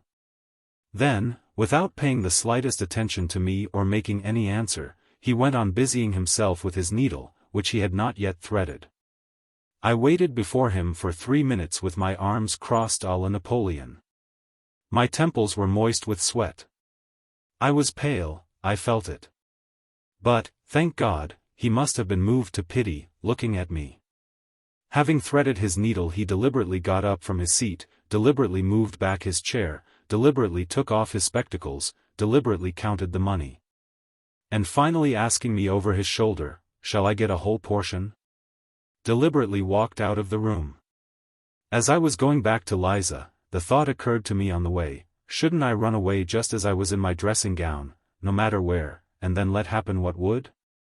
I sat down again. She looked at me uneasily. For some minutes we were silent.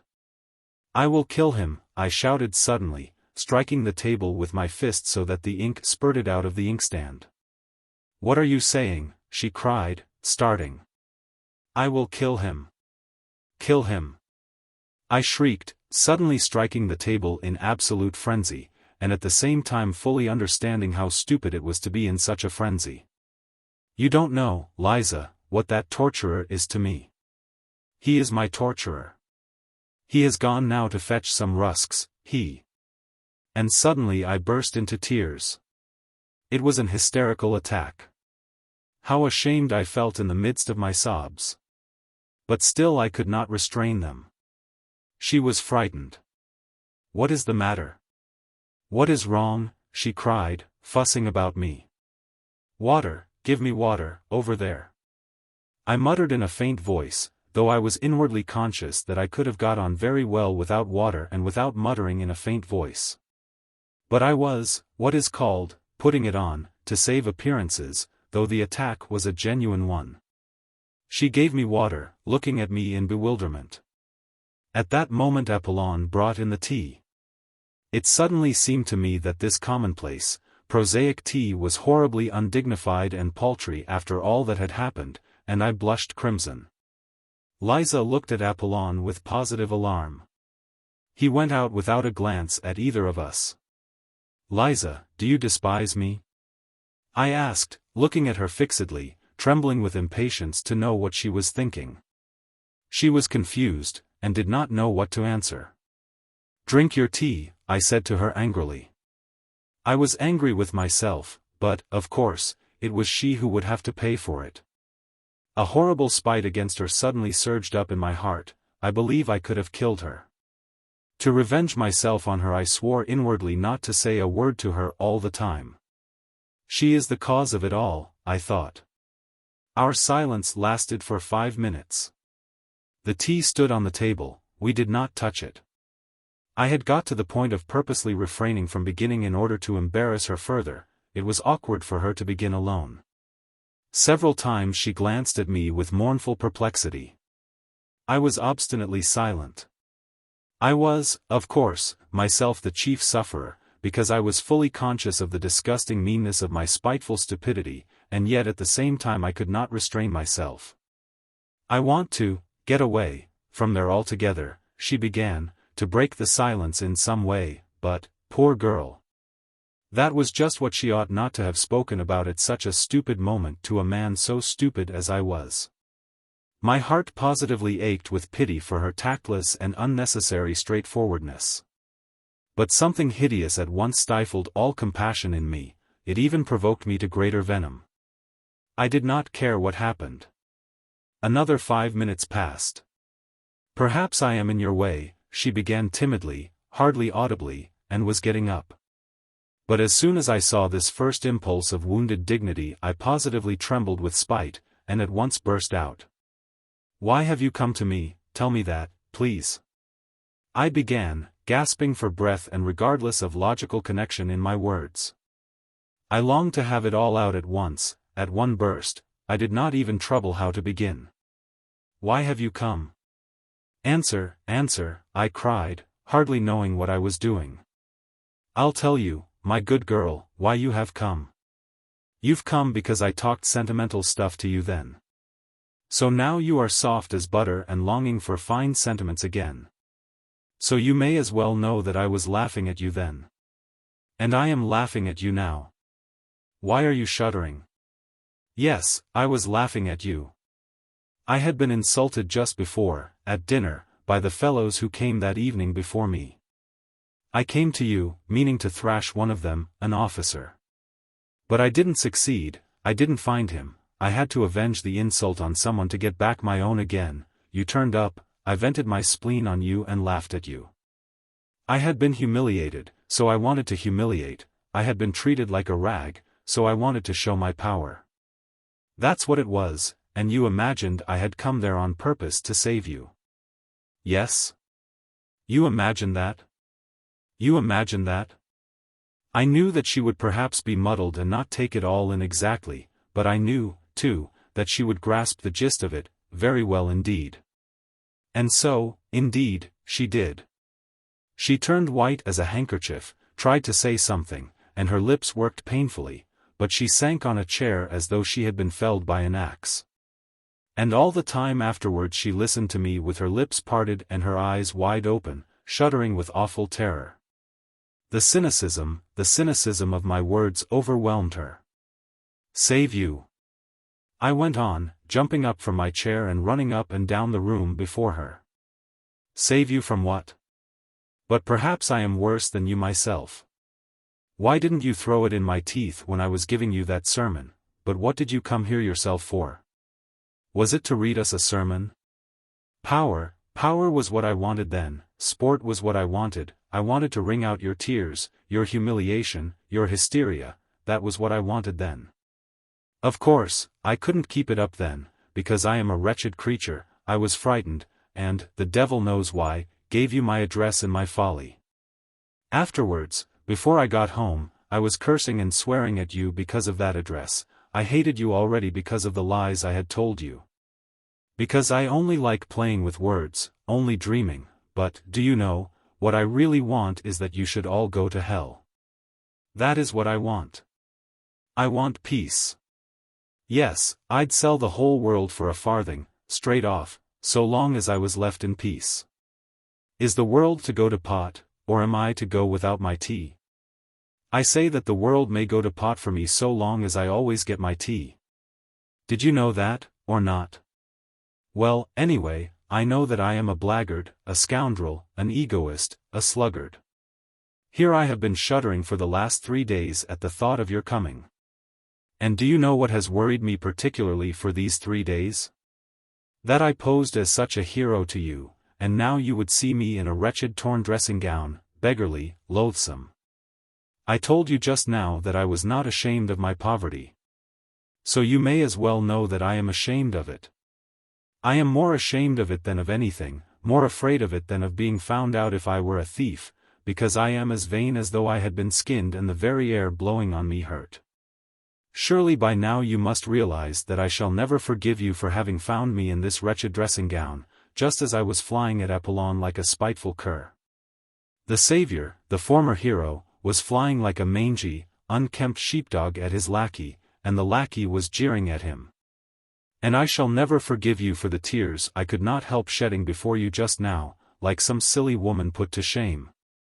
And for what I am confessing to you now, I shall never forgive you either. Yes, you must answer for it all because you turned up like this, because I am a blackguard, because I am the nastiest, stupidest, absurdest and most envious of all the worms on earth. Who are not a bit better than I am, but, the devil knows why, are never put to confusion. While I shall always be insulted by every louse, that is my doom. And what is it to me that you don't understand a word of this? And what do I care about you, and whether you go to ruin there or not? Do you understand? How I shall hate you now after saying this, for having been here and listening. Why, it's not once in a lifetime a man speaks out like this, and then it is in hysterics. What more do you want? Why do you still stand confronting me, after all this? Why are you worrying me? Why don't you go? But at this point a strange thing happened. I was so accustomed to think and imagine everything from books, and to picture everything in the world to myself just as I had made it up in my dreams beforehand, that I could not all at once take in this strange circumstance. What happened was this: Liza, insulted and crushed by me, understood a great deal more than I imagined. She understood from all this what a woman understands first of all, if she feels genuine love, that is, that I was myself unhappy. The frightened and wounded expression on her face was followed first by a look of sorrowful perplexity. When I began calling myself a scoundrel and a blackguard and my tears flowed, the tirade was accompanied throughout by tears, her whole face worked convulsively. She was on the point of getting up and stopping me. When I finished she took no notice of my shouting, "Why are you here, why don't you go away?" But realized only that it must have been very bitter to me to say all this. Besides, she was so crushed, poor girl, she considered herself infinitely beneath me. How could she feel anger or resentment?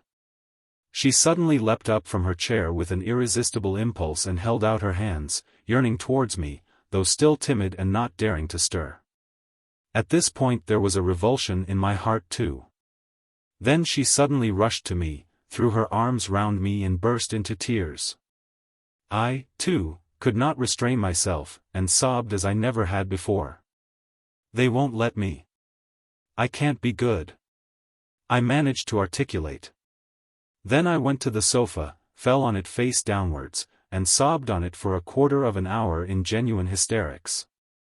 She came close to me, put her arms round me and stayed motionless in that position.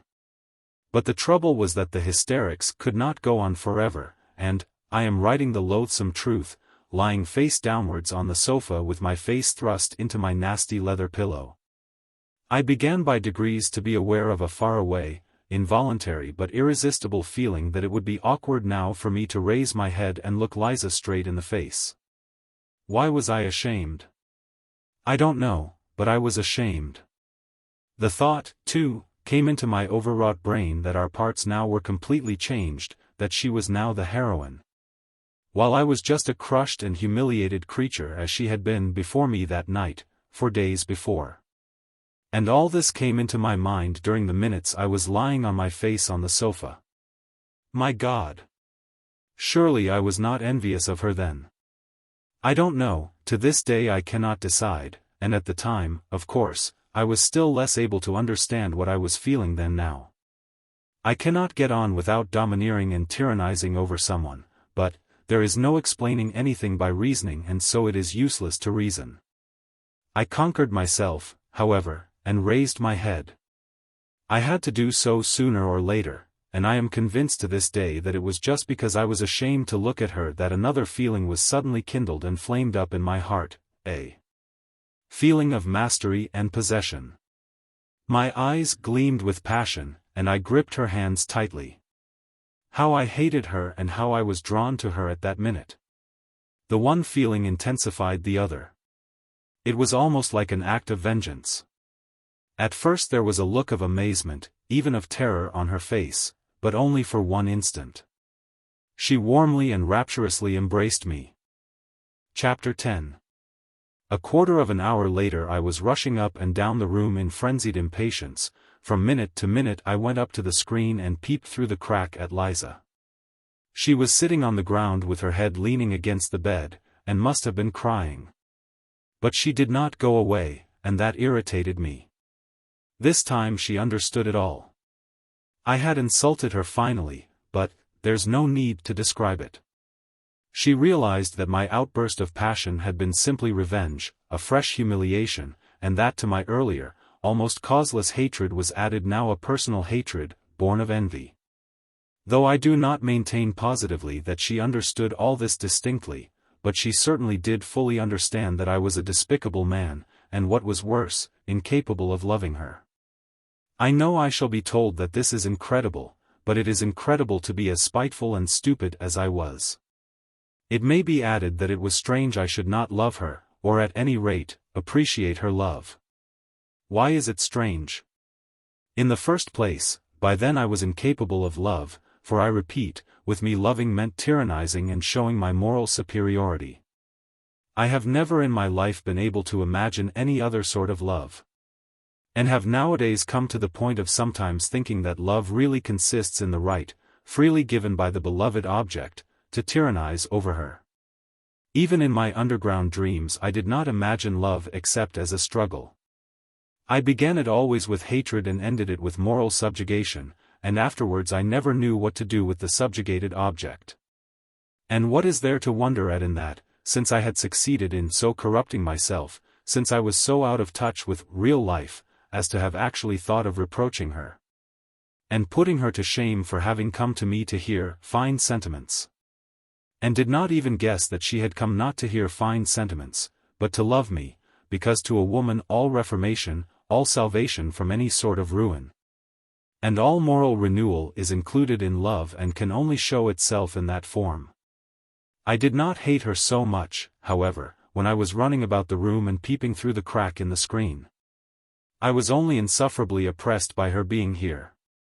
I wanted her to disappear. I wanted peace, to be left alone in my underground world. Real life oppressed me with its novelty so much that I could hardly breathe. But several minutes passed and she still remained, without stirring, as though she were unconscious. I had the shamelessness to tap softly at the screen as though to remind her. She started, sprang up, and flew to seek her kerchief, her hat, her coat, as though making her escape from me. 2 minutes later she came from behind the screen and looked with heavy eyes at me.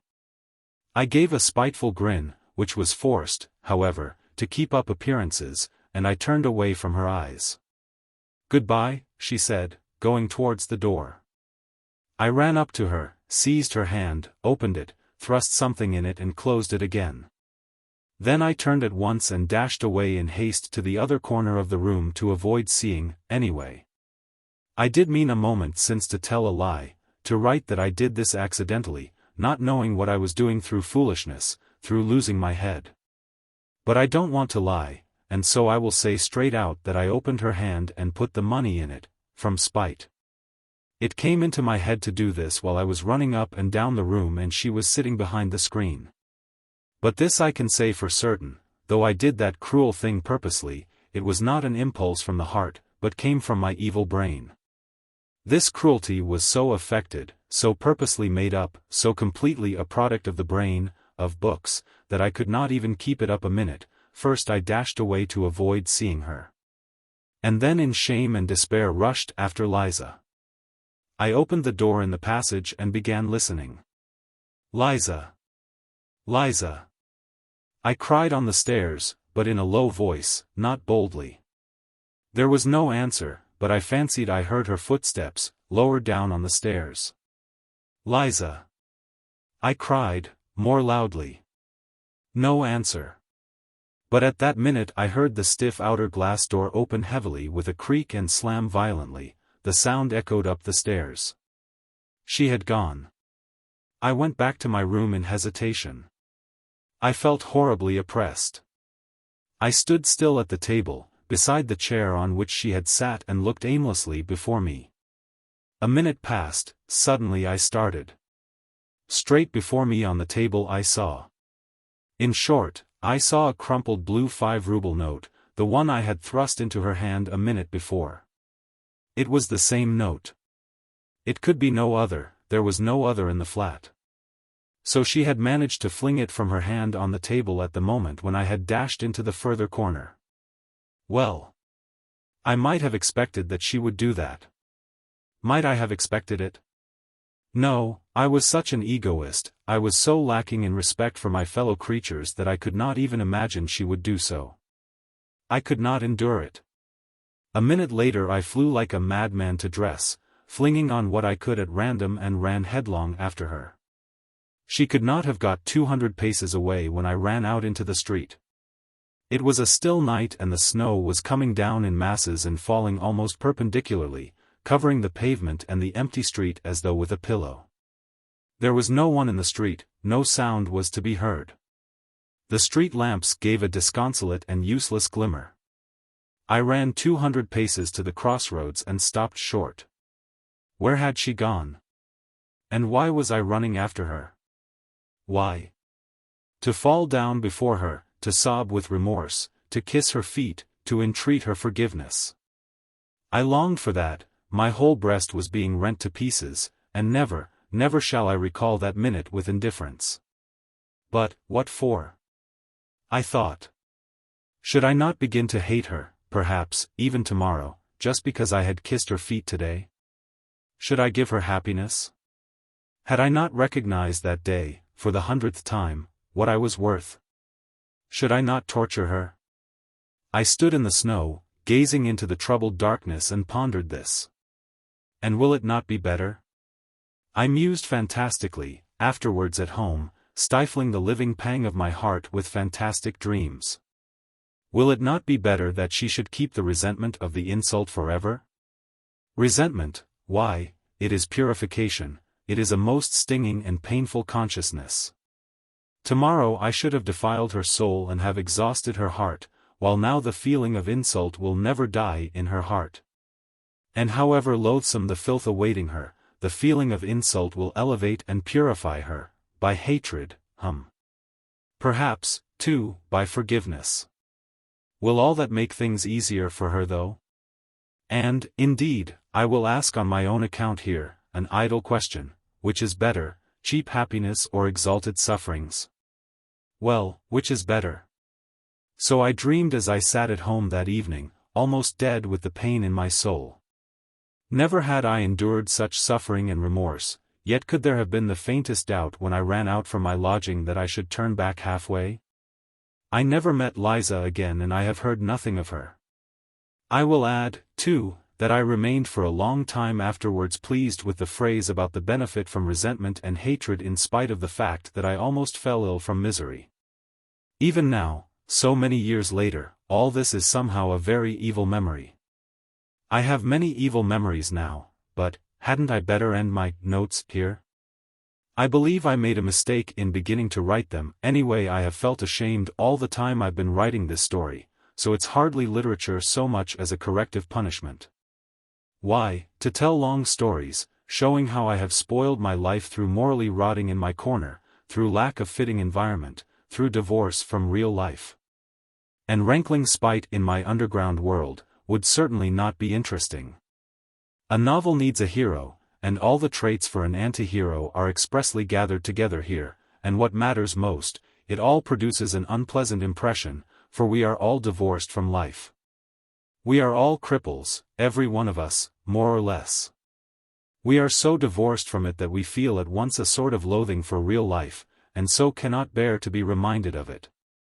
Why, we have come almost to looking upon real life as an effort, almost as hard work, and we are all privately agreed that it is better in books.